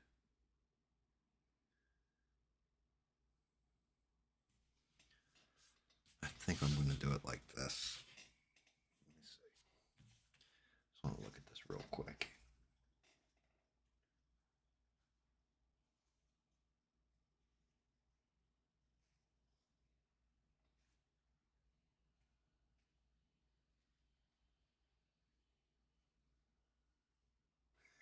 Why you're what the fuck forever?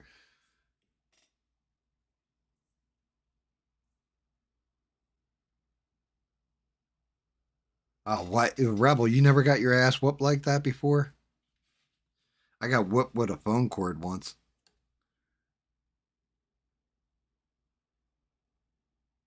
I fucking deserved it too. I don't even remember what I did, but I know I deserved it. I was a little asshole when I was a kid. I mean, I'm still an asshole, just not as bad as I was when I was a kid.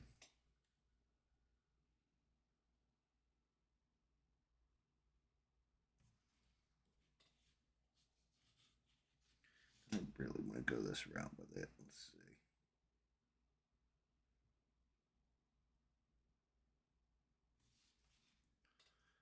I think I like the more enclosed eye. The open eye doesn't look right to me.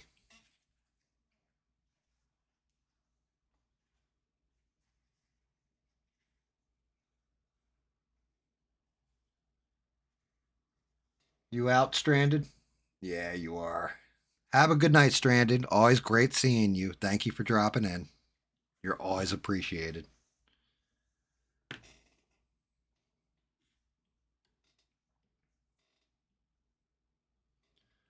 I don't have no pooper scooper. My dog fertilizes my fucking lawn. That's my pooper scooper is the fucking lawnmower when it hits it and just... Yeah, I know we need call-ins. Like I said this earlier in the episode. I need to sit down with Alien, learn how to do fucking phone calls on this shit. I mean, granted, now Alien had told me like if you're going to do call-ins, you're going to want to use Streamlabs or StreamYards. I want to say, and I downloaded it and everything else. I just haven't figured it the fuck out. Like I kind of looked into it, but not like researched it. So once again, it comes down to GAM being lazy and not doing something. But at least we're honest.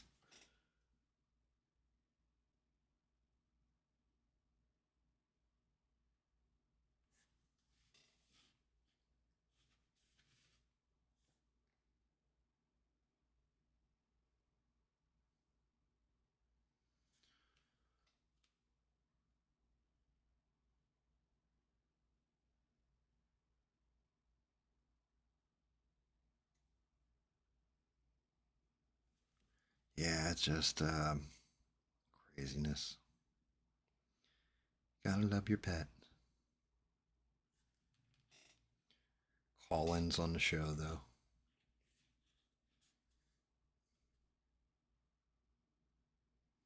I did look up stuff with my mic. Fuck with the voice.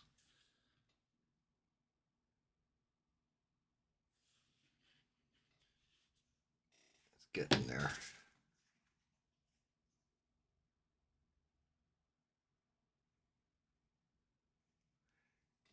See, like the whole thing is Yeah, you know, I could probably do that.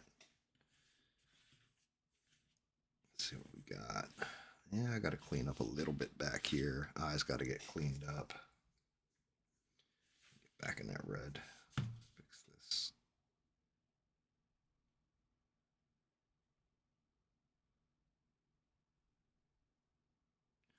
I mean, the painting shit's fun. Definitely enjoy this.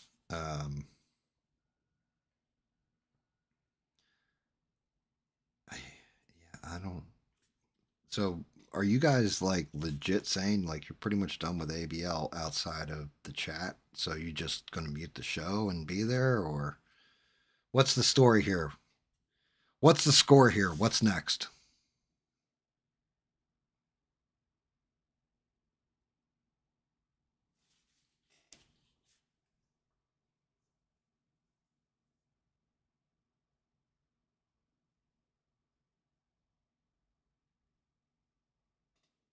Whoa, whoa, whoa, whoa.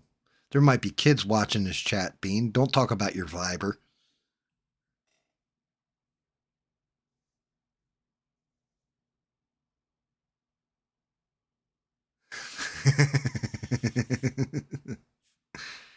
What can I say? Tell me about the fucking golf shoes, man. You understand? That's one of the first things that Six and I like binded over. Really, was he fired off? Do they pay you to fuck that monkey? Or no? Do they pay you to fuck that bear? And I fired back with, "Tell me about the fucking golf shoes, man."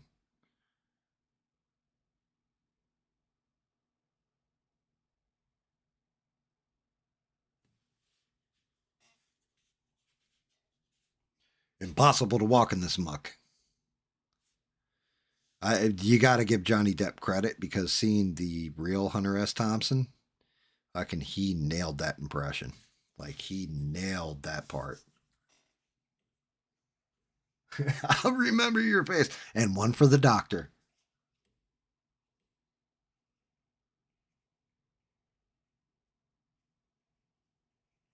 You'd call in but wouldn't turn me down in the background. Oh shit.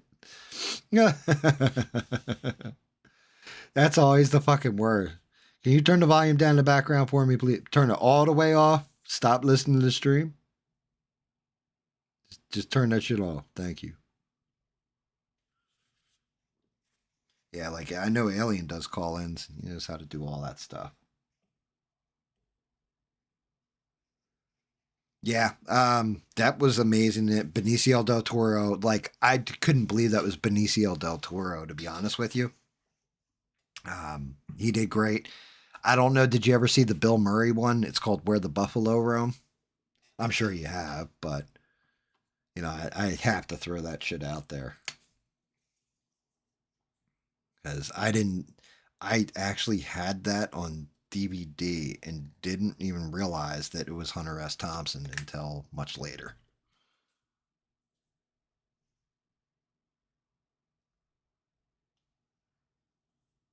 Discord's just like any other fucking chat app, really. You have different Discord servers. You hop in them, you basically have different channels set up in there, but then you can also set up a voice channel where you can talk.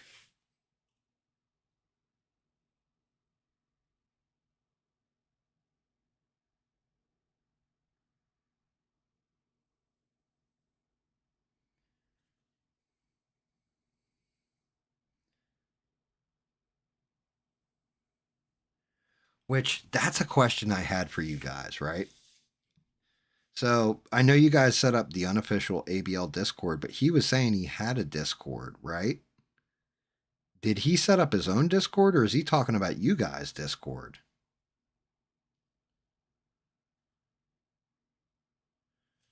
I never understood that because like he had said that on one stream and I was like, wait, did he set one up or is he talking about that the one that Mr. set up, like Mr. and Bina and everybody had set up?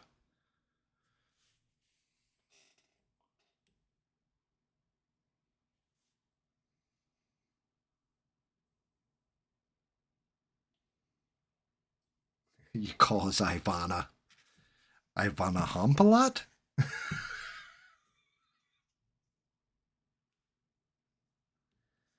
much more respect. Well, dude, that's what I'm saying. Like, my Discord's there, and I kind of set it there. People show off their artwork or leave voice things for when I'm streaming, stuff like that.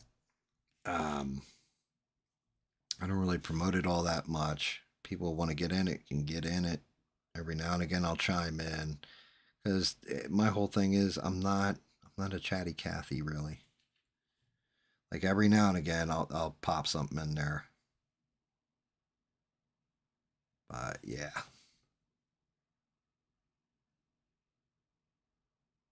I'm not super Discordy.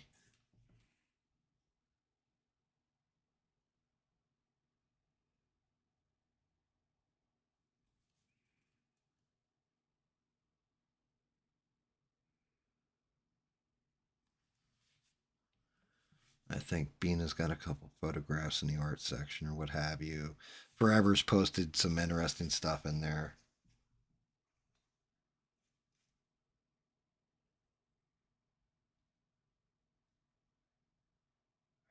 Steve's still going off about calling in.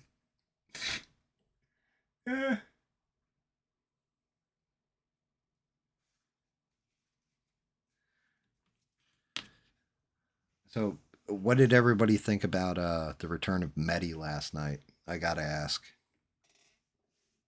Everybody like shocked to see her, or caught me off guard? I was like, "What? You've been gone for like almost a fucking year. Where the fuck?"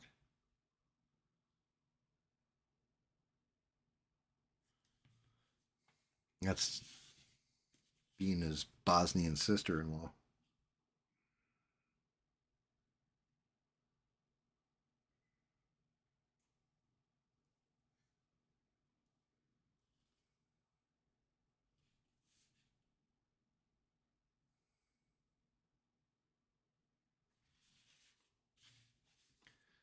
Dinner, dinner, dinner, dinner. Yeah, I mean, it's always nice to see people when they're gone for a while. Can't miss you if you won't go away, one of those kind of deals. All right, guys. I gotta tighten up this and there right quick. Let's see, hopefully my yellow didn't dry completely out yet.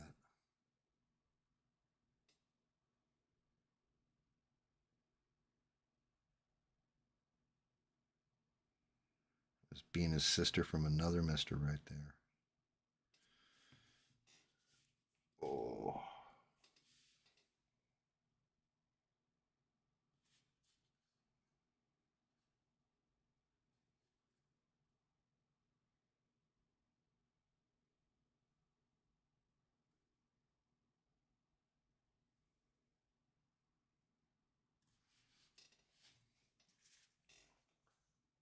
Facebook does suck.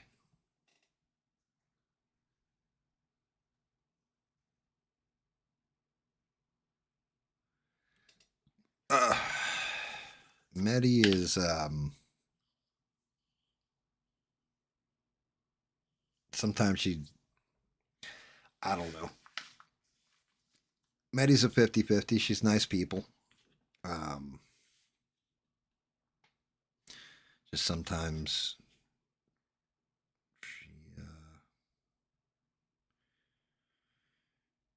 she thinks she knows more than she does sometimes. That's all. That's all I'm gonna say. But she's good people.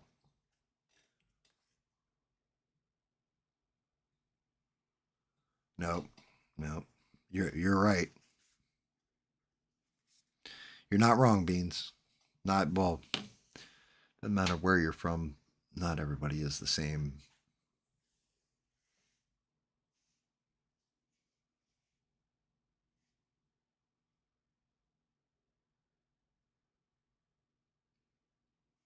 Oh, Jesus Christ. I haven't posted on Facebook that I was going live in a very long fucking time. Not gonna lie. Not gonna lie. Which is cool. That's how Forever actually ended up here. He was like, hey, you're on my friends list on Facebook, and I ain't talked to you since God was a child, so let's catch up real quick.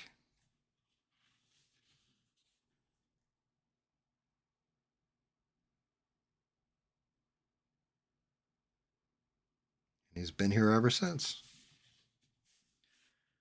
I think that looks a little blown out with that line painted in like that. I think I'm going to take it back to teal.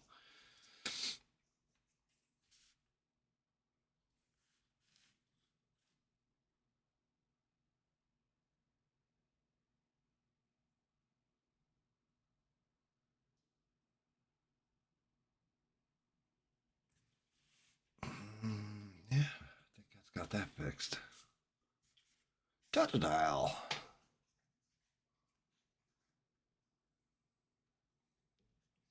Yeah, I mean, I'm not gonna lie. I kind of stay off Facebook. I stay off all social media. Like I have a, I don't even really have a. That's somebody was saying this. Maybe it was Rebel saying it last week that ABL was catching all kinds of hate on Twitter. I think that's what it was. But the whole thing is, I don't know because I'm never on Twitter. Like I don't use Twitter for anything outside of like stupid shit. Like if something's really, really going on. Patsy, we gotta shave all your parts.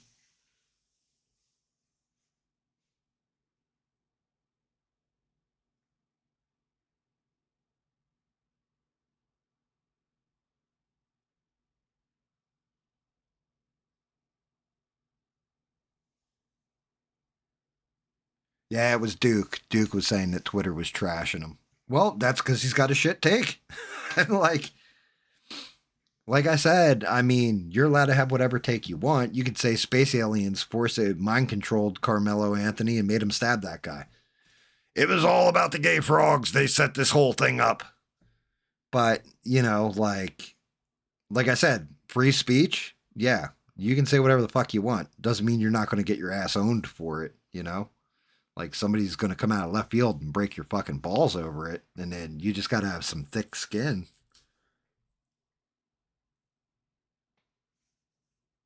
I think you meant an R in that last word there, forever.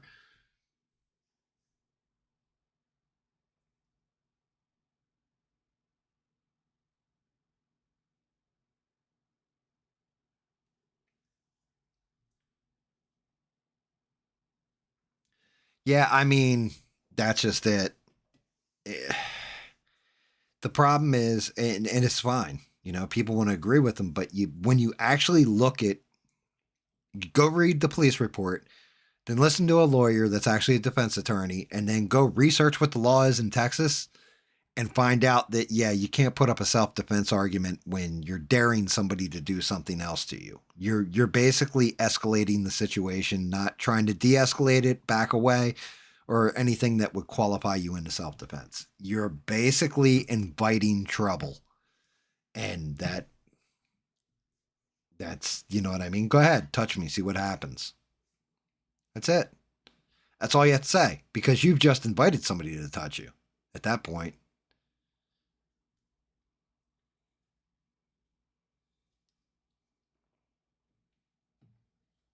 You only have that 1,000 followers because you're in a bikini when you're doing it. I've seen those videos.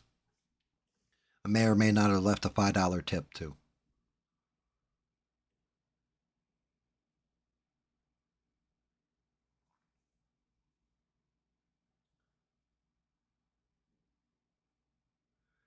Uh yeah, I can agree to that to an extent, but at the same point in time, I'm not looking at it from a right, left, or any kind of perspective. I'm just looking at it as what law actually is, what old cases say, and people who defend people in those cases are saying. That's where I'm coming from. Like I said, my political leanings, there's shit that all of them do that I like, and there's shit that all of them do I don't like.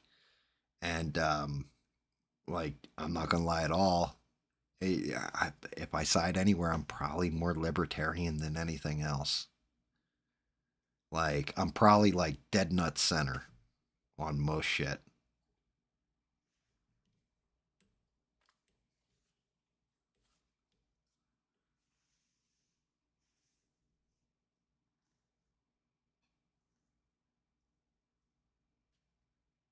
Yeah, TikTok, I'm not a fan of. Not a fan. That my buddy Bubba that was in the chat earlier, I'm pretty sure Bubba's probably passed out by now, but like just sleeping, not drunk. But Bubba, he like gets all his news and finds everything on TikTok. And I'm just like, yeah, I can't. I'm more about long form. Give me the full context. Show me everything. Line it all up. Speaking of lining it all up, Totodile's done. Yeah. Don't have any blowouts. Everything got finished off properly. So Totodile's is done. My cigarettes.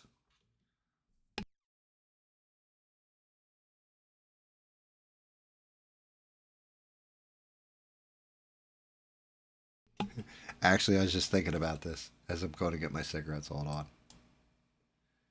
Oh, God. I got to play it again this week just because.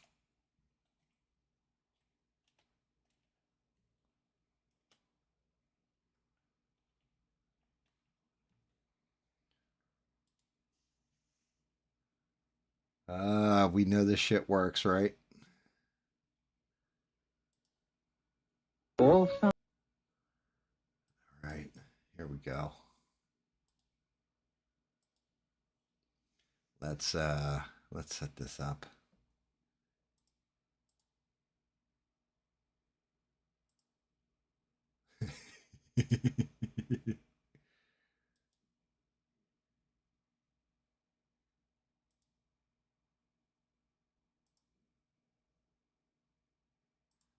I should be able to see it on this screen. Okay. Let me No, that's not fair. Okay. Fuck around, find out? No. Absolutely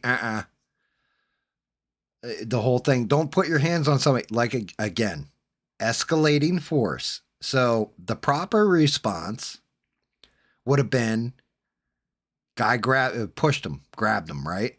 Okay. I throw a punch at you. I punch you. That's fuck around, find out. Right?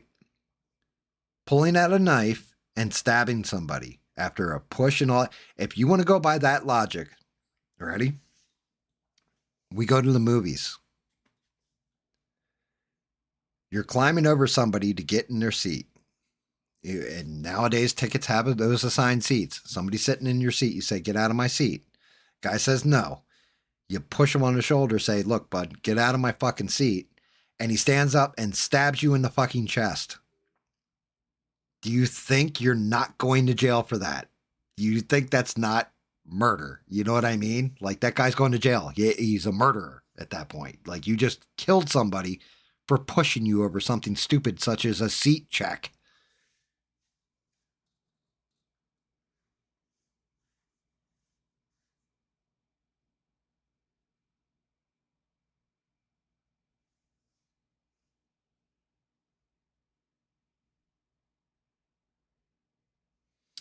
Yeah, so tariffs, like I said, I don't know what the fuck. I think he's playing a game like Trump is. Let me go grab my cigarettes. Stay tuned for a word from our sponsors.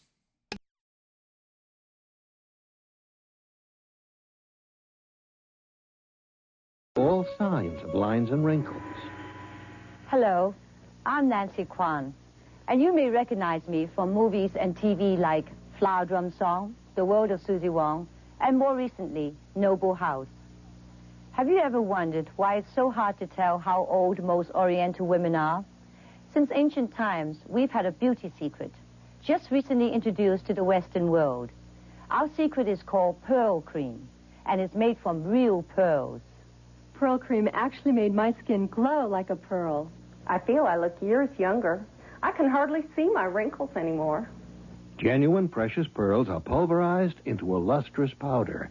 Special Oriental ingredients are then added to make this incredible skin treatment. I've only been using pearl cream for a few weeks, and my grandchildren think I've had a facelift. For centuries, pearl cream was available only to the very rich. But in recent years, the lowered cost of gathering pearl oysters has made it affordable to everyone. A 30-day supply of Oriental Pearl Cream is only $19.95. Try it for 10 days.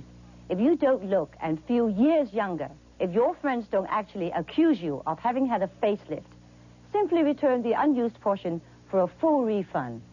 To order, call 1-800-453-7600. That's 1-800-453-7600.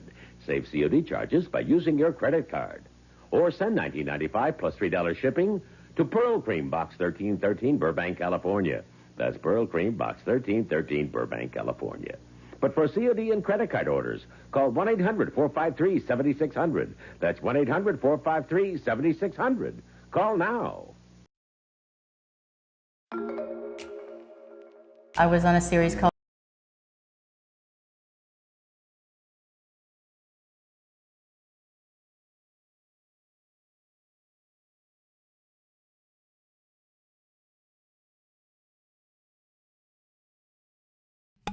back to our regularly scheduled program. So anyway, yeah, I see you guys talking about it. Yeah, they didn't go to the same school. He was at a different school. And basically, rain delay during the game or track meet. He went and got under the whatever team it was. He sat down in the chair, and one guy was like, "Hey, this is for our school, our team, whatever. Get out of the seat." And he was like, "Fucking make me," basically, like that kind of attitude.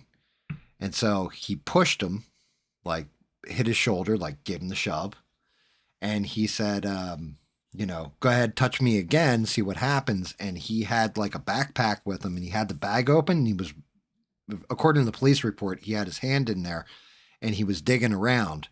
And they didn't think he had a weapon. That was something else that was in the police report, is that the person who gave the statement, nobody around him basically believed that he actually had a weapon on him. That they all thought he was just like, like, yeah, see how tough I am, like, go ahead and try me, motherfucker. And he basically, like, I guess, grabbed his arm, tried to pull him out of the chair, and old buddy pulled out a knife and right in the chest, hit him right in the heart, killed him, ran off. Well, I don't know that he ran off. He walked off or whatever. I don't know if he ran or walked. I'd have to look. Let me see. Let's see if I can grab the police report real quick.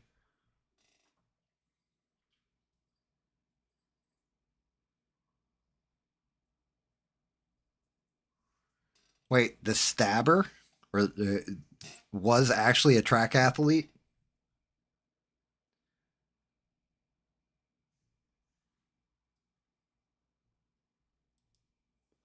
Because part of the problem was, let me see, is it this one?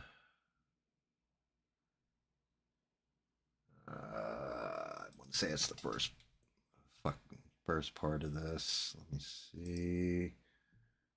Image.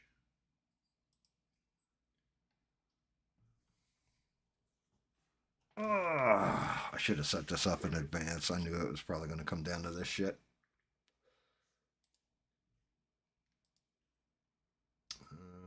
Be one.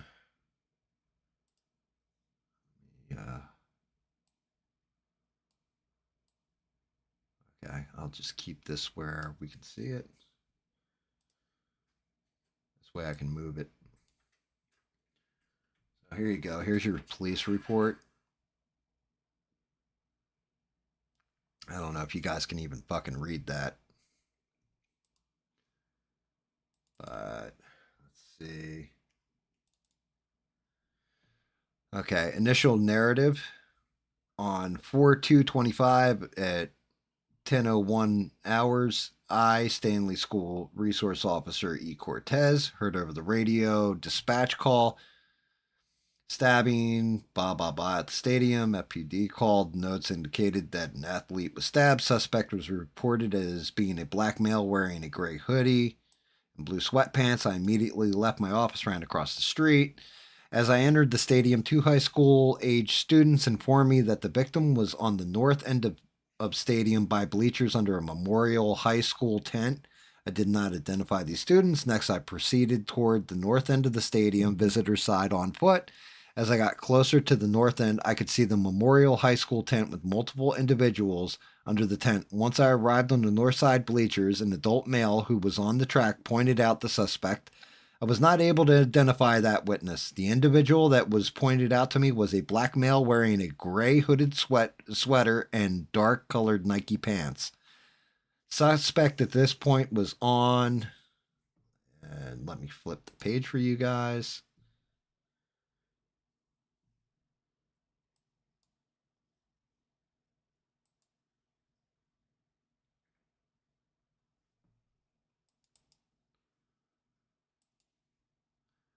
Back down real quick. Make sure you guys can still see your chat.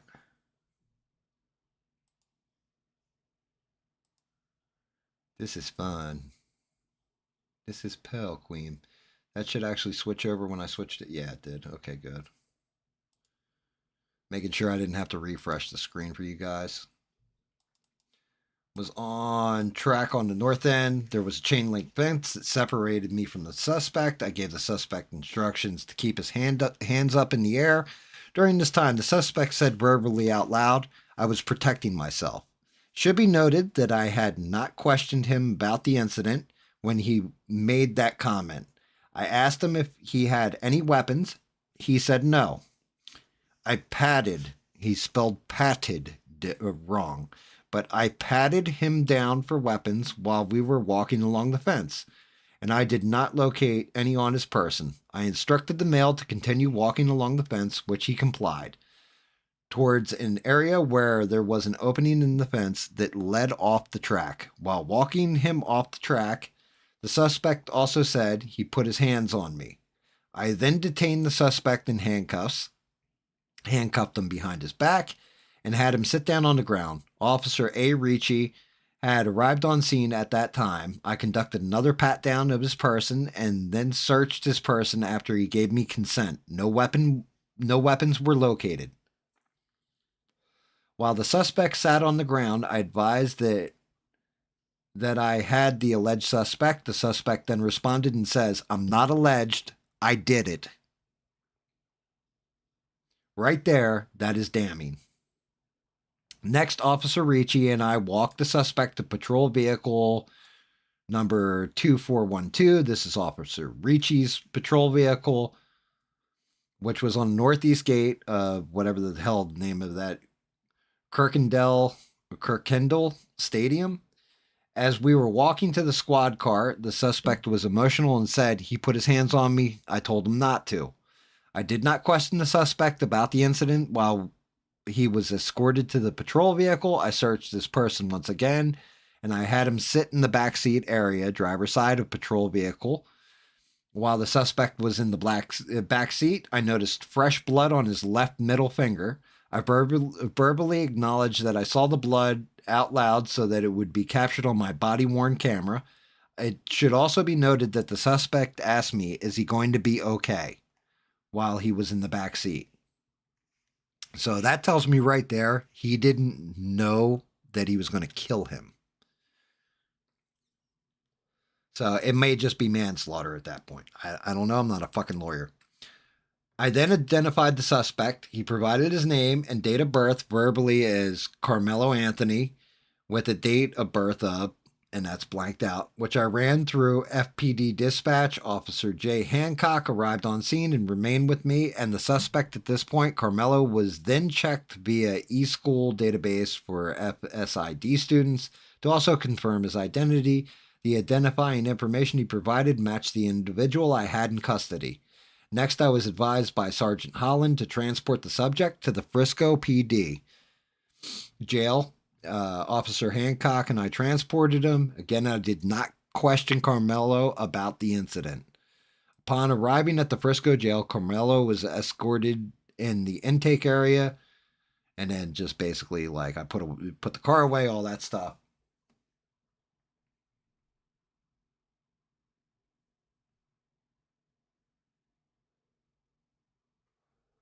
People who like candy bars, that's who named Carmelo.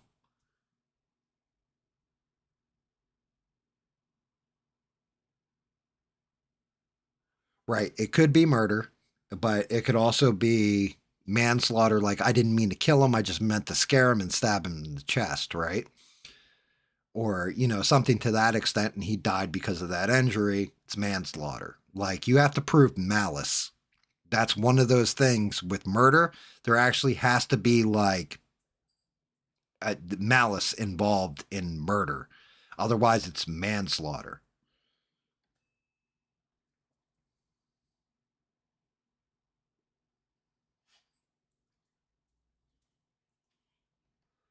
Right? Okay, supplemental. This is Officer Ricci's take. Was wearing full Frisco police uniform, blah, blah, blah, blah, blah. When I arrived on scene, I approached the track field, saw Officer Cortez kneeling, and he was bending over, and basically he goes through, like, this is what I saw from my perspective. That's the other cop that was there. Let me go to page 3. I don't know where the hell I put the eyewitness testimony, or which one had the eyewitness testimony, but there's one of these that has the actual eyewitness testimony to it, and that's what I'm really looking for. That was number 3. Let's see. Image file 3. But this is the shit. This is what I was saying earlier. I don't know why ABL didn't go through the police report on any of his videos. Like, it just didn't make sense to me. Like, if you want to prove your fucking point that it's all self-defense and all this bullshit, then show me. Because here's the police report. This is what Rebel was yelling about. This is what Rebel Without a Reason was yelling about. The police report's out. The police report's out. Read the police report. Right? So just walked up. Visitors, bleachers, and observed. Okay, so this is basically like about the kid being stabbed to death. Heavily downpour rain at this time. It's just going over like how they treated the kid. Okay. Eventually, one of the witnesses said they remember seeing it on the bleachers still. Officer Shells was able to locate the knife. It was located between rows 9 and 10 near seat 30. It was determined that instead of moving the knife, the officers would cover it with a large blue tarp. Sergeant Otis assisted in preserving the immediate crime scene as much as possible, while the other personnel tended to the victim and eventually transported him at around the time. Officer Wetzel had the crime scene log and began logging individuals on the call to the best of his abilities. Basically, just what they did. They took pictures. This is Officer Wetzel's. The original call notes stated an athlete had been stabbed in the chest and that the suspect that stabbed the victim goes to Centennial High School. So not the same high school. Athletic trainers were on site and were providing care to the victim and advised he was not conscious and not breathing. The notes also indicated that the suspect was a black male with a goatee and short hair, wearing Centennial gear. I arrived on the scene at approximately 10:06 hours. When I arrived on scene, I grabbed a roll of crime scene tape from my trunk. Blah blah blah blah. Jerk jerk squirt squirt. Let's flip it over to, let's see, 4. One of these has the damn eyewitnesses, and that's what I'm looking for. I just can't remember where. I think it might be this one because they black out the names of the witnesses or what have you.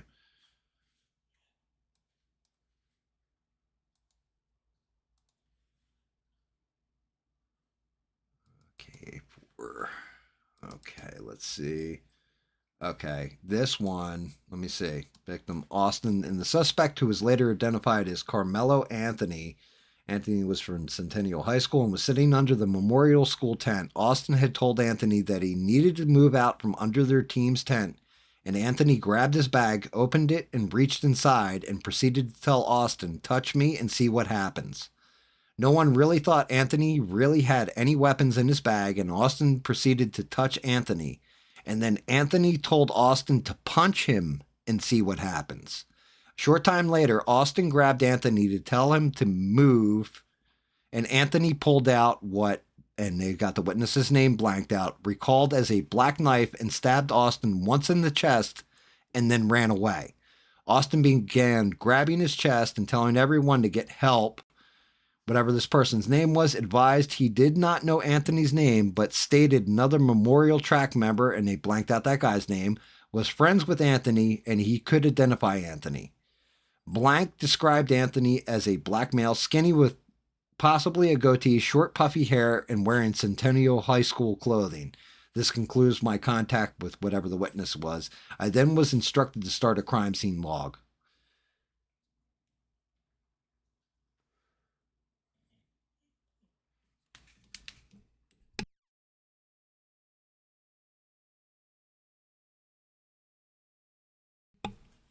So, there's that. Let's see. I arrived. Crime scene was already marked off.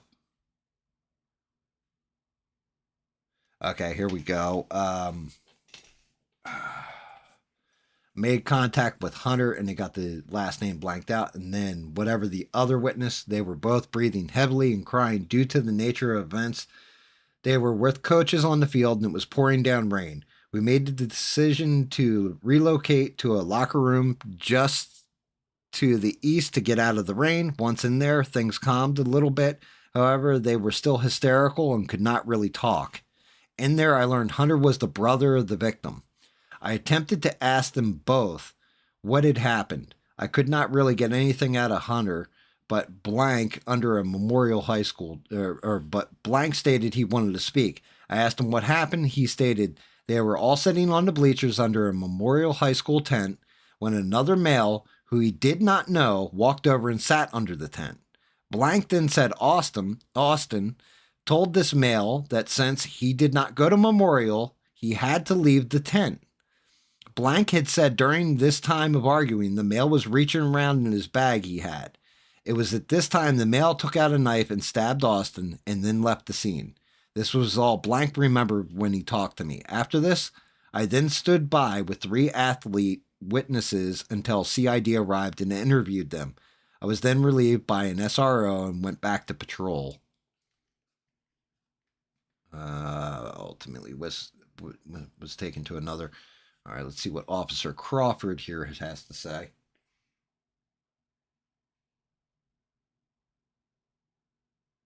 Wait, NKM's going off in what comments? He's not in here. I didn't.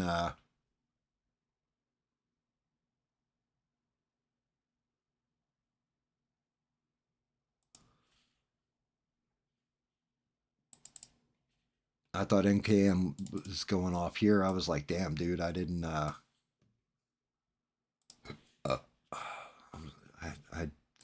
was gonna welcome him in. Shit, he's a good dude.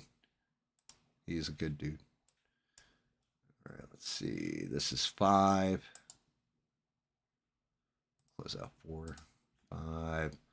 Upon my arrival, blah blah blah blah blah. But later, okay. And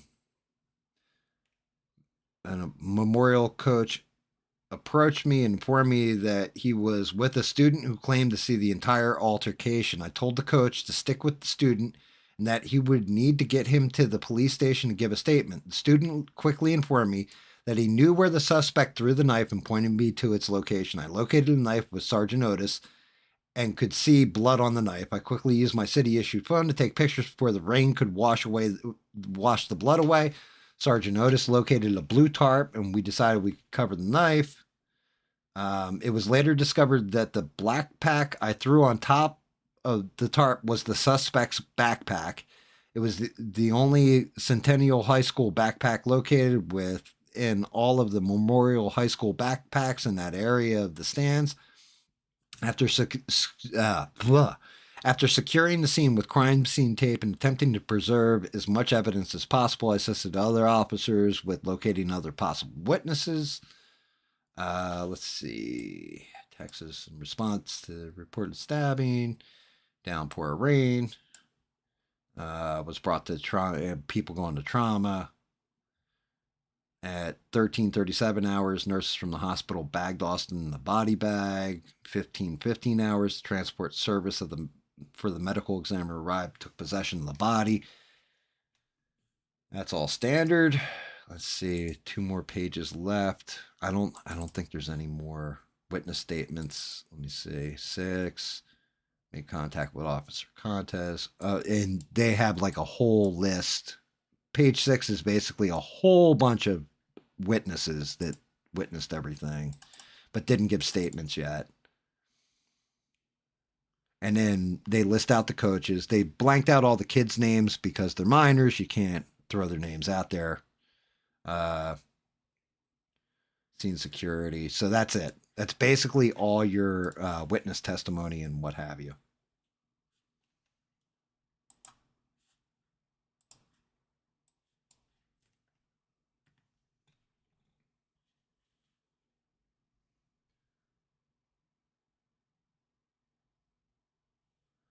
So hopefully that gives you guys at least some kind of insight. I don't know.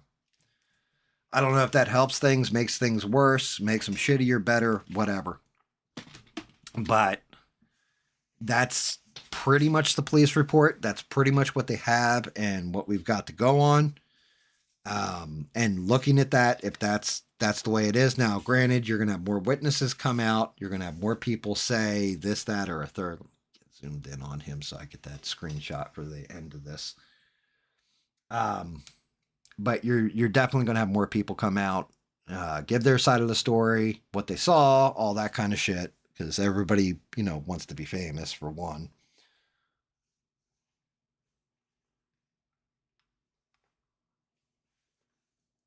But yeah, this is why I'm saying like, oh, he was being bullied. Shut the fuck up. He wasn't being bullied. The kid was like, hey, you don't belong under this fucking tent. Get the fuck out of here. Kid was like, go ahead, touch me, see what happens. So he touched him like, oh, what you gonna do, tough guy? Now get the fuck out from the tent. He said, go ahead and punch me. He didn't. He apparently grabbed him though. And when he grabbed him, he had been searching through his bag, grabbed that knife and thunk, caught him right in the chest, pulled the knife out, which I'm not going to lie. If he left the knife in his chest, the question I have is, would the kid have survived? Because when you yank, if you ever get stabbed with something, one of the worst things you can do is pull the fucking thing out because now you're bleeding out. If you leave it in there, sometimes it can work as like a stopgap, basically.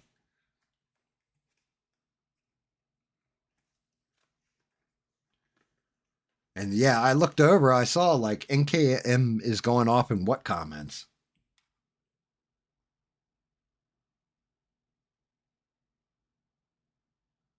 Oh, you were watching ABL's new video.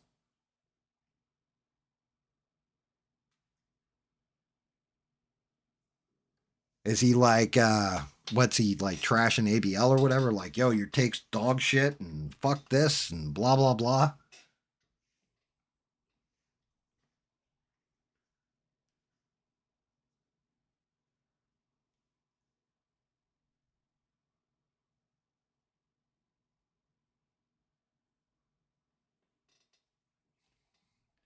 I mean,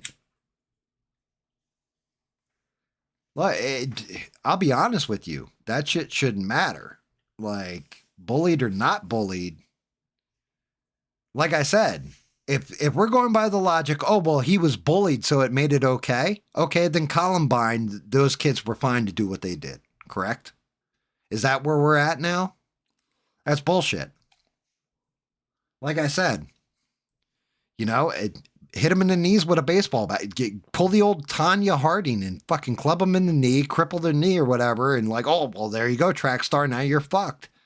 Okay, now you're going to jail, but you're not going to jail for 10 to 15 years for fucking murder and having that shit on your rap sheet, everything else for the rest of your life. It's like, you're going to jail for being an asshole still, but different kind of asshole.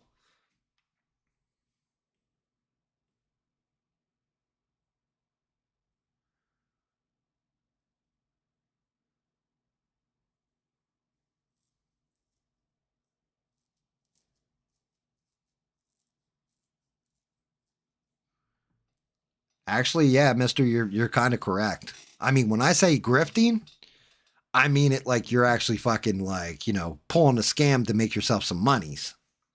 That's what I mean when I say grifting. Like you're just worried about the money that comes from something that you're doing. But you're right. You know, like, oh, well, you're a grifter. Well, you're a grifter. It has kind of lost its meaning, and bullying too. I mean, what's bullying? He called me the wrong pronouns. That's bullying. Get the fuck out of here. No, it's not. No, bullying's like I walk up and smack you in the mouth every day at 4 o'clock and take your lunch money from you. That's bullying.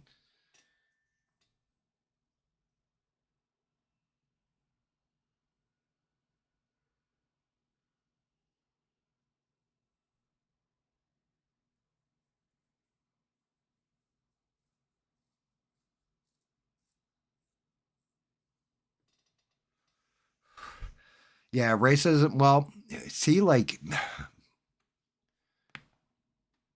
the problem is racism. You know when you've seen racism, like actual, like real deal. Yo, that's some fucking racist bullshit, right? You know it. You know it when you see it. You know it when you hear it. You know. Um. Yeah. Just I can't with this shit. Like it drives me up a fucking wall.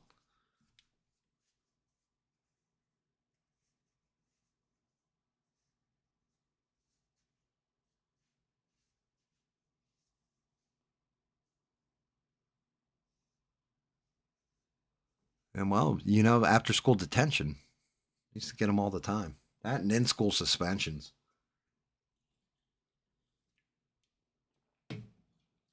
Fucking mister, that is hysterical. Fucking a track meet, lots of races.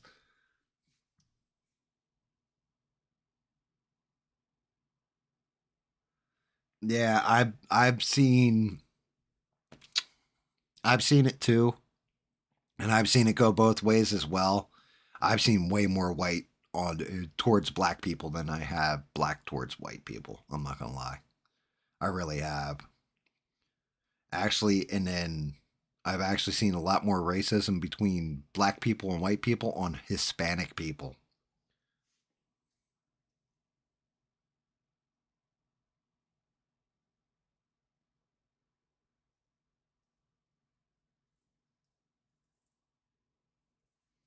I mean, D said it to me best. My buddy D that's in here, Bagum D that's in here every now and again.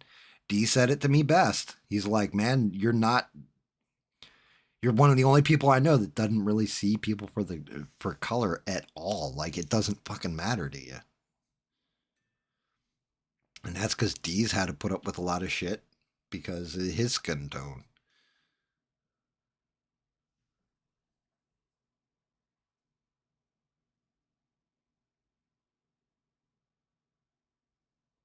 Yeah, I caught that one too. Fucking mister.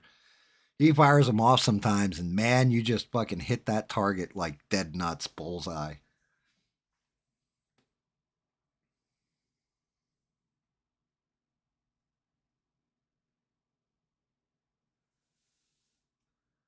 I'm not even going to watch ABL's next video. I'm not going to lie. I'm not even going to chime into it.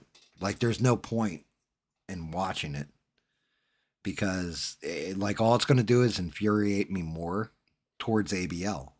Like, I'm just going to start really disliking the guy, and I don't want to do that.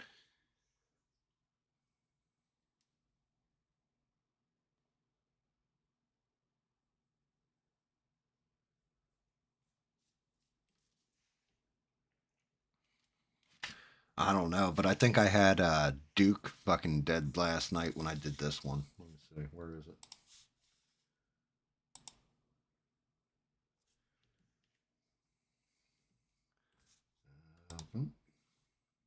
Oh, I don't want to start a poll. What the fuck?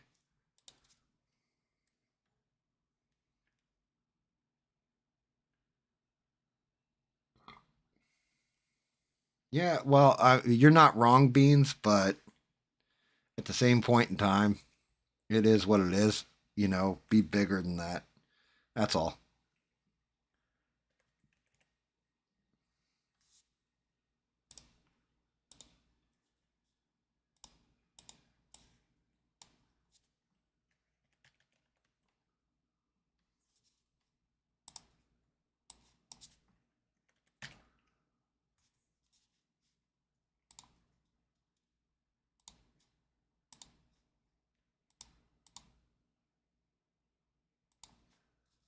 There you go.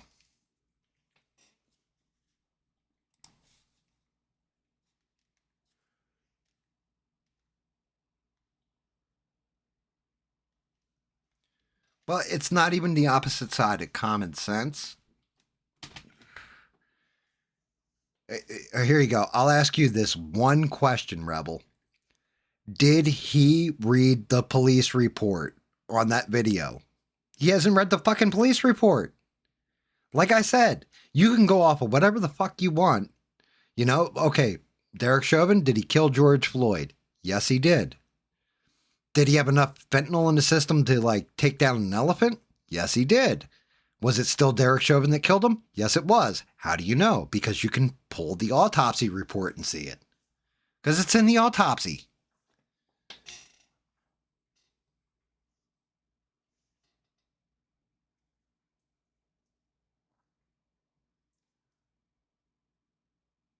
Yeah, he said he did, but he's full of fucking shit, because if he did, that means that he either didn't comprehend what they fucking stated in the police report. Like, I just read it to you guys. You guys saw it or heard it for yourself. It was right there on my screen. You can see it. Plain black and white. I did it. He touched me. I told him not to touch me. You didn't tell him not to touch you. You told him to touch you and see what happens. Like, what the fuck? You antagonized him.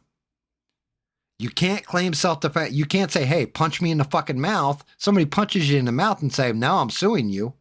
Like, no, you told him to, you fucking idiot.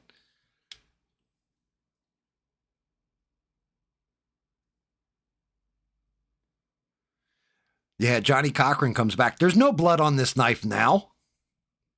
What? Well, the rain washed it off. We have that in the police report and took pictures. Yes, but there's no blood on that knife now.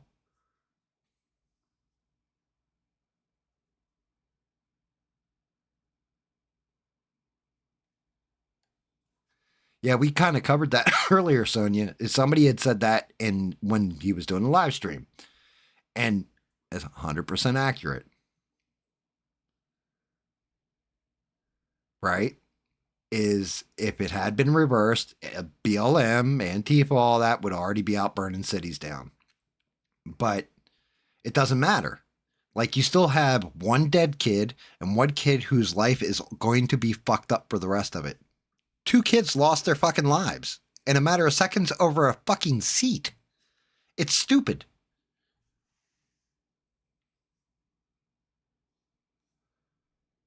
What do you mean, mister? I read that in the police report. The cops found the knife. One of the eyewitnesses said, yeah, he put the knife over there. The cop went over, found it. It still had blood on it and everything else, but it was downpouring. He took pictures of the knife with the blood on it, and then they put it under a tarp. They threw a backpack on top of the tarp to weigh the tarp down, and the backpack they actually grabbed was Carmelo's.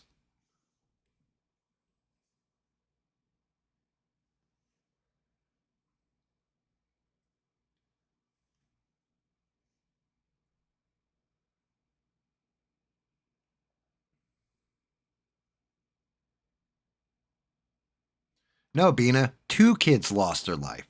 One lost their existence on this ethereal plane and is now in heaven or in the great beyond or in the great darkness, as Mr. calls it.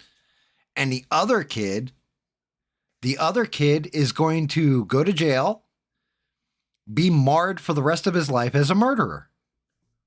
They both lost their lives. Like, 2 lives ended that day. One family, actually probably both families are going to be actually destroyed from all this. It's going to be bad.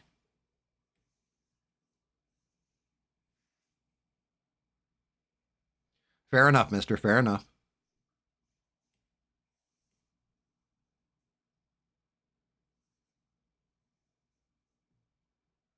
So, yeah, Douglas Murray. I'll go in on Douglas Murray because not only did I watch the entire Joe Rogan interview, but then watched follow-ups with other people that the whole problem was Douglas Murray, like, his argument was a circular argument. Like, he didn't actually debate him on the issue. It wasn't Dave Smith killed Douglas Murray in an argument. It was Douglas Murray kind of killed himself in his own argument. Like, it just wasn't a good argument.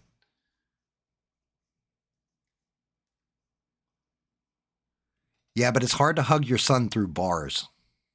It's hard to. Why do you think they always do? Give me some window love. Give me some window love in like movies where you see him in jail, because that's the way that shit goes. Like, maybe they can have visit time and all that, but I'm not going to lie.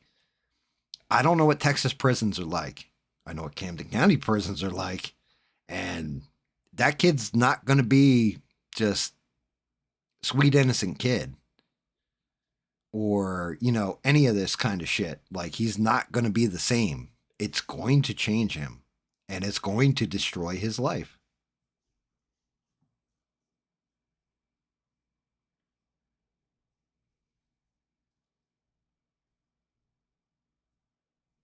Douglas Murray, he fancies himself a historian. He's actually but he goes to all the different war zones, stuff like that. He does a lot of political commentary about history in specific, even though his only degree is actually he's an expert in English literature.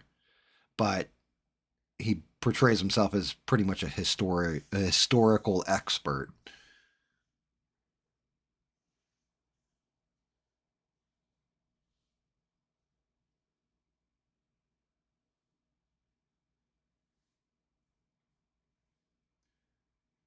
Yeah, I mean, it's not going to be any which way you slice it.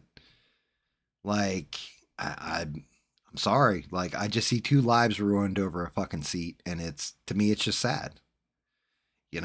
I think in a way, like, maybe it also, like I was telling the story about the kittens earlier, like maybe that's why I have nightmares, because I look at young life and I think back to when I was young and I did stupid shit. And there's a lot of stuff that I dodged. I got shot in the knee once. Like, Brandon, I got grazed and it split my knee from the side open. But that's from doing stupid shit. And I don't talk about it much, but I still have that fucking scar. And I still can look at it and still remember, like, damn, I got fucking lucky. This kid didn't get lucky. No, Beans. No, I'm not upset. And trust me, I'm not going in on you. You're more than entitled to feel that way too. It's just, I just look at, and I'm not upset at all. Don't get it wrong. I'm more upset at the whole situation of not just like you got these one dead kid and one kid that is going to jail for a very long time, and his whole life is going to get fucked up. The other side of those bars are not what you think they are. And I've seen it. I've seen people go into jail and prison and stuff and come out, and some came out and they lived a great, normal, straight life. Others came out and were way more fucked up than when they went in. And it's either way, it's heartbreaking to me that your youth is lost. Maybe in a different world, they're both track stars and they both go off to the Olympics together and become each other's teammates. Who knows? We'll never know, because that life is gone. Both of them. And like I said, to me, it's just like, that's the heartbreaking part. You know what I mean? But at the same point in time, I'm also going to call it right up the fucking middle. And what I see is a police report that's telling me that one kid intentionally, after, being told to move, decided he wanted to prove how hard he was and stabbed another kid and killed him. Just to prove how tough he is. Well, now we're going to see how tough you are, because when you get behind those bars and you're locked in a cell with some dude who is a bit grabby and wants to play hide the sausage because he's missing the outside world, yeah, let's see how tough you are.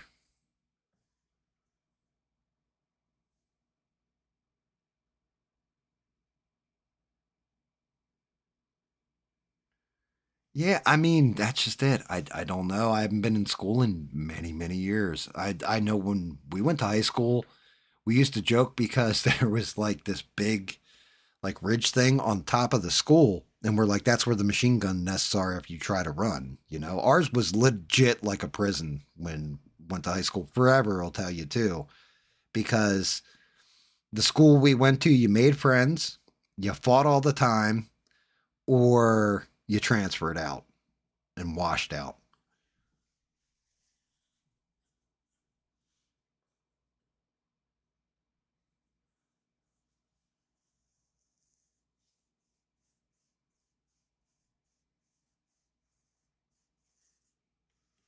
Why? Because there's something with Matt Walsh and ABL, and I don't know what it is. I don't know what Matt Walsh actually did to upset him, but there's some reason why anytime he wants to talk shit about who you going to listen to, Andrew Tate or Matt Walsh, which guy's more attractive to you? Now, granted, ABL has a point because you're looking at like milquetoast soft white dude versus, Andrew Tate with Bugatti, which is the way ABL phrased it. He's got a point there, right? But at the same point in time, why are you using Matt Walsh as your example? And everything Matt Walsh is the example. I don't understand. And the only thing I can say is, and I said this earlier, I'm pretty sure if they were at an event and Candace Owens was sitting next to ABL, ABL would have to get up to go to the bathroom and, use his handkerchief while he was in that bathroom a couple times. And then sniff the seat after she left when nobody was looking. Like, he really has a thing for Candace.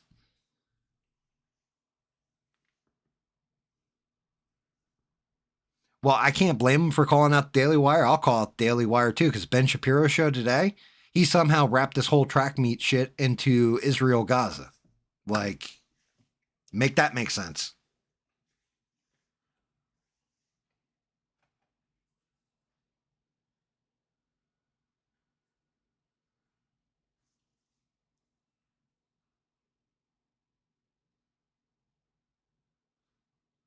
Well, of course he called it. Matt Walsh is a beta. Matt Walsh is getting laid on a regular basis by his wife. You couldn't fucking do that. Like, what'd you have? 6 months there, Chief? Good job, ABL. Way to call somebody out.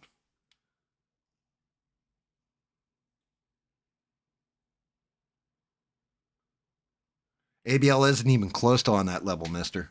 That's the problem. He's not even close. Same thing with Tim Pool. Like, you could say, if you compare numbers, just raw numbers, and looking at it, look how many people still tune in to Timcast, even if they're just tuning in to give Tim shit, versus how many people tune in to ABL.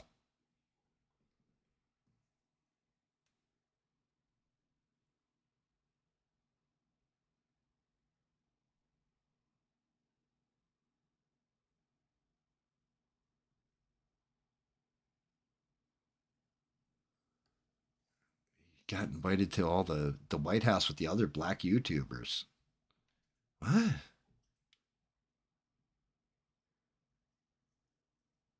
Yeah, I believe it, Duke. A lot of people troll Timcast. I don't, because I know he's getting a view out of me and watch time, so I don't. Yeah, well, Tim went downhill when he really doubled down on that Civil War shit, and it never happened. See, when Tim Pool started talking about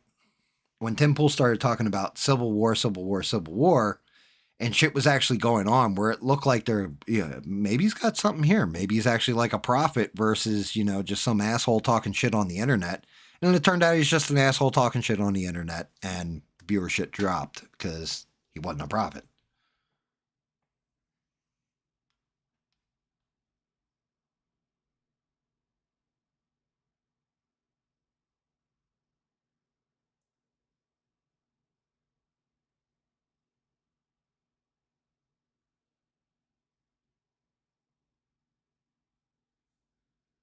Oh, shit, Beans. That's a good call out.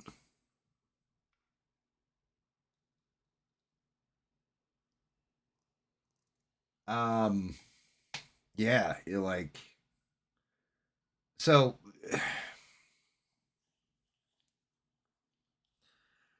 here you go. I'll ask you guys this question and see how many of you agree. Like, yeah, oh yeah. Okay.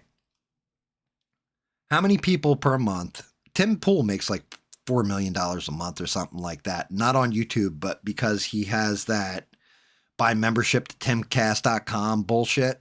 Daily Wire has a similar model, $10 a month for Daily Wire content, right? If ABL launched something that was $10 a month where you got all this exclusive content, would you guys pay $10 a month to watch it?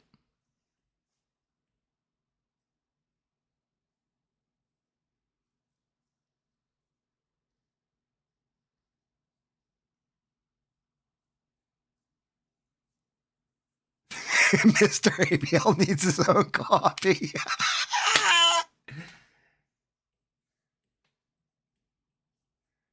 Okay, so we got Duke saying no fucking way. Rebel said no. I mean, okay, here you go. What are your perks of getting a membership to ABL?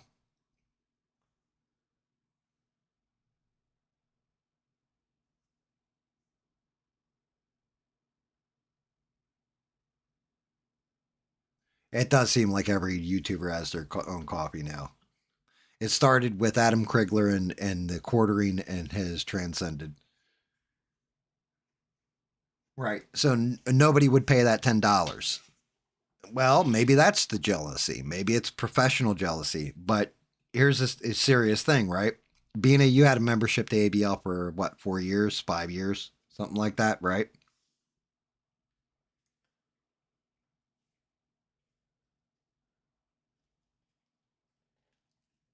Right.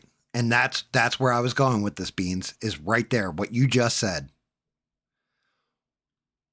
He doesn't even, there's no membership only content. Now, I watch the Y Files all the time. Like, I mean, all the time, where he's even got a channel now called Y Files Live, where it's just 24 hours of the same bullshit repeating, right? And he hasn't put out content in a while. He had a Patreon going and he had membership. He puts out membership only content all the fucking time. I still won't give him $10, but that's what I'm saying is what's the price of membership? Like, why do you think I tell you guys don't spend money for a membership or anything? I'm not putting out membership only content. I'm putting out content for us to do together, basically. Like my painting is my painting and all that. My modeling is my modeling, blah, blah, blah, blah, blah. I'm doing gifts for the family. This keeps me where I'm on a schedule. Every Thursday, something new is coming out of this fucking boneyard, right? Boneyard is what I call where I do the painting and all that stuff and the prints and cut them down and everything. What the fuck? Like, why would you pay me for a membership if I'm not doing extra membership content? Like, what's the point? So you can talk more in chat? That's about it.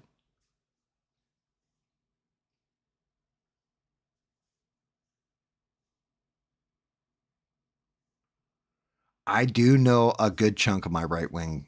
Don't get it fucked up. I don't know everybody in the right wing space. I do know everybody in the left wing space too, but don't get it fucked up. I don't know everybody.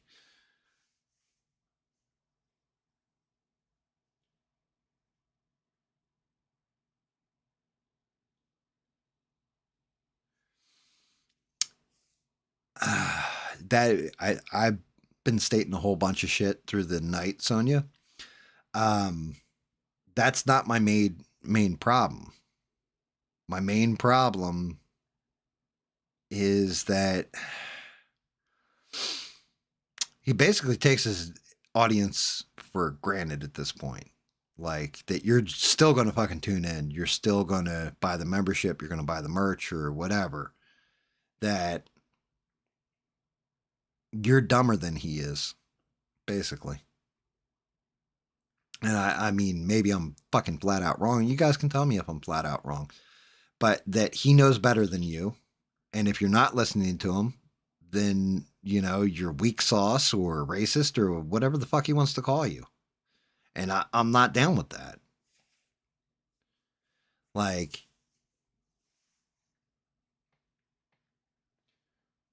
thank you, Rebel. I appreciate that, man. I think it came out close to what the Pokemon looks like.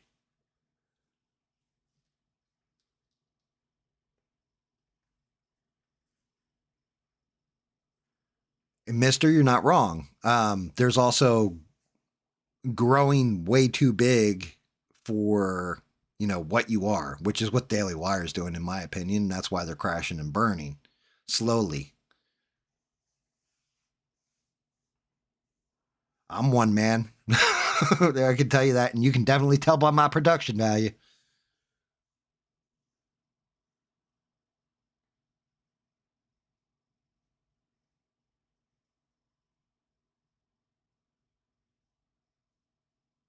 Bina, that's fair.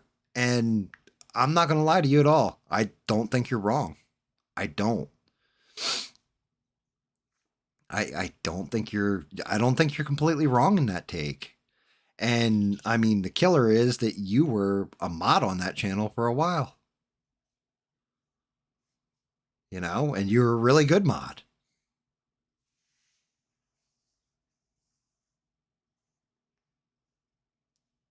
But yeah, I mean, shit. Steve's like, it does look cool. I didn't even notice it. Well, thanks, Steve. I think, like I said, it should look like the pictures on the right.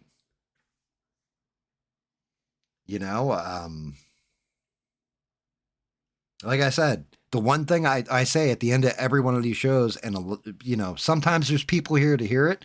Other times it's just me, Sheree, and like one other person here to hear it. But I appreciate the hell out of every last one of you guys. And I always give credit where credit's due, to like Alien for helping me get the software going, or Devin for her and her husband sitting here while I went, hey, can you guys hear me now? Can you hear me now? Can you hear me now? Until I got the actual microphone working right with the program, right? They sat here with me for 3 hours. I always thank them. I always thank Bina. You were the first mod. You sat here and encouraged me to do things like, why do you think there's a camera view that's down low now instead of fucking hanging way up in the air? Go watch the first video. It's up in the air. Why do you think the lighting's better? All this stuff, because I took your suggestions. I thank you for that. You were very helpful. When I would get stuck on shit, you would help me through it. I'll always be grateful to you for that, right? I'm thankful that every one of you guys that tune into this shit and just listen to me run my fucking gums for however many, God knows how many hours, because I appreciate my viewers. I have,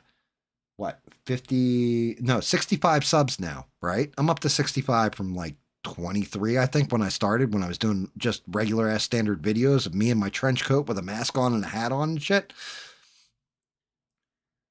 It's you guys. You guys are the star of this show. Me doing this stuff is just a thank you. I thank you guys. I appreciate it. If you guys didn't tune the fuck in, and that's happened. That happened on that Friday night fuckery stream, right? It was Sheree, myself, and fucking Stranded sitting here just talking with each other.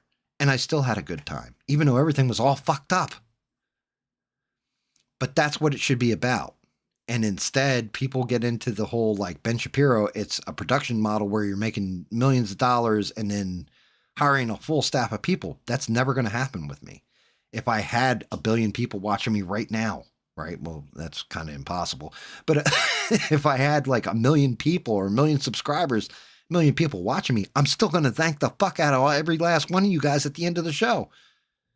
Because without you guys, this shit, I can paint this shit anytime I want. I could paint it Monday, Tuesday, Wednesday, Friday, Saturday, Sunday.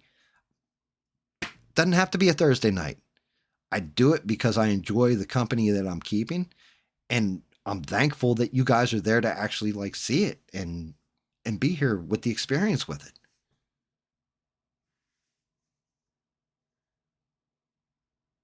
And I also got to say, I think it's really cool. Steve, when you disappeared, the last thing I remember talking to you on stream was, this is what's going on in my life and my buddy with the dogs and all this kind of stuff. And then next thing you know, you were gone for a while. And I was like, shit, I'd even say it, and you can see it in some of the streams. You have to go back and look through them. But I'm like, yo, has anybody heard from Steve? Is he all right? Does anybody know if he's cool? Because, certain kind of way, but people actually give a fuck when you're missing. Devin's been missing the whole stream. I don't know where she's at. I hope she's okay. I'm hoping she's just really busy in court or something.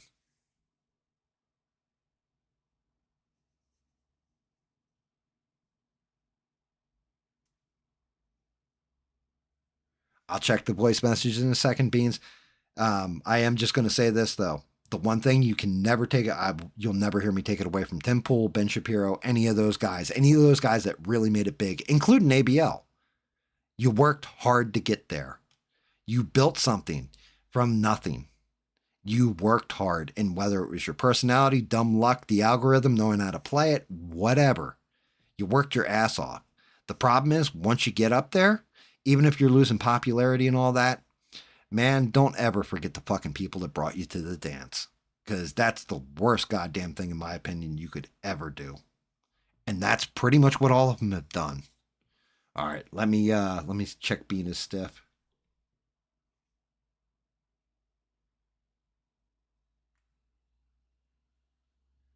Yeah, Mark Dice is cool. Kind of goofy, but he's cool. I don't like Benny Johnson all that much. I don't know why. He just comes across like a jerk off sometimes for some reason.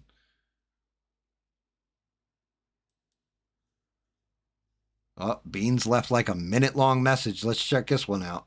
I just want to say, like, I remember when I was mod on ABL, and he would do, like special events, like certain like live streams of whatever, political events, whatever. And they'd be literally like, I don't know, like so many thousands of people in there. Modding was like so hard to do, and I was the only mod in like monitoring the chat. It was so freaking hard. Like nowadays when he does like the live streams or whatever, and I see Sheree, I'm like, dude, I feel you, because it's so hard to like even read the chat. It's going so fast, and you're like the only mod in there. So shout out to Sheree and stuff, but I would never do it again. Yo, that is 110% right there. Not gonna lie at fucking all. 110%. Sheree is the greatest mods on these internets. I say it all the time. I'm always going to give praise, because that's just it. You get these other mods that drop in. Maybe they got, another one dude said he had something going on in his life, and that's why he hasn't been around much, which is fine, whatever. But at the same point in time, I'm watching shit delete in front of me. I'm watching people say fucking different things, and Sheree is just like nailing it. She doesn't miss. And you're like, damn. Like, I saw one shit go by. Like, somebody wrote shit in the chat or whatever, and it went by. And I was like, I think Sheree let that one go by. Like, I really did, because the guy was making a solid point. But yeah, shout out to Sheree. Greatest mod on the nets. She's got the patience of a saint. And like, Bina, when you did it, you were the best at it when you did it. You're retired. Good night, mister. Thank you for dropping in, brother. I do appreciate you. I mean, I'm not much longer either. I think I've ranted, raved, and screamed at the internets for fucking like the past like half an hour or something. And you guys are probably like sick of hearing me just talk shit. But yeah, that's the other thing that I don't understand. And I'm going to say this again. I'm throwing this shit out there. If ever I get monetized, my moderator gets a cut. Because I think that's only fair, because at that point, somebody's going to have to moderate the chat, or, like make sure that I don't have bots in the chat, shit like that. I'm all right with trolls. Like, Sheree's let trolls through and like just watch what I did, because she knows I'm a big boy. I wear big boy pants and I can defend myself, But if somebody's being a spamming fucktard bot, they got to go, right? And Sheree will hammer them out. I have no doubt. I don't even have to bat an eyelash. I don't even think about that shit.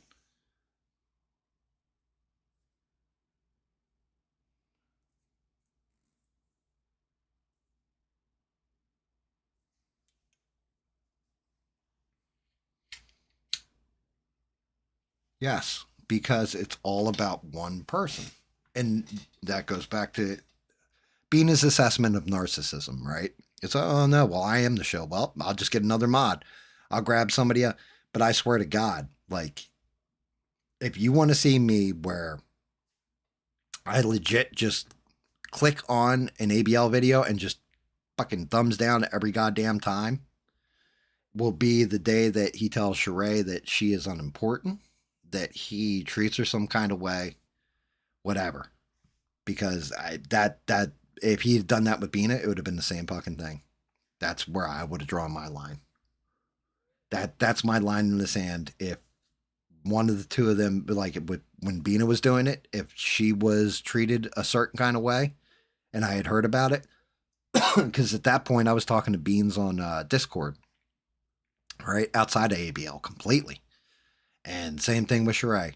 You treat Sheree a certain kind of way, like a piece of shit or something like that, after how much work that woman's put in, without ever fucking asking you for a goddamn thing, man, I will go the fuck off.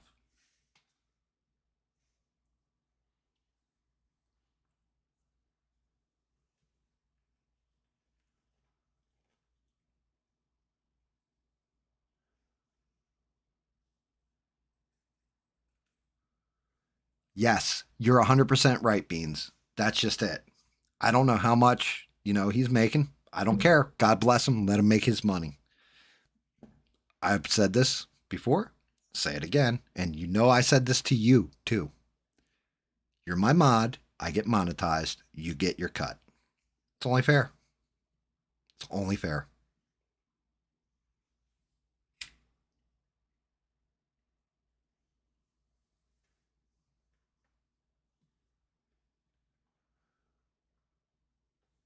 No, he's not ABL. Matt Mittens. I called him out one time, and I was like, he's like, I don't even know who you are. I was like, you know what the fuck you did. He was just like confused.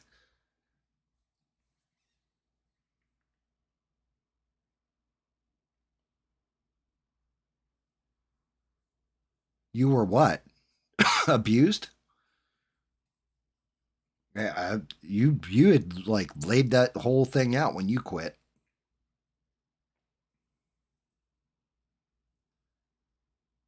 Yeah, and I mean, like I said, Sheree is Bean's successor.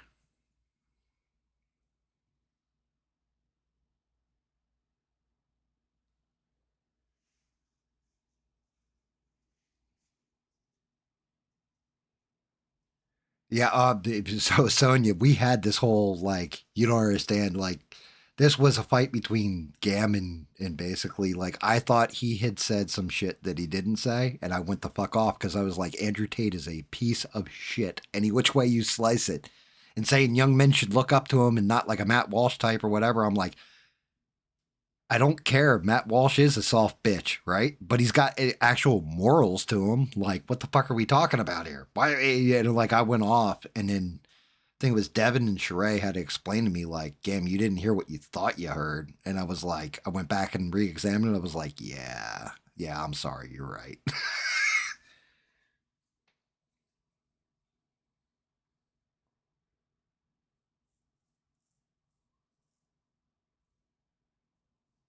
Yeah, Matt Mittens has a different name. He definitely comes on under different pseudonyms.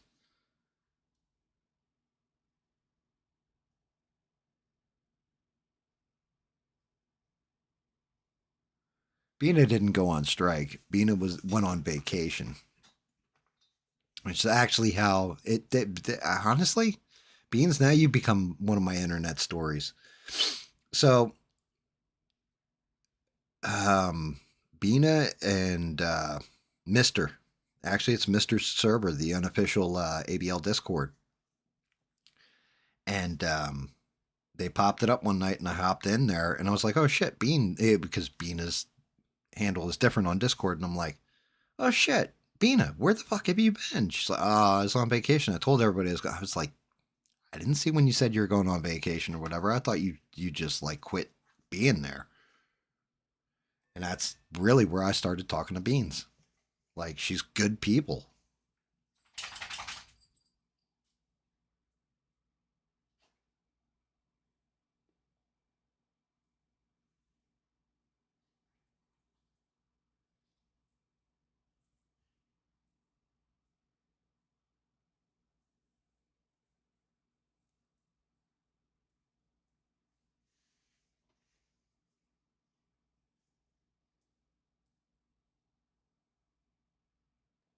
Yeah, I think when that whole Andrew Tate live stream happened, I think it was Rebel and me going the fuck off, wasn't it?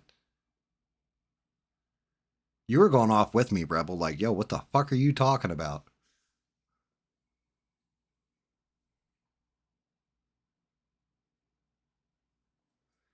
Timple didn't leave fucking YouTube, did he? I don't know. I know he pulled some shit about really big news, and then it turned out he was going to co-stream on Rumble. I think he's streaming on both.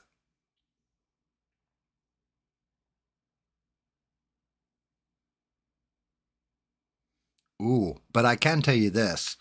So one guy that I do respect when it comes to streaming and all that is D-Day Cobra is the handle he goes by, but it's Jeremy from Geeks and Gamers. And that's because he broke down Rumble. He's like, you want to know the truth about Rumble? He's like, if you have a following on YouTube and you go on Rumble, you'll carry people over, right? If you're expecting people to start a channel on Rumble and get people to watch you, he's like, unless you're in the quote unquote cool kids club, then and somebody raids your stream with their stream, then you're never going to build a following.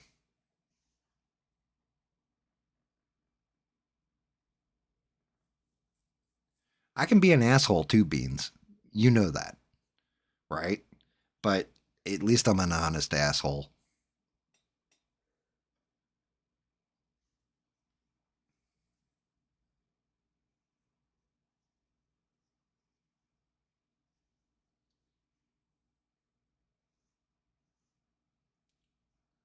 You know, but yeah, like that's just it. I've met some really, really fucking cool people. Like, you guys wouldn't be here if I didn't meet you on ABL, you know?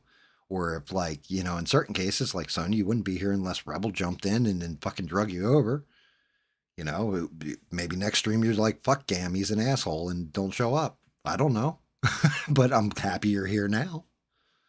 And that's just it. Like, I think that's part of it. I think that's part of the disconnect that might actually, it could be the beginning of the end. It could be nothing. And maybe it's a batted eyelash. Maybe nothing's going to happen, but I think when you really upset your core base of people and they start abandoning your channel saying, you know what, normally I'd tune in live, but I'm not going to tonight, you're fucked. I think that fucks you.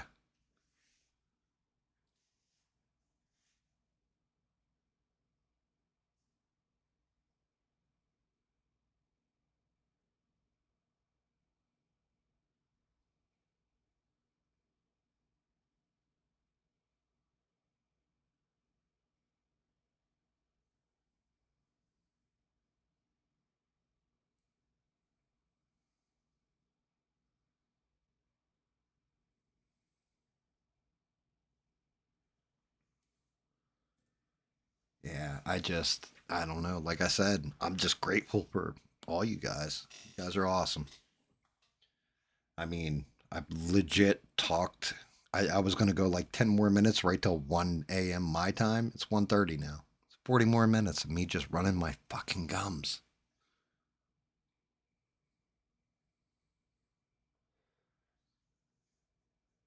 So unlimited chats means that if you put on slow mode, like if I hit slow mode here, right, you'd have to wait 15 seconds or however many seconds you designate in between a chat. So say you put in LOL, that was funny, GAM, right? And then you want to follow it up. Oh, by the way, Rebel, blah, blah, blah.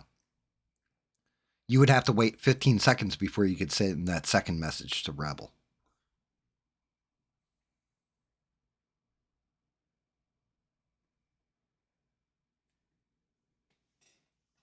And people use that as a member only perk. And it's like, to me, that's kind of bullshit, because if I'm having a discussion with, you know, let's say you guys are talking in between each other and I'm talking about a different subject or whatever, and you guys are having a conversation, right? Like you and Rebel are having a conversation and you have to wait 15 seconds in between. Like, man, that's a long fucking time.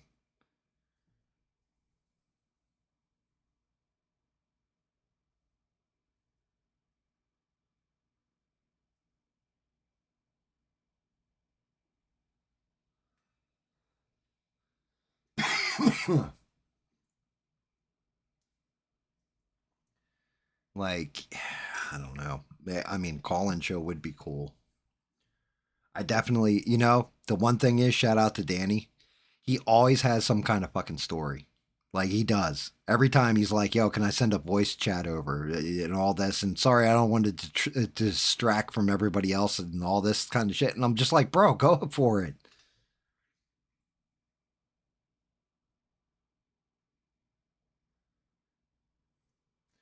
Brother, I don't need to move out west. I've got all day, all night to do shit. I do. Like, my life is basically a retirement package. That's where I'm at with it. I'm in retirement mode.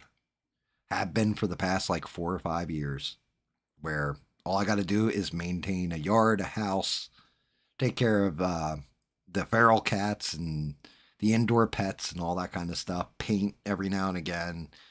Work on my modeling and all, well, like my physical modeling, not me, getting in a Speedo and posing. Shit like this. Play video games, whatever, read books. Actually, tell you the truth, my life is nice and boring. And after all the shit I did when I was younger, I'm happy for it. Like, I'm enjoying it. It's definitely like my golden age. I don't have to worry about anybody shooting me, I can tell you that much.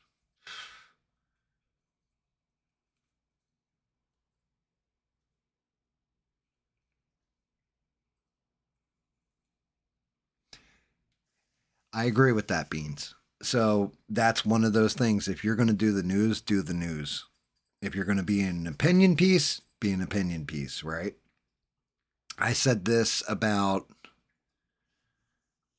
I think Bagum D was on one time. We were talking about different wrestling podcasts we listen to or different wrestling news sites because I'd love my WWE and all that kind of shit. And I always love what's going on behind the scenes. But you have like some of the bigger channels like Cultaholic and What Culture Wrestling. And they like, everything is like, so CM Punk did this. And then they go into a whole opinion about what they think about it. And it would piss me off one way or the other, right? And I'm just using CM Punk as an example. And they would go into like, all this kind of different shit about their opinion on different angles and all. And I was just like, man, what the fuck? Like, just tell me the story. Let me form my own opinion. And then I found this one channel, small channel, still growing. I think he's got like 20K subs now, but it's Owen Wrestle News 365. And 110%. That's the only channel I listen to now for wrestling.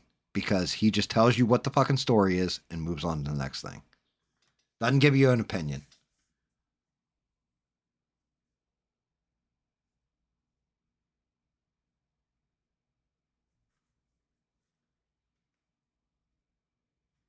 And yeah, Beans, by all means, you have every right to fire the fuck off because I can tell you now, I didn't send no $963 worth of super chats or buy memberships or any of that shit.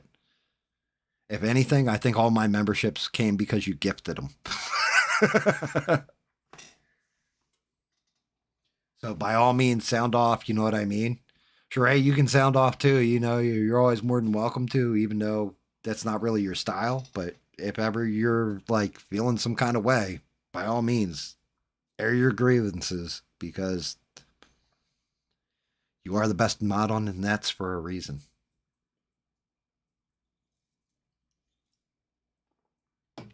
Like, I can tell you this much. No matter what's happened, Sheree has sat through me talking shit since, I want to say, the beginning. Like, Bean has been here too. But Sheree, legit, I gotta say, like, always there. Always there.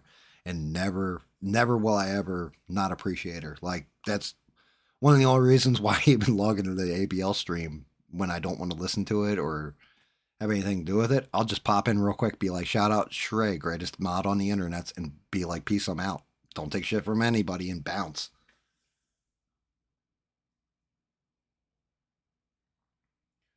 Yes, Devin is delightful. I always got to give Devin her popcorn, because the whole thing is, if you want to know a historical fact on anything that's happened in ABL, Devin is quiet, sits in the background, watches everything, and knows who everybody is, what kind of fucked up shit they've ever said, all that stuff. She knows everything about everybody and never goes ham on anybody.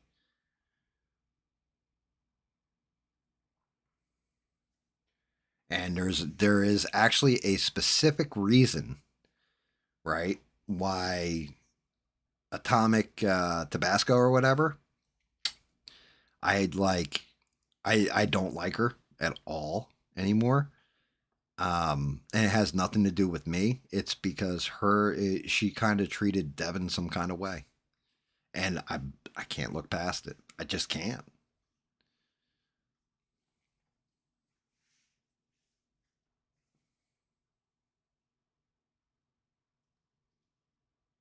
Yeah, and you're not wrong, Sonia. You're 100% not wrong. "Quote unquote" independent media will lose out, because it's just going to become mainstream media. Same thing, just you're tuning in for a personality and some bullshit versus what it should be, which is the alternative. Like, if you're making the same thing as mainstream, what the fuck's the difference? Might as well watch the mainstream.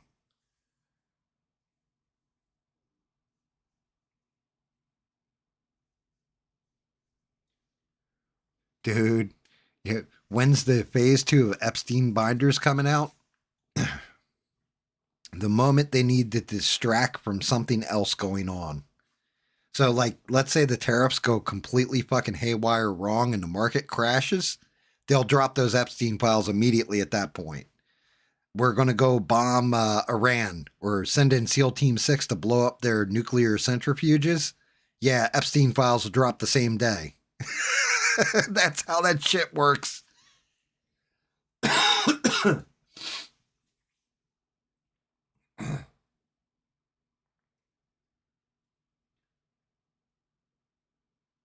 Yeah, Steve, it like, I'm not going to get into it because it's not my place, not my pile of shit to spread around and fertilize. But I will just say that, nah, fuck it. I'm not going to say. I'm just going to leave it right where that is. That she made me feel a certain kind of way because of the way she treated somebody who's supposed to be one of her close friends, like, quote unquote bestie.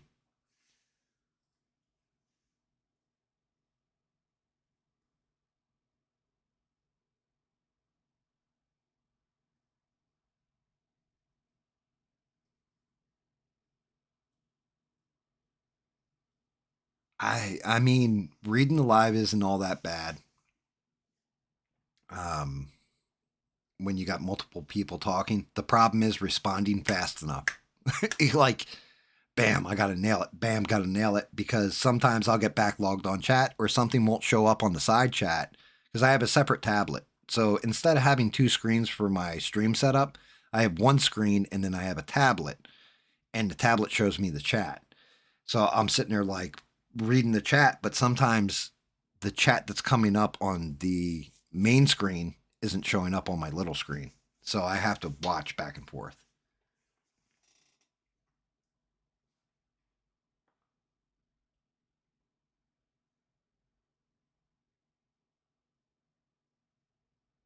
What about the drones? The fact that they were flying them around, and the answer being that, yeah, it was just a bunch of enthusiasts and you know, shit like that. Nothing happened with Atomic. It's like I said, she treated Devin a certain kind of way. I didn't appreciate it, and I just leave it at that. So I don't even really talk to her or fuck with her at all.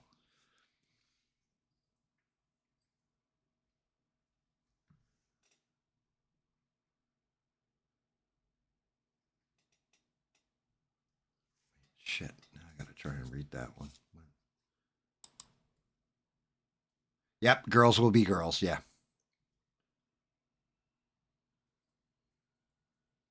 Yeah, it's like I said, it's not even worth it.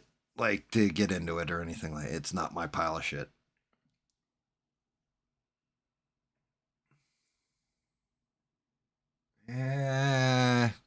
Honestly, Joe Biden said pretty much the same thing. It's just nobody believed Joe Biden when he said it. He said they're all linked with the FAA and they're allowed to be there and all that stuff. Yeah, and I'm sure people got arrested if they were flying their drones over airports, shit like this.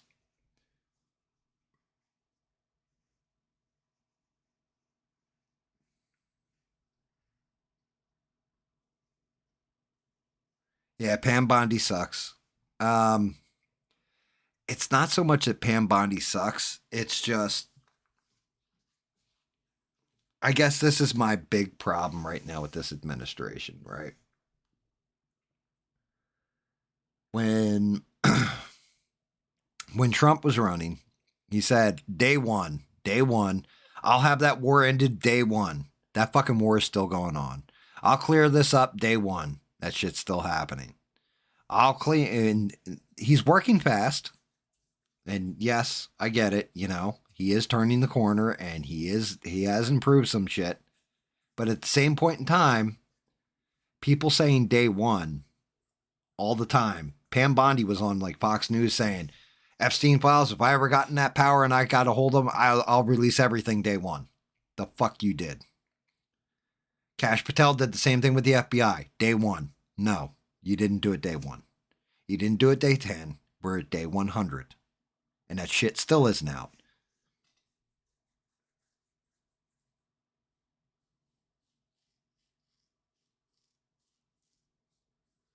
Well, I think part of the problem is this, like with Trump. Trump's figured it out, right? Like the first go around, Trump had one guide, and that was, what's his name? Flynn, right? He was the only one who really had that he kind of knew that could navigate Washington. When they took Michael Flynn out, I want to say that's his name is Michael Flynn. When they took him the fuck out, Trump was basically a babe in the woods and had to rely on people he didn't fucking know. This time he got in there, he appointed a bunch of people he knows. The only thing is, Trump knows how deep the dog shit is, right? Like he knows this is how they're going to play. This is how dirty it is. This is how deep the swamp is. The other ones that were all like, oh, well, I'd do this. Okay, motherfucker. Put up or shut up. Got in and realized like, oh shit, this is a lot deeper than I thought it was. Oh, so this is in place because of that. Oh, this is this because of this.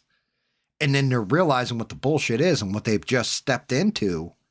So now they've got to try and pull themselves out and then drain it. Oh, I'm not surprised I was lied to. Okay, so I'll also say this. It wasn't so much that I'm surprised that I was lied to. I'm surprised that shit hasn't been not even done quicker, but the social things have been done and the more important things haven't been. For example, as a government, we're only recognizing two genders, male and female. Okay, that's a social thing. That shit could have gone to the back burner. How about we balance the budget, codify laws, like executive orders in the law? How about we get all that shit done first? Like, you know, oh, we're going to change this to the Gulf of Mexico to the Gulf of America. I don't really give a fuck. How about you focus on making this campaign promise of Ukraine and Russia coming to the table? You put it out there like you already had it fucking set up.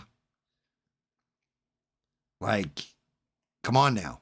Accelerate that shit, decent, you know, or shit or get off the pot, basically.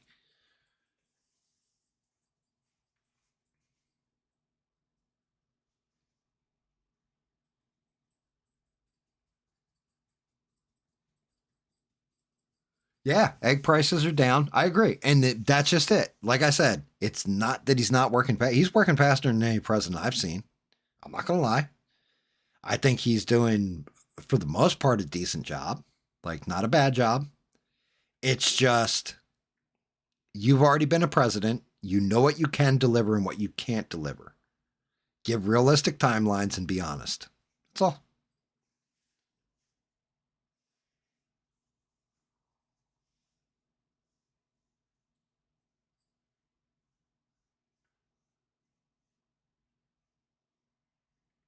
Yeah, and you know what?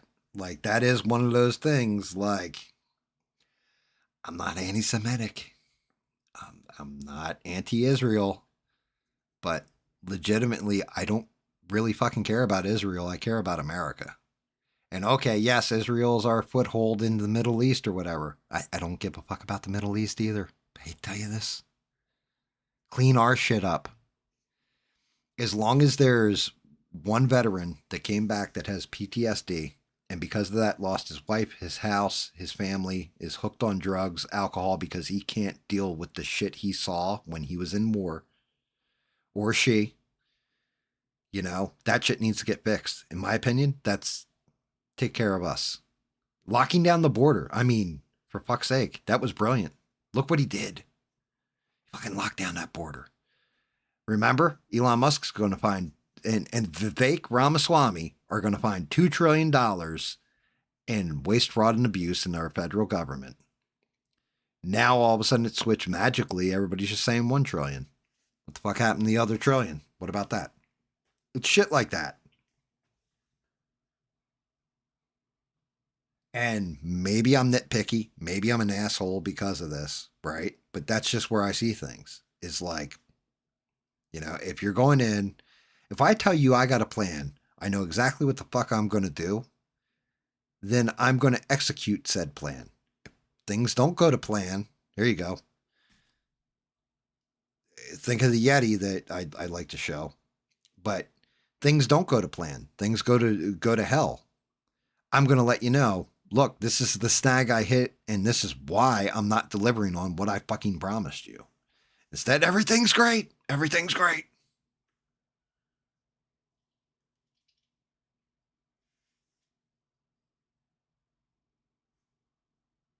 It's only been a few months to be unburdened by what has been. I didn't expect them to, I said this to my wife a lot.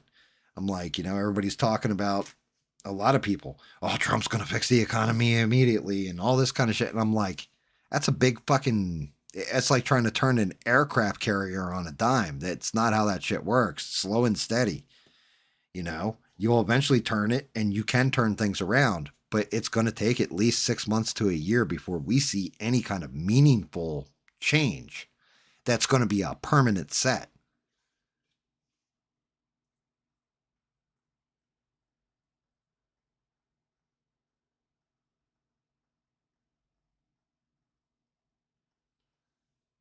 Yeah, and that's just it. A lot of jobs are going to be gone soon. You're not wrong.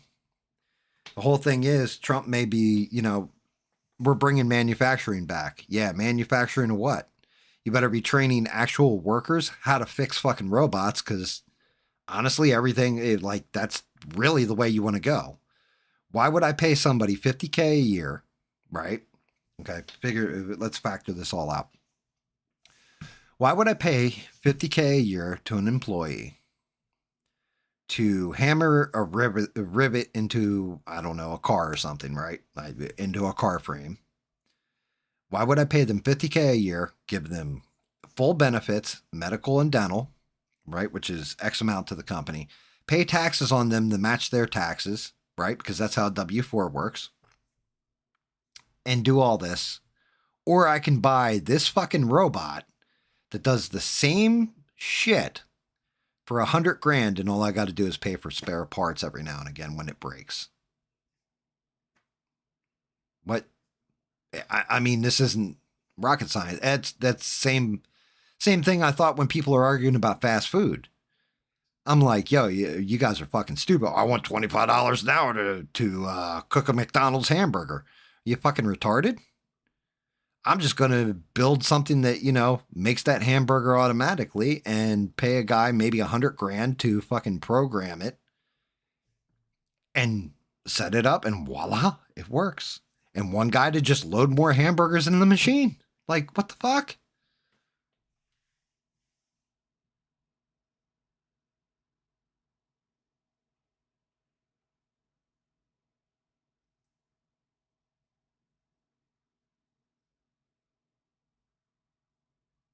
Oh, shit. ABL's fucking airplane story. What was the airplane story? I don't remember.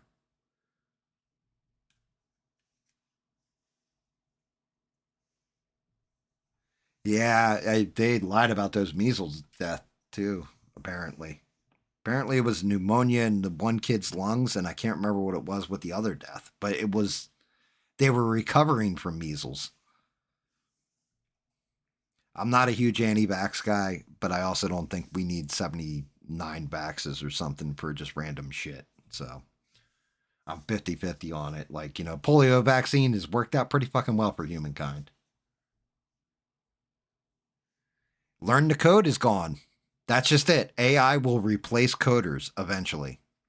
You're coding an AI to code for you. What the fuck? Like that shit's gone too. I don't know what the jobs of the future. I mean, the only jobs I can think of the future are really just trade jobs. Like, pretty sure you're not going to be able to program a robot to do plumbing where they got to tear apart a house and like repair all the plumbing in the wall or something. Now, maybe new construction, you could do a robot, but when it comes to repair and maintenance and stuff, you can't. Not yet, anyway.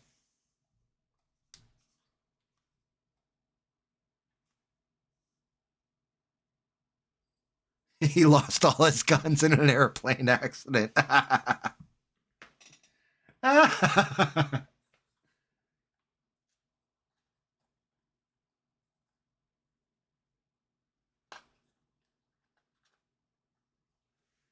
I'm going to tell you something else too. Here's a little secret about people that own guns.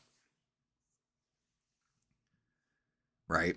And we'll even throw it to professional soldiers. And when I say professional soldier, I mean somebody that's been trained, gone into the military, trained to shoot people, the whole 9 yards. It's a lot harder to look at somebody and actually pull the fucking trigger than most people think. Just going to throw that out there. That a lot of the people that say, I just whip my gun out and shoot, blah, blah, blah. Man, there's going to be a hesitation, especially if you're older. I used to say this all the time, running a GameStop on the edge of Camden, was if a grown man comes into my store with a gun, points it at me, I will try and discuss it with him, tell him like, look, blah, blah, blah, blah, blah, and try and break it down so that they don't hurt me, my crew, and maybe get away with a lot less. Like they'll get away with the register, not the safe, right? If a 16-year-old comes into my store holding any kind of firearm, I'll give him the keys to the store and walk the fuck out. I won't even try discussing anything. Here you go. Just take whatever the fuck you want. I'm out. Let me live. Because as an adult, you reason. As a kid, you don't. You don't reason until after you've done what you did.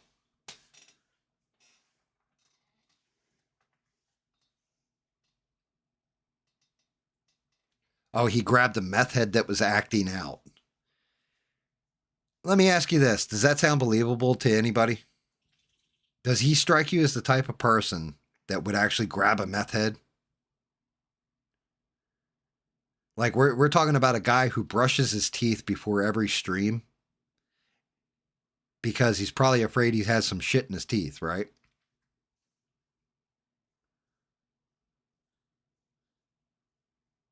I believe he was swatted. I 110% believe he was swatted. Now, ABL doesn't strike me as the type of person that would ever touch somebody.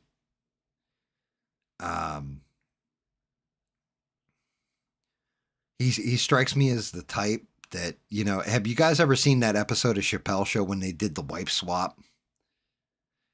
And like they had the white guy, like Chappelle was dressed up as the white guy and he was dressed up as the black guy and they switched families or whatever. And like, they're like, the white guy's like going to have sex with the black wife or what have you.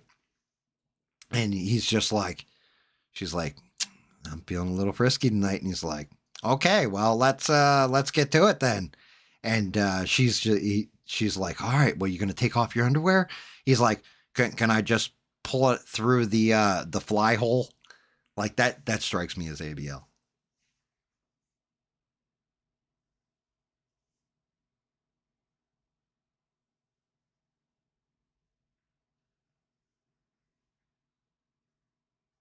Yeah, oh, your mama calls me daddy.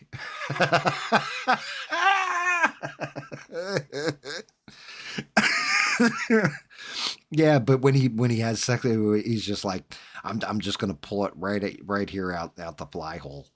Like Jesus Christ.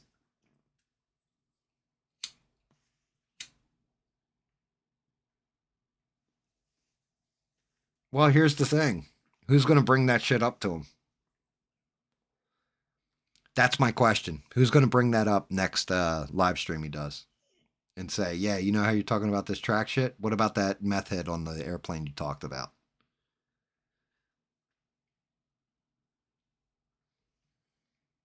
I would love to see it. Like I would. I would love to see it. I'd tune in for that shit.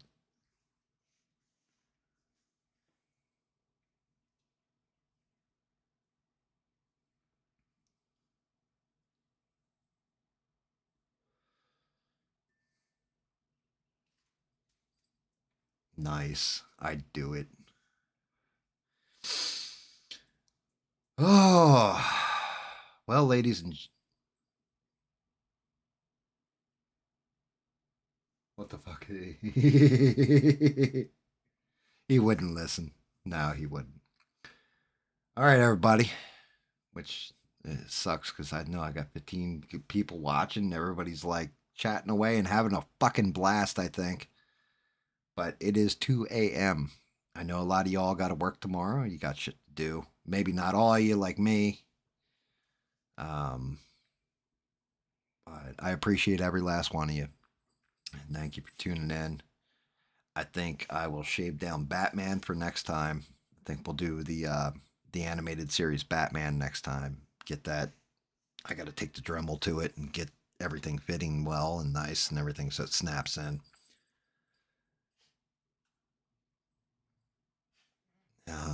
Hopefully I see all you guys next time too. I do it 8 p.m. every Thursday. You know, I'm not going to go off on the whole greatest audience on the internets because you guys aren't just an audience. Greatest group of people on the internets is the way I'm going to phrase it. Because you guys are kind with even just giving me a little bit of your time and listen to me run my fucking mouth on the internets. Shout out to the greatest mod on these internets, Sheree. Make sure you give her a lot of love. Yeah, like she's right there in case any shit breaks free or whatever. Or I need to quote Chappelle and she needs to correct me and say, nope, that's not what he said. He said this. And I'll be back next Thursday, 8 p.m. And thank you again. Sonia, welcome aboard. Hopefully we see you next time. Rebel, great to see you again. Duke, as always. Six, I know you're out in the background somewhere. Steve, amazing to make it back. Beans, thank you. Devin, wherever you are, we miss you. But I think that's going to be it. So everybody hang tough. Have a good weekend. Enjoy yourselves. I'll be back next Thursday. Pretty soon we'll kick into Sunday shows. I'll let you guys know. And until next time, don't take shit from anyone. Good night, everybody.